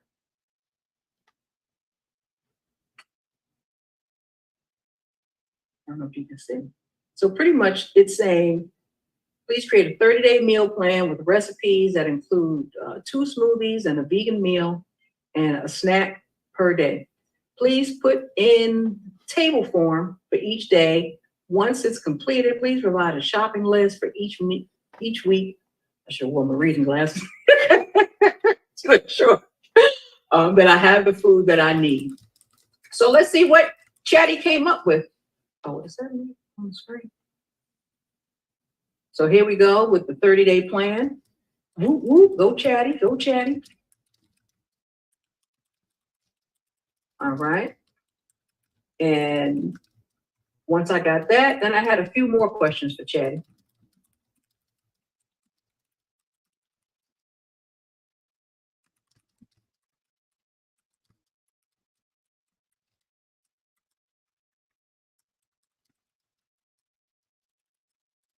All right, now we have the shopping list. And I looked at the shopping list and I said, I will go in there and spend way too much money. Okay, Chatty, let's refine this a little bit. So after week 4, let's see what Chatty does for me. So I put, please provide the specifics. Well, I'm not gonna give it away. I'll let you see. Please provide the specific amount of food for each week. Bang, watch Chatty go. Go Chatty, go Chatty, go Chatty.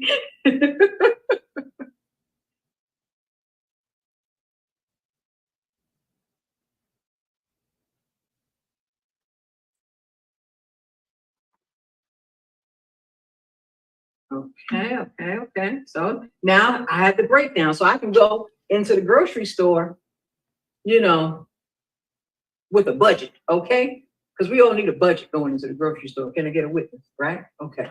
So now we have week 3 breakdown.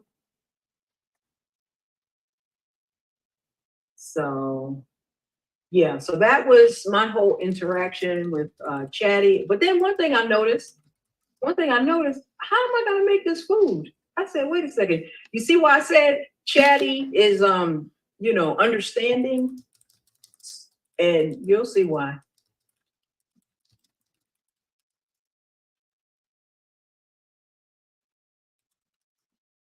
All right, I said, wait a second, something's not right here. Chatty, something's missing. Did you include the recipes? It's important thing to include. And guess how Chatty responded? Isn't Chatty nice? You're right. I didn't do that. Here you go.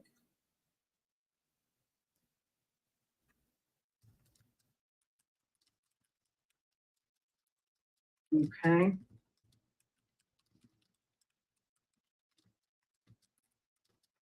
All right. So that pretty much gives you the gist of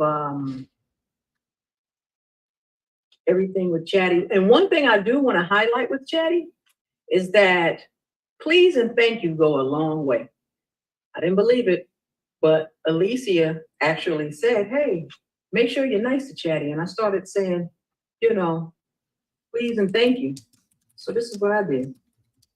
I always make sure when he helps me out, I let him know how grateful I am. Thank you very much. All right.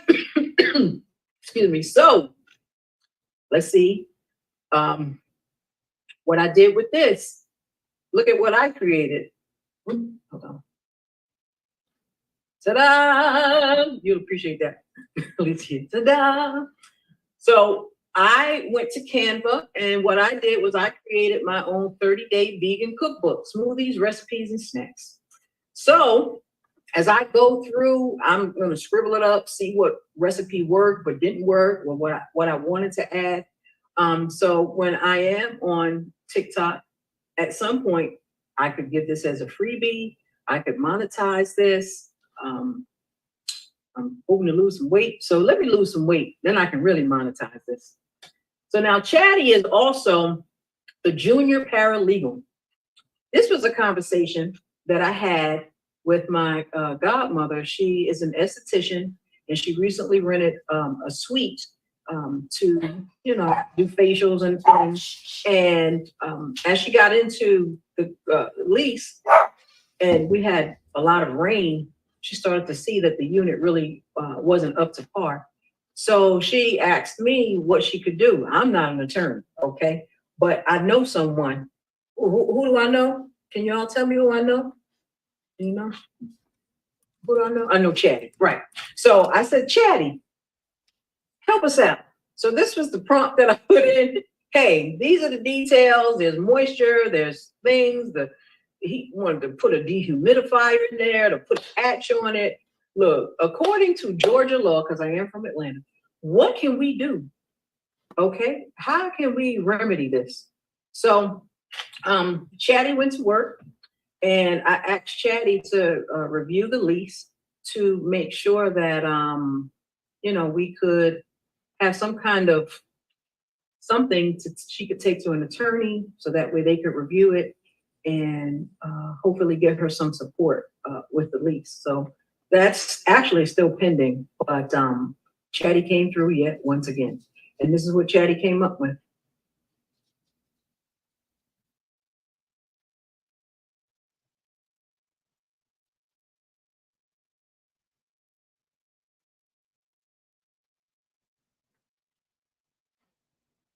So pretty much Chatty is stating that this is an urgent situation, that the humidifier is not going to work. According to paragraph 5.2, okay? And pretty much, you know, hey, now she has a letter she can take to him. Well, take to an attorney first, okay? Because Chatty's not an attorney. Remember that. I did not tell you Chatty was an attorney. So make sure that you take this to she takes it to an attorney, they review it, and you move forward with whatever legal actions that you need to. So in this case, the mind decluttering, right? Nobody has time to go through that contract, but Chatty helped with that. So can I get an M in the chat to confirm he helped with that mind decluttering? All right, so next was a conversation. Oh, well, before I go to that, as you all have heard, there's a feature within ChatGPT called GPTs. And GPTs are pretty much specialized. It's like you can create your own custom version of ChatGPT. You can pre-train it, okay? When you pre-train it, you don't need any coding or any kind of additional knowledge. You provide the content. You put the conversation starters in there, and it's a way to systemize a routine task. So this way you're always getting the same result. So here I was talking with my daughter's mentor, and she has a songwriting business for young kids to help them to work through their emotions. And she needs a lot of grant. Well, she relies on a lot of grants to keep her program alive. So she was just, you know, not complaining, but you know, it's just an intensive process. Again, that mind decluttering. So I asked her, I said, well, are you using ChatGPT? And she said, yeah, I do. And I said, okay, well, are you using any GPTs? And she said, oh, well, what's that? So I went online and I showed her what GPTs are, and we just kind of scrolled through, and we ended up going with the first one, and we saw 4.4 reviews, 10,000 conversations. Okay, let's go with this. So he has a conversation starter where there is let's begin, and look at this. I mean, is this not beautiful? I mean, he's laying everything out. Do I have any grant writers out here? Do I have anyone who needs to write, who needs grant money? Come on now. Let's go to the GPTs. So she looked at that, and I ended up texting her all of the information. And then a few hours later, I checked on her to make sure she got everything. And this is what she said. She said, so I showed her, and she said, thank you so much. Well, no, that's not what she said. She said, thank you. I'm using it right now. It is so helpful. So guess what? It can be so helpful for you. So that's an M and a D, because it's decluttering the mind and it's putting the Nero in your pocket bit to support your business. All right. So my last thing is Chatty being the tranquil scribe. And this conversation came about just hearing from different moms and, you know, just the stuff we deal with. I am a mom. My daughter actually turned 16 today, so give her a shout out. So this was actually a GPT that I created where, you know, if I just want to send a mom a little note or what have you, Chatty could just help me come up with a little message. And I love art too, so it will show you what to send. I love this picture. It says, cherish the quiet moments. They are the heartbeats of motherhood. Take a mindful walk in nature today. So that was from my conversation starter in the GPT. And I know I'm getting close to time. This is the last thing. I asked Chatty to surprise me with a message. So let's see how Chatty surprised me. I didn't have anything specific for this one, but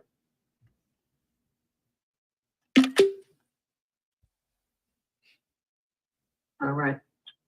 Okay. Find joy in the small wonders of life. Write down the things you are grateful for today. Short and sweet, a picture to partner with it, just to make you, what did I say earlier? This one, the Chatty delivered the woo-sah. Did that give you a woo-sah feel? If it did, let me get a W in the chat. Okay. All right. So as I wrap up my time with you, I thank you so much for your attention. And as a thank you, I actually have in this QR code some general Chat GPT prompts if you're not familiar, if you just want a little head start. And also, anybody who's interested in that cookbook, it's in there too. So my call to action to everyone is get to know AI, leverage AI. As you can see, my summer with Chatty, these were empowering conversations, and guess what? Delivered smiles, De Niro, some tummy love, mind decluttering, as well as oh my Lord, I forgot. But Ask Chatty, right? Ask Chatty. Kia, thank you so much. And I think what you did was expand our minds and say, you know what? You don't just need to use AI to do work. Like there's so much more that you can use it for. So sometimes people are afraid of not using it for the way they learned how to use it. But let's go beyond the way that we've learned how to use it and see how we can use it in different ways. And I think that you just brought a lot to the table in showing us how to do that. So I just want to give you a round of applause and say thank you so much. And hey, everybody, here is her feedback form. If you wouldn't mind filling it out for us. So scan the QR code. Dadrian also put it in the chat. So give her some feedback. We need to make sure we're doing this for all the speakers. So once again, Kia, thank you so much. And thanks for expanding our mind to what we need to do and all that great stuff. So let's take Chatty just to a different level, everybody. Kia's opened our eyes to taking it to a different level. Give her a round of applause. You're welcome.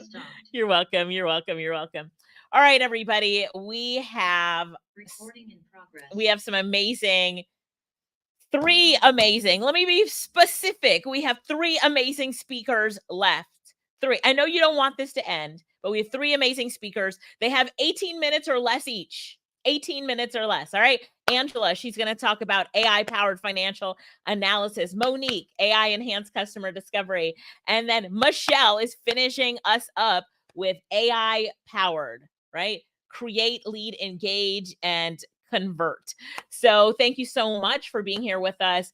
And I know you're going to be just here with us for these last 3 speakers, excited about it. And we'll see you tomorrow as well. If you haven't gotten VIP yet, make sure that you do so that you get all of these recordings. You get all of the free giveaways organized in a document for you. You get our workbook and our freebies and all that good stuff. Heather, we need to add a little bit more fun factor to our VIP kit. I love how Kia brought in her call to action. She was like, let me remember that phrase from Heather's presentation, the presenter before her. So thank you so much, everybody. Now let's get into the one and only Angela Hawkins. She is here to teach us about AI-powered financial analysis for small business growth. Let's go, Ava. Cue up the video. Guess what time it is? It's time to introduce our next featured speaker. Our next featured speaker is the one, the only Angela Hawkins. Our featured speaker will be presenting on using AI for business growth. And with over 28 years of business experience, she propelled Bamboo to success with innovative AI strategies. Get ready for the one and only Angela Hawkins.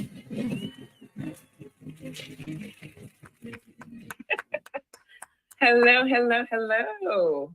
Hello. I am so happy to be here. Thank you so much to the Little Sisters and their amazing band of superheroes.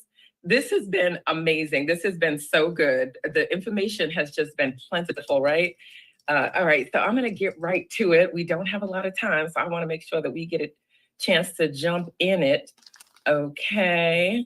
All right. So I'm going to share my screen here for y'all. And just drop me a 1 in the chat if you guys can see the screen and you guys are okay. All righty.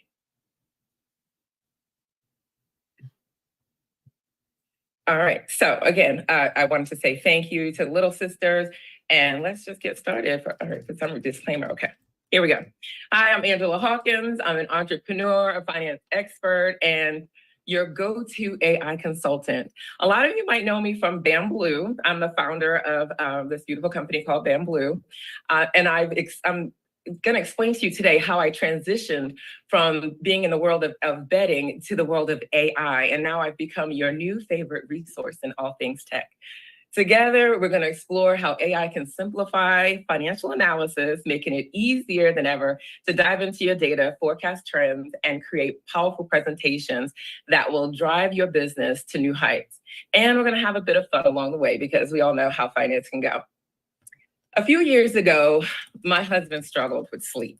So much so that he was affecting his health and our daily lives.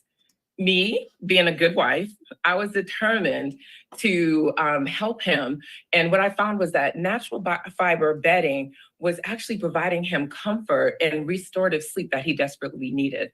As an entrepreneur, I knew that that could make an impact in other lives. So that's how Bamblue was born. So I just wanted to kind of give you some of the behind the scenes on where Bamblue came from. So now that you have that, I'm going to talk to you a little bit about some of the challenges that came with being a business owner. So starting Bamblue came with its own set of challenges. And despite my finance background, entering into this new industry meant I was going to be wearing many hats. I was going to be faced with a lot of tough decisions as we looked at growth. And I was realizing quickly that knowing my numbers was crucial. I knew that as a finance professional, but more so as the be all and end all in this business. So as I scaled, I started to hire people, and I learned the importance of delegating and focusing on what truly drives a business. My journey with AI began in late 2022. A lot of you guys know Chatty hit the scene in November 2022. Well, a friend actually introduced me to ChatGPT. We started with an experiment, just creating some sales emails, and that quickly grew into making Chatty a game-changing tool for my business. AI opened up all these possibilities. It helped me with anything from content creation to strategic planning. I knew I had to share this information with other small business owners. Look, running Bamblue in today's economy is tough. If any of y'all have seen my social media posts in the last couple of days, small business is going through it right now. But I will tell you, AI has given me and my team some tools that help us stay agile and efficient. Whether it's analyzing our data, creating marketing strategies, or streamlining operations, AI has become our silent partner, helping us to do a lot more and with less and empowering us to keep going. And for me, Bamblue is my test case for everything that I teach about AI. I've lived the challenges, I'm running a small business, and I've seen firsthand how AI can transform those challenges into opportunities. My goal here is to demystify AI for you and show you that it's not just a tool. It's a powerful ally that can help you navigate your own business and with confidence. Okay, so are you ready? AI-powered financial analysis for small business growth. Okay, a show of hands. How many people screamed on the inside when I said that? I understand why a lot of people have fear around dealing with finances, both business and personal. It can be intimidating. With the information I'm going to show you today, though, we're going to walk through and you're going to walk away feeling empowered as it pertains to your finances, because I'm going to introduce you to your very own AI finance partner. Well, two partners. After all the stuff that we've absorbed during this summit, I know all of you have heard plenty about ChatGPT and possibly to Gamma. But for this analysis, we're going to put them to work. What we're going to do with ChatGPT is we're going to use it as a finance and assistant, and this is going to help you to analyze your financial data and provide insights.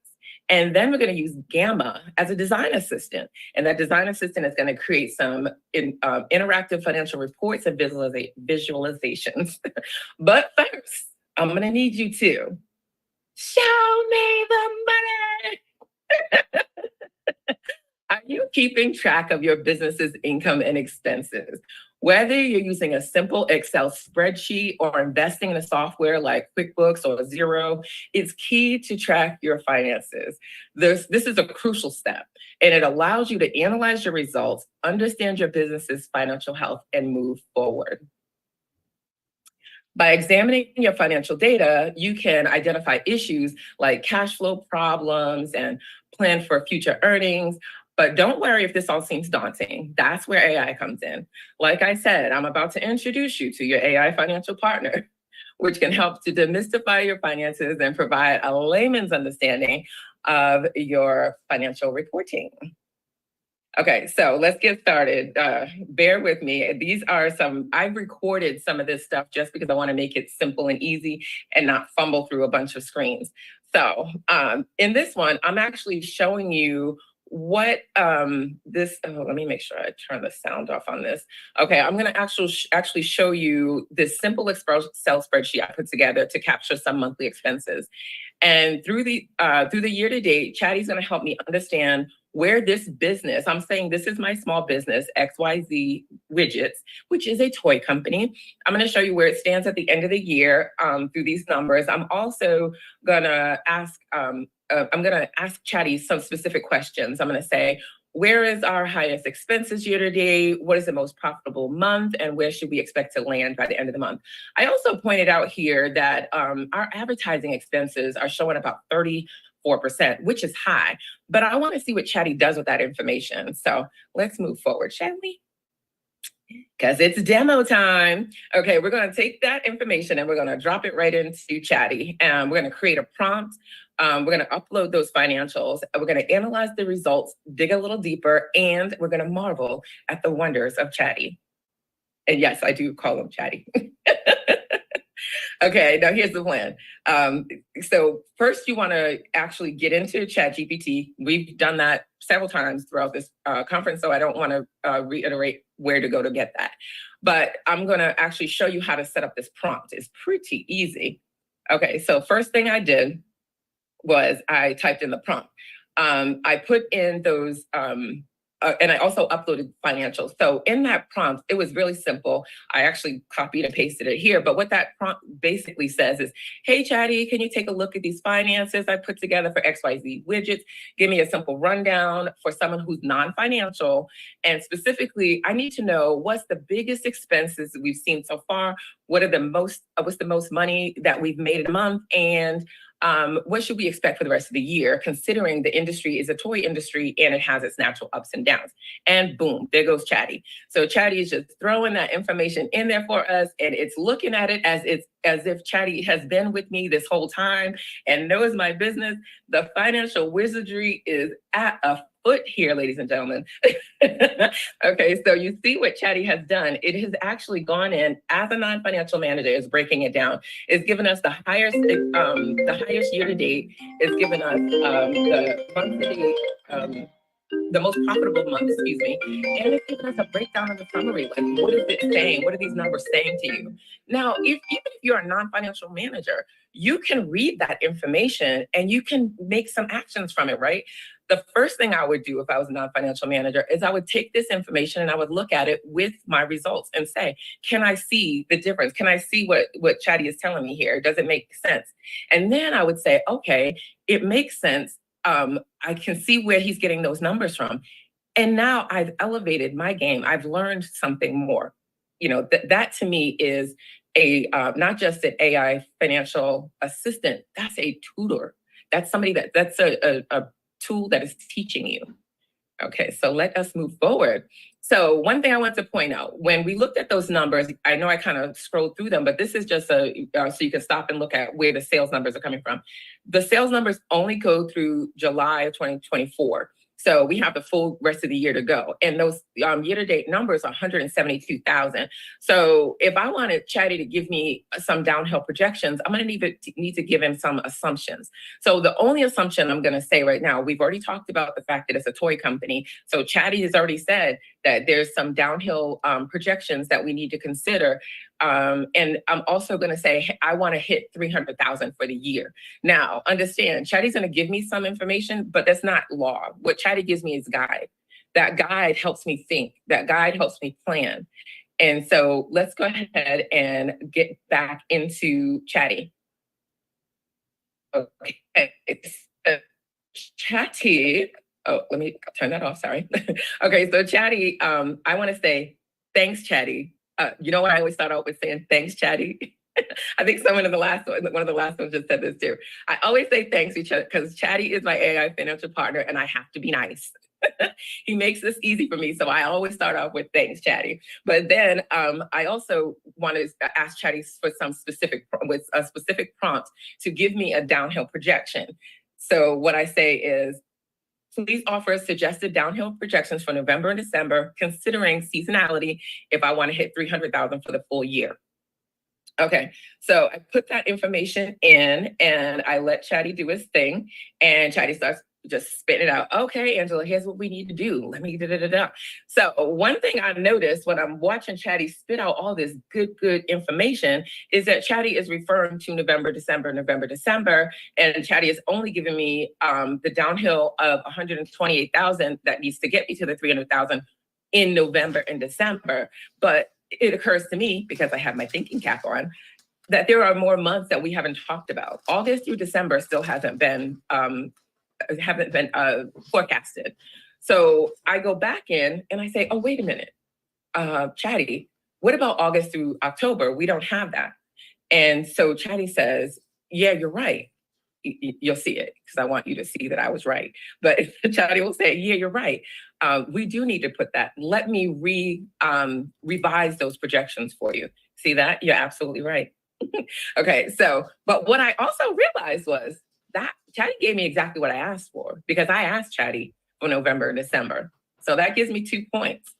1 point is garbage in, garbage out. You have to be clear and precise about what you're asking Chatty. And 2, always analyze your results. Chatty's going to give you what you ask for. Chatty may also hallucinate and give you what you need, but it may not always be correct. So you do have to analyze your results. So in this case, it was easy for me to see that November and December wasn't the full year, so I needed more. So put your thinking caps on as you are using your AI tools, just to make sure that you don't project something that is not true. Okay. So now, if we have some time, and I believe we do, we have plenty of time, we are going to make this pretty. So we're going to take this information and we're going to put it into Gamma. I don't know how many of you have used Gamma, but if you have, please drop me a 1 in the comments, because if you haven't, I'm going to show you a tool that is going to be your AI design partner. You're going to be able to use this not just for your financial presentations, but you can use it to level up any of your presentation needs. There are plenty of tools out there to do this. I like Gamma as a starter because it is a seamless tool to use. You can take a lot of tools and put it into Gamma to be able to get what you want. So let's go ahead and get in.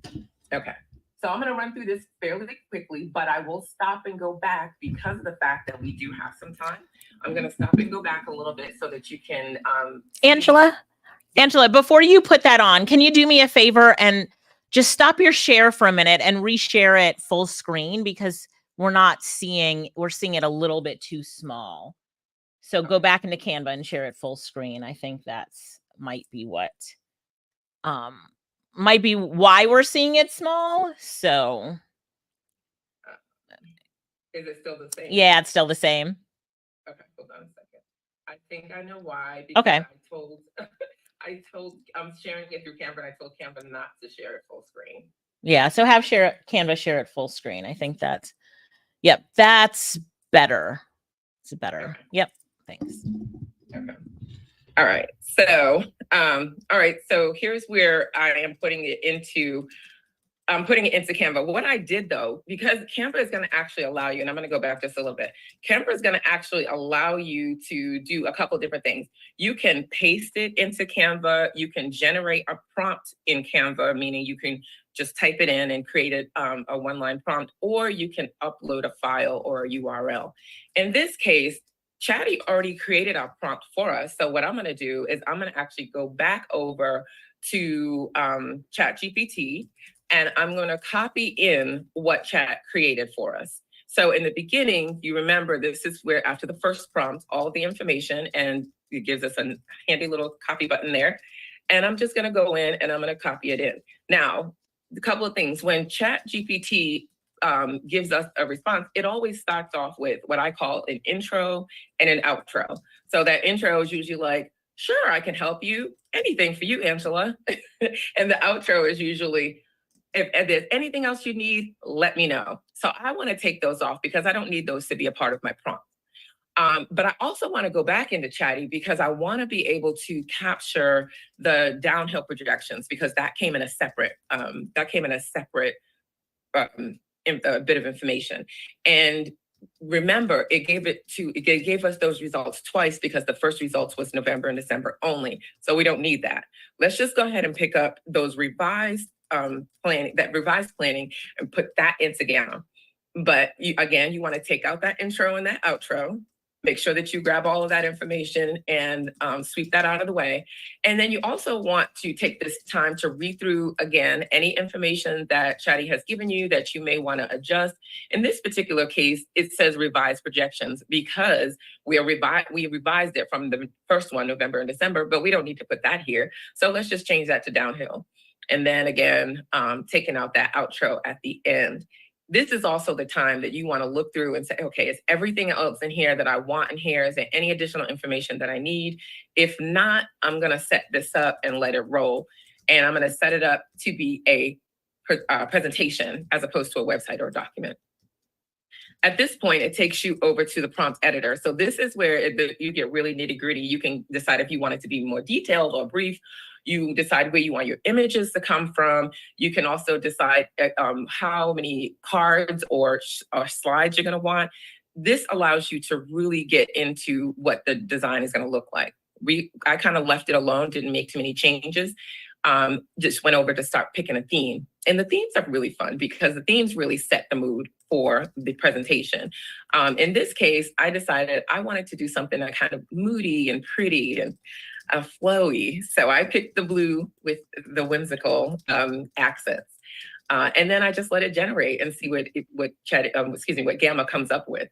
And I absolutely loved how this presentation came out. So and it doesn't take long. It takes a little time, a little longer than Chatty, but it's got to do all this beautification, right? All right. So it's starting off just talking about the financial analysis. I already know I need to change that heading. That's kind of generic. But look, it pulled in an appropriate picture, kind of like toy. It's going to tell me what these the different categories. It breaks it down, talks about the ROI, which, that may be a technical jargon, but anybody that's dealing with their own finances know that ROI is important, right? It's talking about seasonality in the toy industry, summer lulls, back to school, holiday rush, post-holiday sales. Like all of this information is golden, right? So for me, I look at this as a finance manager, I'm looking at this and I'm like, this is good stuff. As a non-financial manager, I would look at this and be like, oh my goodness, this is who I needed on my team the whole time. So I can take this information, I can sit down with my team and I can say, hey, look, team, we got goals. We need to get to 300,000 by the end of the year. This is what I'm proposing. How can we get there? Here are the numbers that I have for August, September, October, November, December. how can we get there with the things that we have on the desk today? If we can't, what do we need to add to that desk in order to get there? This is giving me the guardrails to do that, right? This is giving me information to start the conversation. I'm no longer lost in the numbers. I'm no longer looking at walls trying to figure out how to adjust for where we are today versus where we need to be tomorrow. I can go in here, I can adjust this presentation right here by, I just adjusted the headline there. I'm looking through, I'm reading through what you have to do and making changes to make it mine. It already says by Angela Hawkins, but I'm going to make sure it's really by Angela Hawkins by making sure that I agree with all the information that Gamma and Chatty have put together for me. But again, this is the conversation. You can sit down with a potential investor and have a conversation about your business and where you are year to date and where you plan to go. You can also sit down by yourself and learn. So to me, that means that this tool here is not only your AI finance partner.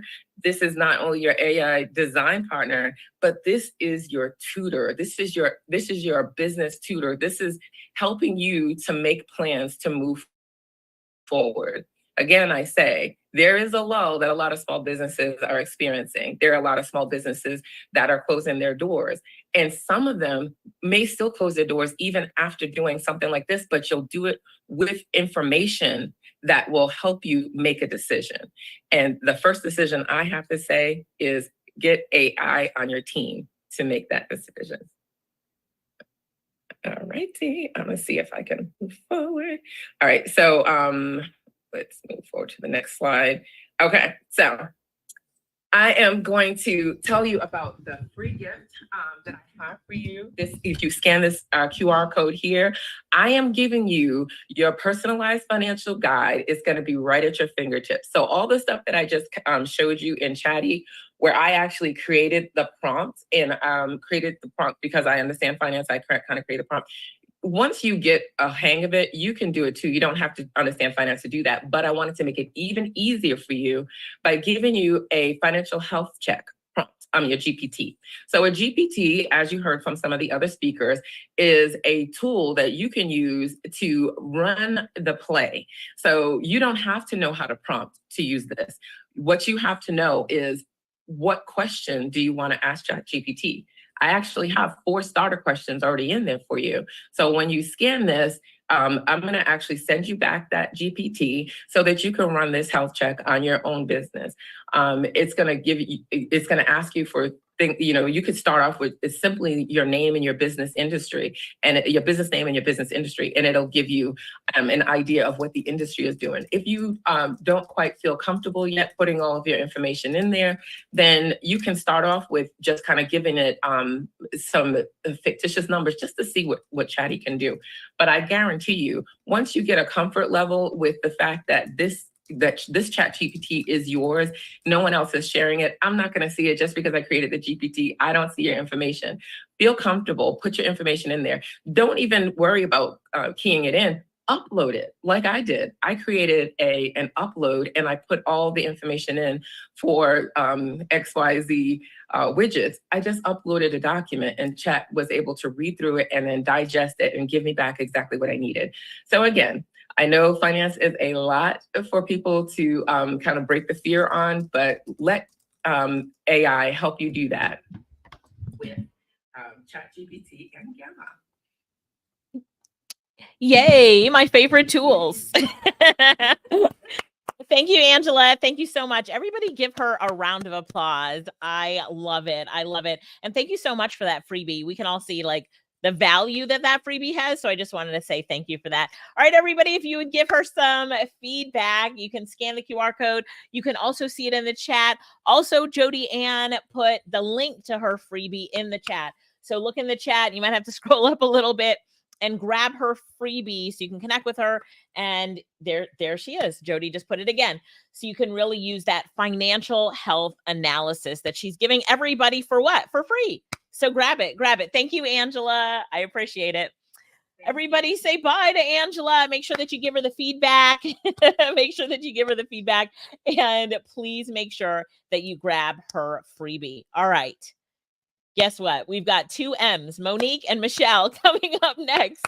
Monique is going to be bringing us some insights on AI enhanced customer discovery for effective content strategy. And people are always asking about content. How do you have a really effective content strategy with AI? How do you make sure that it's one that you know, as you are crafting this strategy, that it's the best possible? So are you ready for Monique? We're ready for it. Are you ready for it? Give me a ready. Give me a ready in the chat if you're ready for it. And then Michelle comes up after her, and then it's me with our closing remarks. So it's been an amazing day. Here we go, Ava. Guess what time it is? It's time to introduce our next featured speaker. Our next featured speaker is the one, the only Monique James. Our featured speaker will be presenting on how AI can transform your customer discovery and content strategy by building comprehensive personas with advanced insights. Get ready for the one and only Monique James.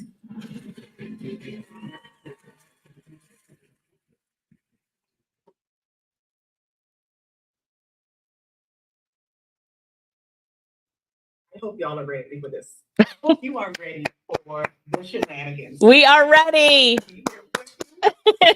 First of all, can we M closing it out? I mean, we couldn't have planned this better.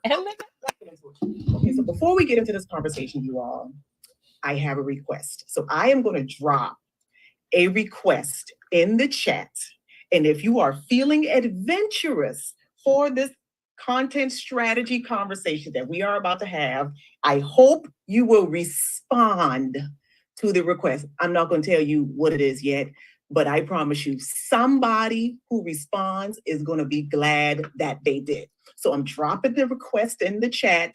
There you go. While you all make up your mind about what you're going to do, I am going to get my slides up and we are going to jump into the conversation. So if you and I have never met, I am Monique James. I am a marketing consultant who specializes in and loves all things marketing strategy. My company focuses on what I call the meat of strategy. It is the stuff that allows your brand to create its own lane and own it. That is your brand personality or the character. That is your customer discovery, which we're going to dig into. We're going to tap dance on today. That is the journey mapping and your content planning. Since 2015, I've had the opportunity to work with startup entrepreneurs, small to medium-sized businesses, government agencies, organizations that support small and medium-sized businesses. And I get to do some really fun things, tying in my marketing strategy expertise and my confidence coach expertise. That's going to matter. So put a pin in that. So what you're looking at are some pictures of some of the shenanigans that I can get into. So you will usually catch me someplace talking, which is very interesting because as a kid, I did not talk much. Not that I didn't have opinions. I had lots of opinions, I just didn't share them. But you're looking at some photos of me teaching workshops. I had the opportunity to partner with my local small business development center and create opportunities where small business owners in the community get to come and learn about digital marketing, social media, things like that. I've had the distinguished opportunity to sit with Pastor Sarah Jakes Roberts on her podcast, talking about confidence and what that looks like for women. I've worked with nonprofit organizations and virtually hosted their fundraiser events. And then the bottom right photo is me with Jack Canfield, that's the Chicken Soup for the Soul guy, and his business partner at an event that I'm going to tell you more about in a little bit. Just stay tuned. So what we're going to talk about today is AI enhanced customer discovery for effective content strategy. We're not just doing all of this work on the customer discovery for no reason. The whole point is to improve your content strategy because content strategy is the meat of everything that you do in your marketing. The customer discovery, knowing who you're talking to, is the beginning and the end of what your marketing will do, how it will perform. It is the foundation for creating content that meets your audience's needs, drives engagement, and supports your business objectives. Are y'all rocking with me? Does that sound accurate? Does that sound like, okay, Monique, I've heard that before. You're not telling me anything I don't already know. Does that sound legit for you?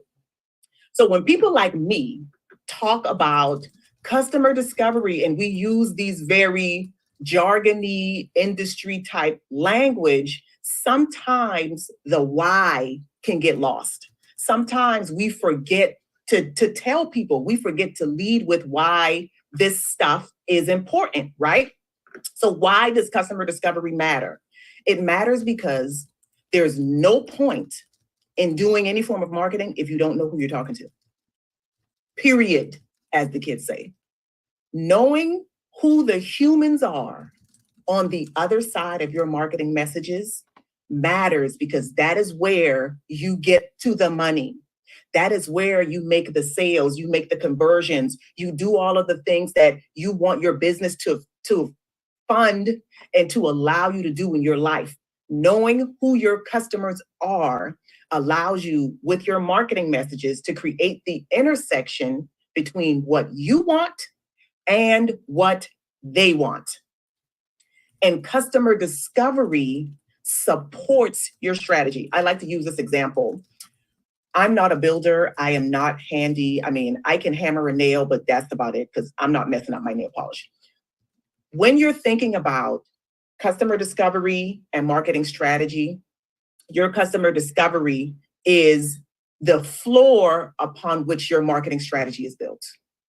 If you are not clear, if you do not know who the people are that you want to offer your thing to, your marketing strategy will not succeed. You can be cloudy and unclear about your brand value proposition and your brand identity, but if you are clear on who your customers are and you are speaking their language, you will bring them in. You will bring them to the yard. You will get them paying attention to you if you understand who they are. So customer discovery helps your content strategy in these ways. It allows you to tailor your value prop. We hear that terminology, that language a lot in the marketing space. Basically what that means is you're able to refine your message to speak directly to their lives. Your marketing messages, your content, your social media ads, your Instagram captions, your videos, your LinkedIn posts, your blog posts, it aligns directly with their lives. Second, it allows you to validate your assumptions, because here's the thing. For the most part, generally speaking, we are all here just testing hypotheses, right? We get an idea. We don't necessarily have proof that that idea is going to work. And so we put things in place to test and to look for validation of that idea. And when you know who your people are, you are able to validate the ideas that you have about your marketing campaigns. Third thing, it allows you to iteratively, that's a difficult word, iteratively get better. You can evolve, you can refine, you can tweak and update the fit that your content serves with the market. As you're paying attention to how people are receiving your marketing messages, how people are responding, like you all are in the chat dropping stuff, I see it. You can pay attention to how your audience is responding and refine so that you can stay close to them. Think about when you get on the phone with your best friend, right? Your best good friend in the whole wide world. I don't know about you and your best friends, but me and my best friends, we might go months without speaking on the phone to each other. We keep in communication by text and other things. But if one of us calls the other, we're going to answer the phone like girl, and the other one's going to say girl. And then we're going to talk for 3 hours, and we're going to be texting each other while we're talking, like we're able to pick up where we left off because we know each other well. And you as a marketer have an opportunity to get to know your intended customers so well that you are constantly creating conversations that they want to be a part of. Instead of posting content, sharing content that's interrupting them, you are posting, sharing, creating content that is inviting them. The last way method that customer discovery helps your content strategy is it helps you keep the main thing. There are so many responsibilities, obligations that come with the business owner journey that could pull us away and get us falling down rabbit holes into other things. And when you are clear about who your people are, you can care about the things that they care about and ignore the rest. It allows you to be distraction free. You're not looking to see what other people online are doing and thinking, should I start a podcast? Does your audience care about a podcast? If it's no. It allows you to stay focused and keep the main thing, because you want your marketing to do these things. You want your marketing to be aimed at your who. That is your audience, your target audience, your intended customer personas. You want it to be guided by their what? What are their challenges? What are their needs? What are their goals? You want your marketing to reflect your understanding of their why. Why do those goals matter to them? Why does this challenge need to be addressed? And you want your marketing to be delivered in the form of their how. How do they consume information? It's less about what you as the marketer are comfortable with, and it is about how do the people that you intend to sell to prefer to consume information, and delivering your marketing in that format. Drop a 3 in the chat if y'all are picking up what I'm putting down. Is it resonating with you? Your customer personas need to be holistic. Like I said, this digital marketing space, the marketing journey, it is a commitment, y'all. And I know some of us are commitment phobic. I get it. I understand. We all have had relationships that we are like, what was I thinking? I get it. But when you decide that you are going to create something and deliver value to the world and invite people to join you and exchange money for your thing, you want those personas to be holistic. And so I break that down into these 3 categories. First is the demographics. That's the census data, the stuff that we hear everybody talking about when they talk about customer avatar, customer persona. It's the name or the name. I encourage every business owner to give their intended customer a name because it forces you to step out of your ego and put that other person at the center of the conversation. But the demographic data, the age range, maybe the family size, things like that.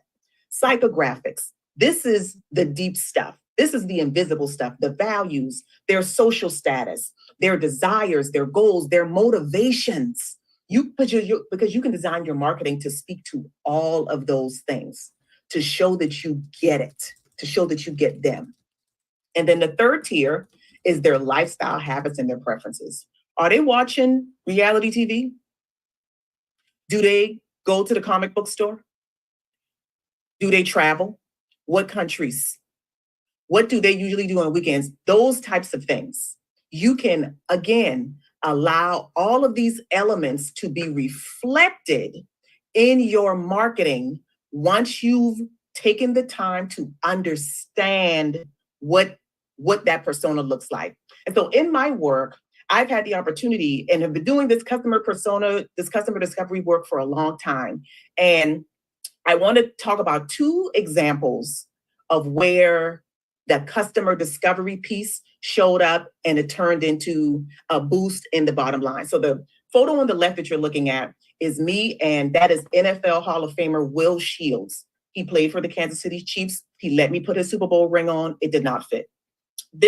At this event, I was hired to be the podcast host for this NFL sanctioned invitation only event. And when I showed up to the event and I saw the setup, I couldn't stifle the need to tell the event organizers that instead of batch recording these audio podcasts, we needed to go live. And it took some convincing, but they agreed with me and they allowed me to get the live stream, turn the podcast recording studio into a live stream studio and broadcast all of the interviews that I was going to do live. Because of that, what it did for this event, it allowed them to significantly increase their brand visibility and engagement. Remember, I said this was an invitation-only event. The general public didn't even know this event existed. They were able to boost everything across all their social media channels. We told stories, the professional athletes, the executives, they told stories, they shared. It allowed the participants to connect in a deeper way with the event, and that allowed those event organizers to sell more sponsorships in the following year because we made such an impact by understanding that there was an audience segment, a customer persona that they were ignoring. They were ignoring the people who were interested in the lives of these professional athletes off the field, but would never be able to get into that room. And because we targeted those people, we leveraged their attention and sold more sponsorships. The second example, the photo on the right, is me. Different hair, it's still me. When my military family relocated from the West Coast back to the East Coast almost 2 years ago, my confidence coaching business underwent a rebrand.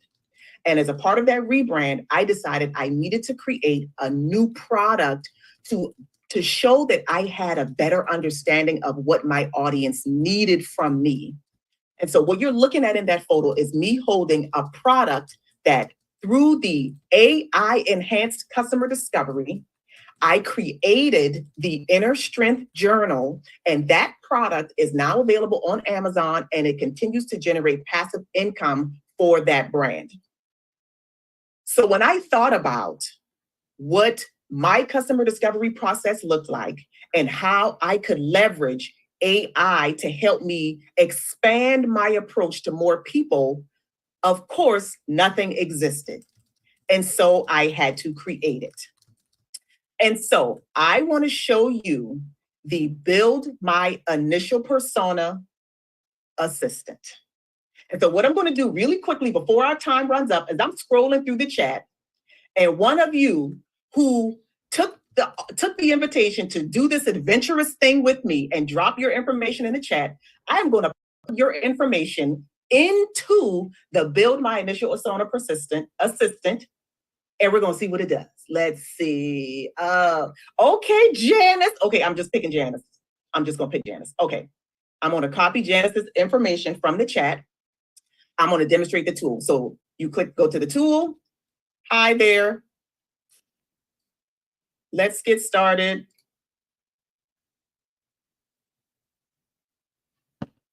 Why is my tool not working? Did y'all see the tool? Let's see what's happening. There we go. Here we go. Okay, so the tool is asking you for some very specific information because, again, we're not out here wasting anybody's time, okay? We are experts at what we do. We get to the facts, we get it done. So I'm dropping Janice's information in there. Once that information is in there, the tool that is built on my approach to customer discovery is kicking out a persona for Miss JJ's creation. She's got a name, she's got an age range, ethnic background, income, all of these things, breaking out the hobbies, interests, the number one challenge, and the number one goal. And then, because again, I understand what it is for somebody to say, oh, this is your persona. You're like, okay, now what do I do with that? The tool asks you, would you like a recommendation for incorporating these persona details? Yes, please. And now the tool is going to make a recommendation using the information for how to implement the persona details into your marketing. Because again, we're not just doing this because we don't have anything to do. We have work to do. We want to use the information that we get. We want to leverage that information, and we want to make sure that we are empowering ourselves to continue to succeed with our marketing. After you have your refined persona, what do? You want to refine your content strategy. That looks like tailoring your themes to meet the need of that person, planning themes around that person's life. You want to personalize your marketing. You might need to create a new lead magnet so that you can further segment your audience based on very specific needs that relate to your business. Optimizing your landing pages, updating the journey maps, and developing targeted campaigns for those people. And then lastly, you need to collect your data, because data drives decisions, and you're going to analyze and you're going to continue to refine. You are not doing this work for nothing. I want you to step into your brilliance, stand tall into your brilliance as a leader, and leverage the information that you have available to connect with your audiences. And so, before I get out of here, scan this QR code and download the AI-powered strategic content planning kit. Get your initial personas built and start elevating and upgrading the marketing that you are creating for your audiences, and make your money. Okay? Thank you. Make your money. Somebody needs to put that in the comments. Make your money. Let's just say, wow, what a great presentation you did. Wow, from the moment that you started.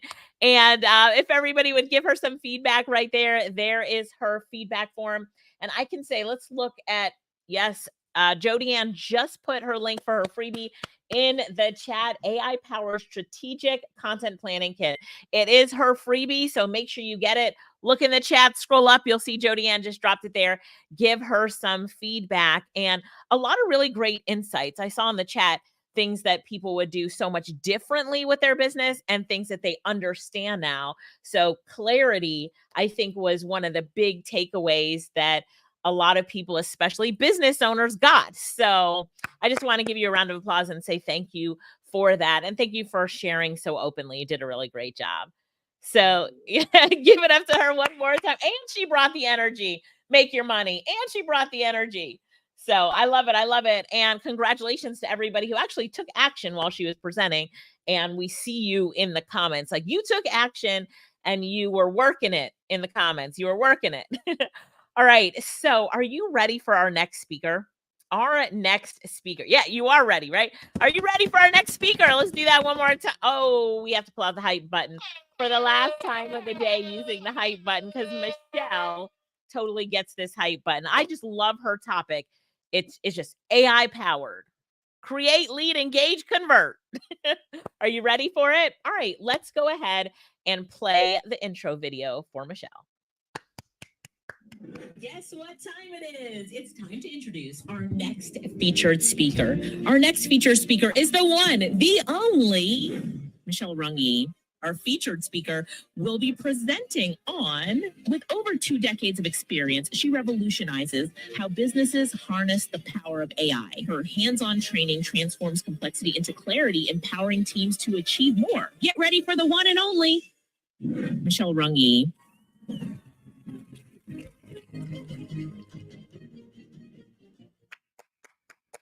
Yay, Michelle. Yay, Michelle. Do you see Michelle? Oh, there's Michelle. I was trying to find her, but now I see her. Hey, Michelle. Welcome. Take it away. Thank you. All right. So Monique, I loved your presentation, and somewhere out there, I think you and I are maybe twin spirits, because my topic is very similar to yours, but we've come at it from a little bit of a different perspective. But I'm so happy that we're back to back, because I think it's going to be a lot more meaningful that way. So let me go ahead and get things going for share my presentation here. Okay, so we have that. Let me move a few things out of the way. Put this in slideshow mode.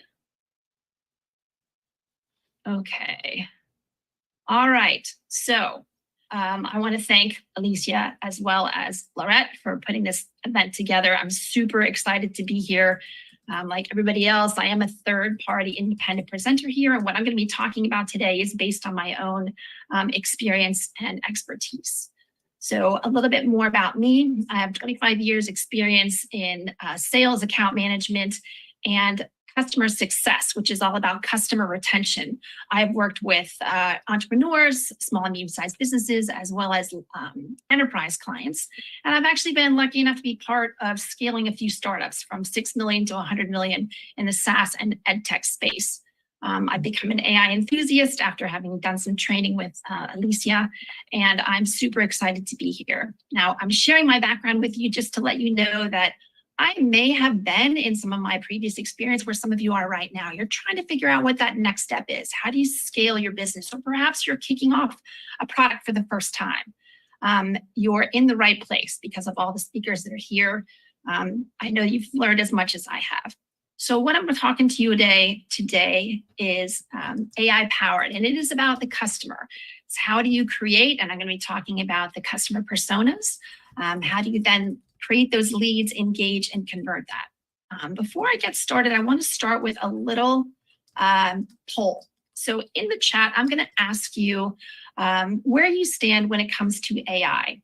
Now, there's 3 categories, essentially, they're very broad. One is what I call all in. If you are actively using AI on a daily basis, or you're working on workflows, you're streamlining things at your business, go ahead and type A in the chat. And while the A's are rolling in case that doesn't describe you, you may fall under a category that I call AI curious. Okay, meaning that you know what AI is about. You maybe played around with ChatGPT or Claude or Copilot, but you're just not sure what else to do with it for your business. Go ahead and type in C for AI curious. And if you are in a situation where you're feeling a little bit overwhelmed or intimidated, there's so many AI tools out there. There's so much information and so much hype, and you're just like, geez Louise, I just don't even know where to start. Go ahead and put an O in the chat. We have a pretty broad range of people here. So thank you for all of you who shared. And I wanted to say that no matter where you fall in the spectrum, it's fine. And for those of you who put O in the chat, I want to applaud you especially because you came here today, you showed up, and you're willing to learn and find out what's right for you. That's a huge win. So congratulations on that. All right, so obviously the reason I'm asking about where you all are when it comes to AI is because I need to know who I'm talking to, right? I need to know who my audience is. And that's what we're going to talk about today. We're talking about the lifeblood of any company. Now, this is a pretty busy slide, right? It's a lot of stuff that's going on here. And it seems pretty basic that, you should know your customer. And as Monique just expertly presented in her presentation, there's a lot of thought that needs to go into it if you're going to be able to have a meaningful representation of who your ideal client is. So in today's society, there's people get their information from so many different places. How do you get them to stop scrolling and focus? In today's world, honestly, attention is the new currency. So it's about how do you find your customer and how does that customer find you and your product? Now, as Monique was saying, customer personas are called avatars. That's the word that I'm going to be using today. And the avatars reflect their demographics, psychographics, their emotional state, as well as their pain points. And I'm going to show you a pretty powerful tool today that can help you build that initial avatar. And then you're going to need to continue to dig from there. But as you get an idea of who this ideal customer is, a lot of other things are going to fall into place. So the tool I'm going to be sharing with you today is Perplexity. Now, a good friend of mine calls Perplexity Dr. P because it's like having this really brainiac person that's out there that can do all the research, do it in real time, come back to you and give you answers that you can actually understand. Perplexity is great because it combines the best aspects of search engines and AI assistance. It gives you cited information, meaning it's going to tell you exactly where the information came from. You can go to those websites and check it out. And it can be used for research. It can be used for answering questions, summarizing information. It can even help with coding and math problems. All right, so here's where we're going to start. I have a prompt here. What I'm showing you is called a templated prompt. So anything that's in the brackets, so you see it says I have a, and then there's a bracket, product, book, course, or service. So you're going to fill in that area with whatever is relevant to you or your business that either teaches or helps people or companies, again, fill in what's relevant, how to blank more effectively. Okay, and we're going to ask for some additional information. For the sake of this presentation today, I actually kind of made up a product. So what we're going to do is we're going to put this into Perplexity, and here's the prompt. I have a smart posture correction insole product that helps people correct and improve their posture effectively. Please provide me with the ideal future customers' demographics, psychographics, and pain points, including age range, job titles, and income interests. All right, so we're going to come here. I'm just going to roll. I know this is a little bit small, but not to worry. I have another slide, another thing where you can see it. So I'm putting in the prompt. Now, Perplexity is taking a look. It's doing its analysis. It is going over the different resources that are out there. If you have more than 4 resources, you can click on this little panel, and it's going to show you all of the different places that you can go to take a look at it. So here's what it came up with. Age range is 30 to 65 years old. It's both men and women with a slight skew toward women. The people are middle income, middle upper class. They have college degrees. They're office workers, professionals, healthcare workers, teachers. They're health conscious. They're proactive. They're tech savvy. They like wearable technology, and they have an active lifestyle. Pain points physically could be chronic back, neck, or foot pain. They're fatigued from reduced productivity. They have frustration with ineffective or uncomfortable products that are out there. They shared interests include yoga, Pilates, exercise, ergonomic office equipment, holistic approaches, and they like eco-friendly, sustainable products. Okay, so this is where we're going to be starting. So I'm going to go back here to the next slide, and we're going to ask Perplexity to condense this into a customer avatar. So we're going to give it a name, just as Monique was saying, where we can actually relate to them a little bit better. So the next prompt is, please condense the above information into a valid avatar, complete with name, age, job title, and income. So meet Sarah Thompson. She's 42. She's female. She's a marketing manager earning $85K a year, bachelor's degree in business administration. She lives in an urban area in a mid-sized city, married with 2 kids. All right, so we already know about the health conscious. We know a lot of these pain points, the shared interests. And this, now you have somebody that you could keep in mind. Now, if you wanted to get a male avatar, you could do that as well. Ask for that as a way to round things out. And again, this is your starting point. So next, we're going to take a look at what I call the Schwartz twist. Okay, has anybody ever heard of a guy named Eugene Schwartz? It's kind of a memorable name. I've never heard of him. I learned about, okay, Heather Ann knows all about him. This is great.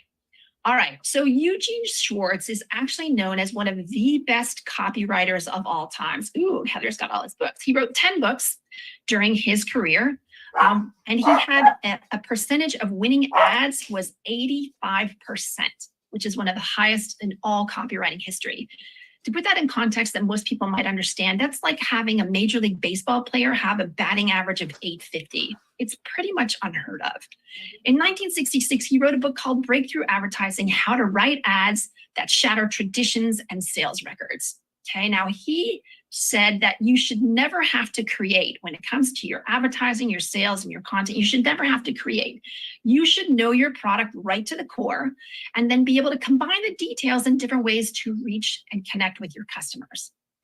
He recommended writing very simply and directly and focusing on what your product does and not what your product is, okay? His philosophy was that buyers think in images and stories. So if you can create those images in their mind and you can tap into their desires, their fears, their frustrations, whatever it happens to be, you're going to have a much better chance of getting that result that you want, converting that person from just somebody out there to a lead to converting them to a customer. Now, the other things that he talked about was where the buyer is of your product and the products in the market is going to tell you exactly how you put your content together. And then last but not least, you use some emotional definers to go and get them to take notice of you. And then you also want to take a look at how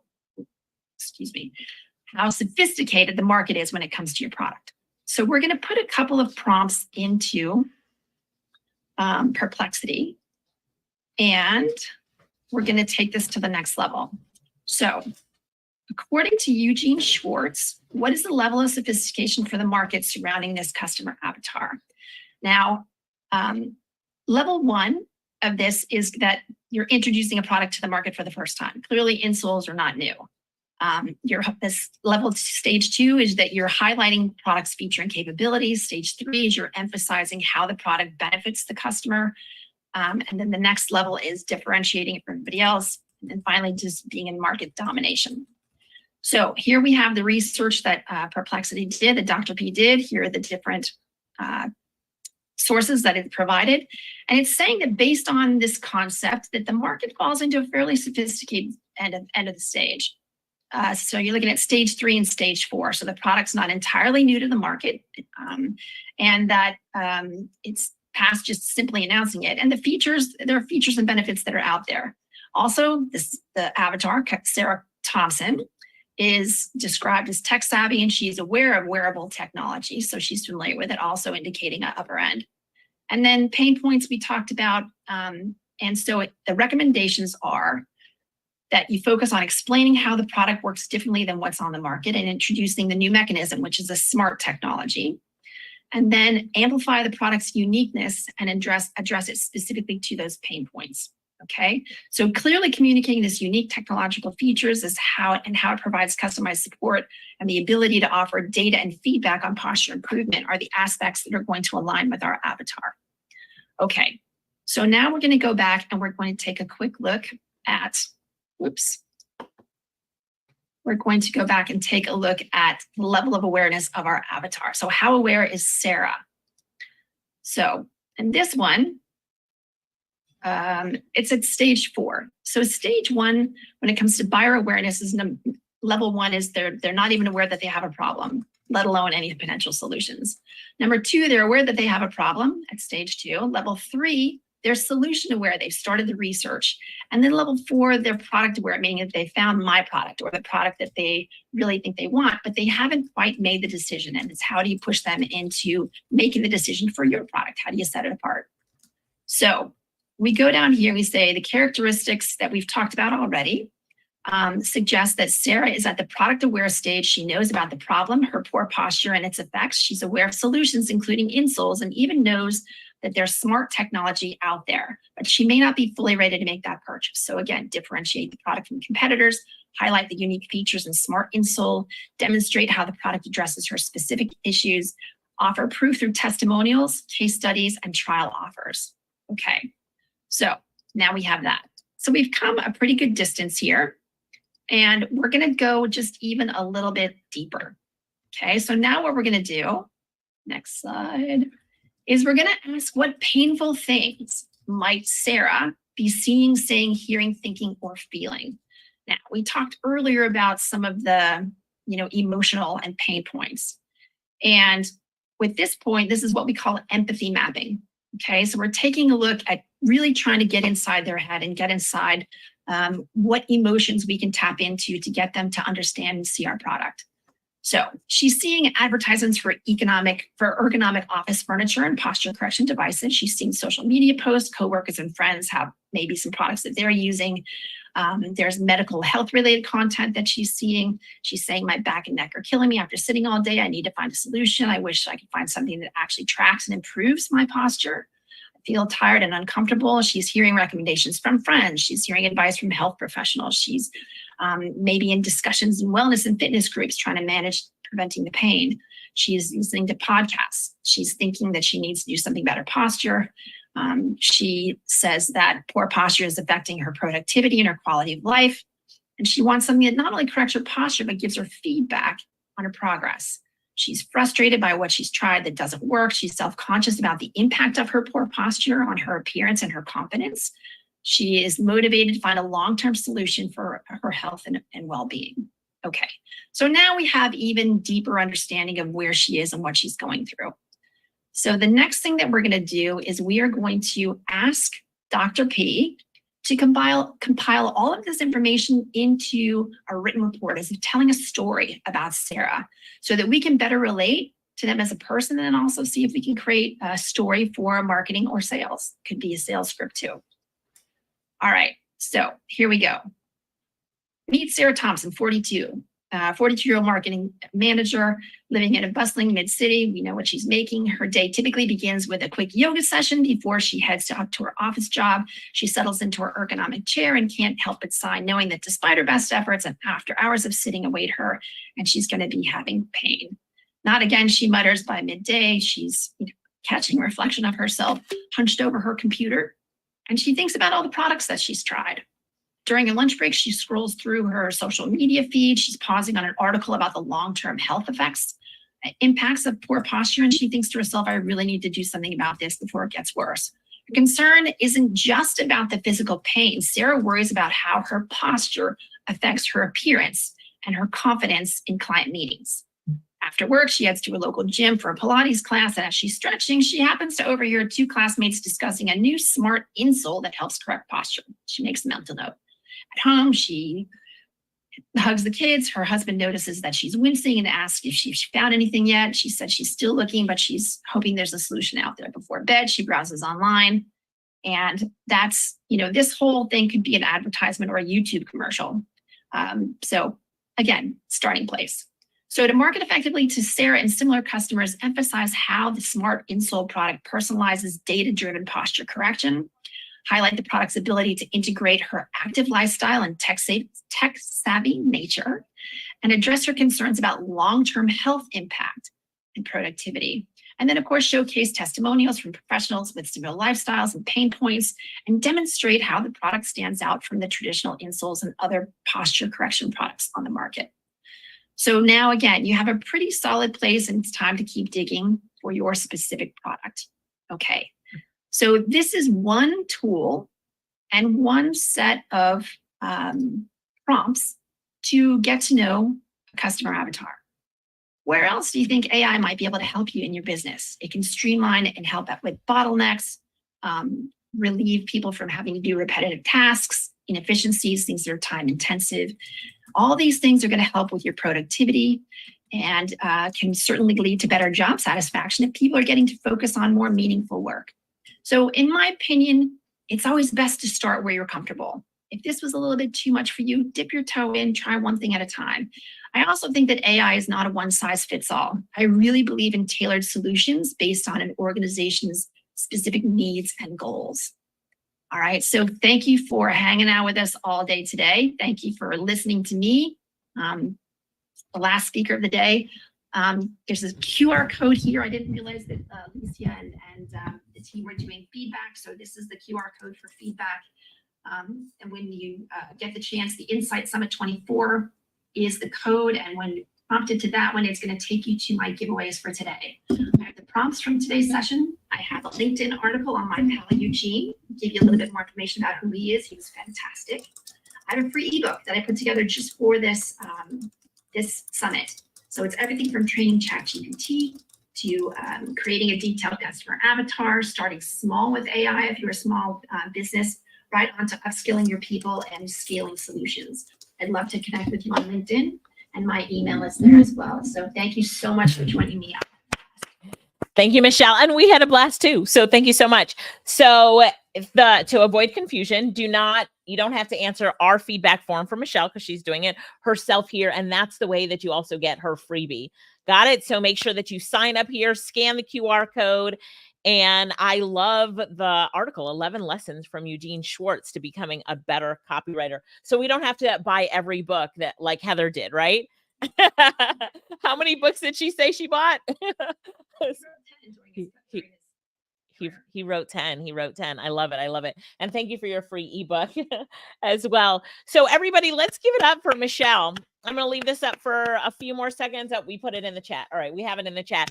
So if you look in the chat and just please give her feedback and make sure that you're getting her free offer, we would all appreciate it. So thank you. Guess what? We are at the end of day one. Did you enjoy day one while you're filling out Michelle's information? Tell me, did you enjoy day one? Sorry, we're at day two. Did you enjoy day one? Yes. Did you enjoy day two? Yes. And guess what? We have one more day. It's been a long 2 days. Guess what?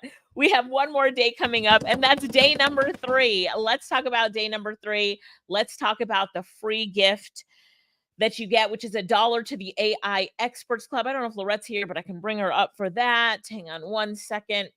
And we're going to talk about day 3 and what's in store for day 3. I'm expecting all of you back plus some tomorrow. Day number 3, we have, I can share my screen and show you so that you are ready for day number 3.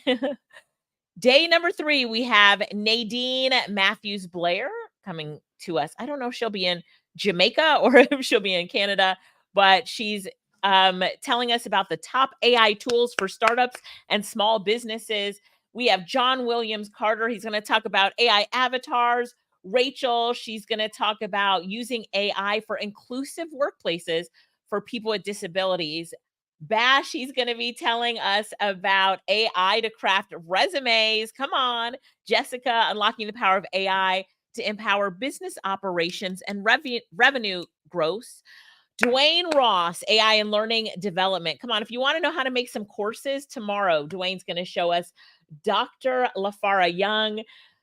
So we're excited to have the doctor in the house. Another doctor. She's going to talk about transforming women's wellness with AI and integrated AI holistic solutions. Dwayne, he's going to talk about leveraging AI tools for enhanced IT auditing, governance, cybersecurity, also important. Latrice, getting fit with AI. Come on, Pamela, AI-powered efficiency, tools and tips for business owners over 50.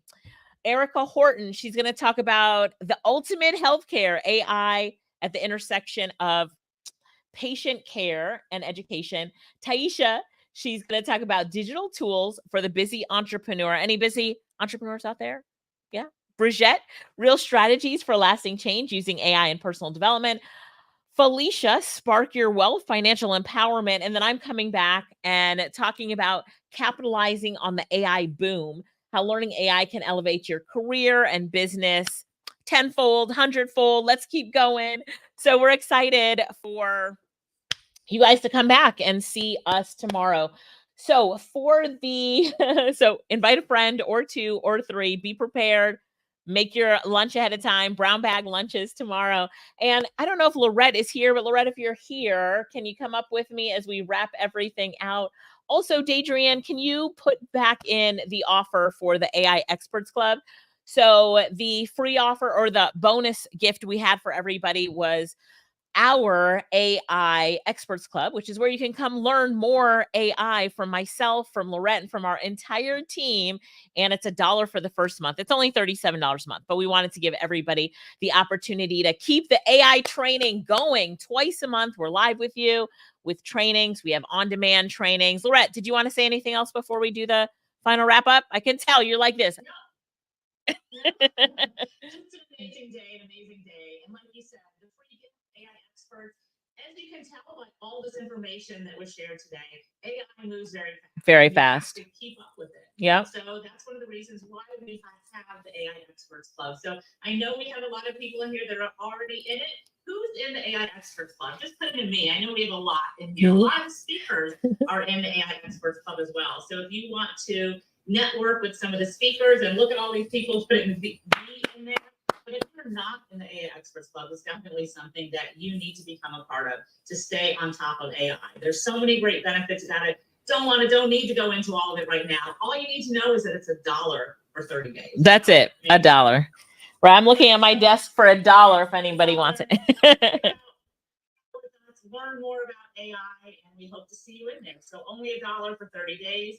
We put the link there. I know a lot of you are already in it, but if you're not, go ahead and sign up for the Experts Club. Hope to see you in there. Okay, sounds good. Sounds good, Lorette. Also, just a quick note, if you're trying to use any of the GPTs, ChatGPT is having a problem right now.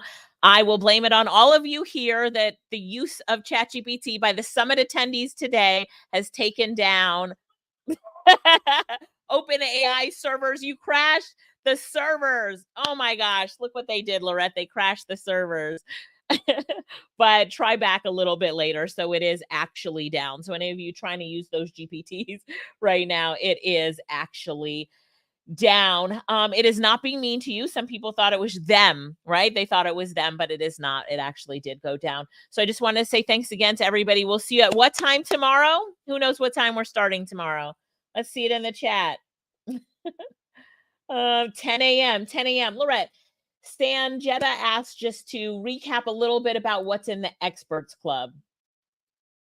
So Experts Club, we've got one thing is the AI tools. So we have an AI tool section. You can probably, I know for me, in my email, I get emails every day. New tool, new tool, new tool. Well, which tools should you be using? Right. One thing that we do is that we highlight some tools that we use and some of our other students use. So we have a great tool section. We have a courses section that gives you more training in depth on specific things like content creation. There's a course on that. Image creation, a course on that. There's also an amazing newsletter that you get every week, very informative. It gives you tips and prompts and shout outs to great things that our students are doing. We also have bi-weekly live training. I think that is the biggest incentive. I mean, it's an office hours, but it's Alicia, it's myself, it's other guest speakers teaching about AI because AI moves so fast. So fast. You can't just buy a course and walk away because it's going to be outdated in no time. So you have to be in part of something that's continuously telling you what's happening and what's going on. So those every other week office hours, I mean, that right there is far worth, can't even put a price tag on it. So that's the big thing. And then there's other bonuses in there as well. We have a very active Facebook group. So definitely well worth and more the value. Yeah, I think just Lorette, what you touched on just about how fast it's moving. I think the newsletter is a must read. So we go through and test so many tools. We're, always looking for what's happening. And then we have to narrow it down to like what's relevant for you.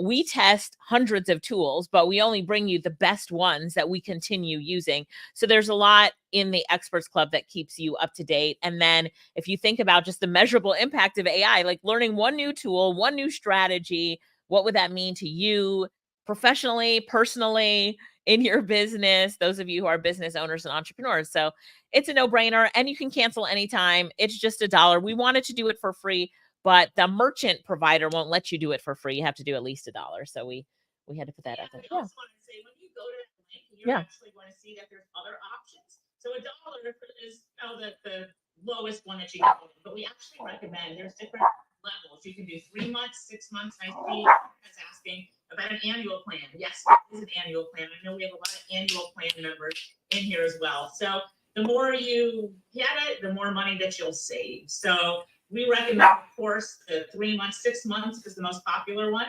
but you've got different options there. Right. Just sharing it there so everybody can see it. Go ahead, Lorette. So the dollar amount, so if you put in, if you highlight the 37, let me see, highlight the 37 and then scroll down. Let me make it bigger too. Hang on one second. So you won't see $1 option. You're going to see that in the final payment. Right there. So you'll see right there. It takes it off and it's $1. Right. That's where you see that. And then as if you choose the different ones, like we recommend the 6 months, you'll see that it's just minus $36 off of that 6 month payment. Yeah, and somebody was saying the yearly payment, it is 3 months off. So if it says 2 months free, it's because of the coupon code Lorette put in here, then it's really 3 months off. So 1 month free is 2 months free, basically like that, right, Lorette? As you can listen to it. Yeah. So we look forward to seeing everybody in there. It's an amazing community and of course I love it. So, but thank you so much. And Lorette, your final closing thoughts before we wrap up. We had so much amazing content today, so many great speakers. I love that it was on so many different topics, different niches. It just went across the board and so many valuable tools. I think we had an amazing lineup yesterday, an amazing lineup today, and then tomorrow is just going to be as amazing. So hopefully we'll see, not hopefully, we will see all of you back tomorrow at 10 a.m. Eastern. Thank you so much, Lorette. And thank you to our amazing team behind the scenes. Can you see how hard? We will. All right. So we do have go ahead, Lorette. We did. So Daydream, can you drop that again? So we also have a link for feedback on the summit as a whole for the entire day for day 2. So Daydream's going to drop that right there. We do appreciate the feedback as well. And then I do see somebody asking about how to be consulted. So we'll put that information there as well. So do you want to talk about that for a quick 30 seconds? We've had a few people ask about that, Lorette. everybody's speaking today is part of our AI consultant certification program, which is an amazing program, as you can tell with all our amazing speakers. But we're going to have an info session because we have a lot of people asking about it. How can I do this? How can I be one of those speakers? How can I learn about AI? How can I become an expert? Well, we want to teach you. We'd love for you to be in our program. So we have an info session coming up on August 20th at 7 p.m. We have that link in there. So if you can just put in your information and you'll get registered for the info section, and we'll teach you all about how to be a certified AI consultant. Thank you. Thank you. So fill that form out real quick, AIinfosession.com. Also, Crystal, I did owe to explain that to everybody. So when the videos are playing to introduce each speaker, it's a combination of my voice and my AI voice. So you're hearing the introduction, and that is me. So I did the introduction, and then when it says, and the speaker will be presenting on, the AI voice takes over. So because we did the introductions, I can do that once, and then now we have to do 37 other, what the speaker will be speaking on. And our team did that with our AI voice using a tool called 11 Labs at 11labs.io. So that's how that video was created. It's a combination of my human voice and my human cloned voice. So it's the combination of the two working together, and that's AI, right? So you can see how we leverage that to save me time. So I wouldn't have to record 37 voiceovers. So I recorded, just the beginning, and then the AI took over after that. So there it is. So we have the overall feedback of the day. So if you guys could do that. So Adrian, if you just kind of put them all together, if you can, the overall feedback of the day. And then we have the AI Experts Club. We'd love for you to join us. And then we also have the consultant certification info session if you're interested in learning more about being a consultant. All right, let me put this info session. And then if you would put the link to support Daydream in case anyone needs it, that would be awesome. So put the link to support. So, and then check the link that I just dropped in for the info session and let me know if that one is better for you. Sabrina, Lashana, I just want to make sure that that is working for you now. So thank you. And thank you to everyone who is here today. So congratulations to all of our speakers. Great sessions today. We'll see everybody tomorrow. And refresh ChatGPT later so you can play with all the GPTs that you've been gifted. If you need anything, send an email to support. Remember to buy VIP to get all the recordings and that GPT Power Pack. Lorette, thank you so much. See you tomorrow, bright and early. Bye. Bye, everybody.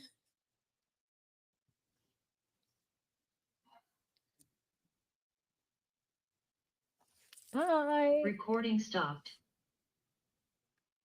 Thank you, Cheryl. Thank you, Janice.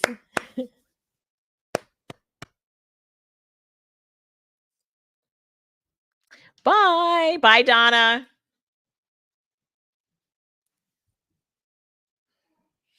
Thank you, Ernest. We got your email, so the girls will email you. Thank you, Merlene. See you tomorrow. Oh, bye, Paulette. See you tomorrow. CC. Linda, what's going on? Good to see you here. See you tomorrow. Dr. Sarah, I'll see you tomorrow.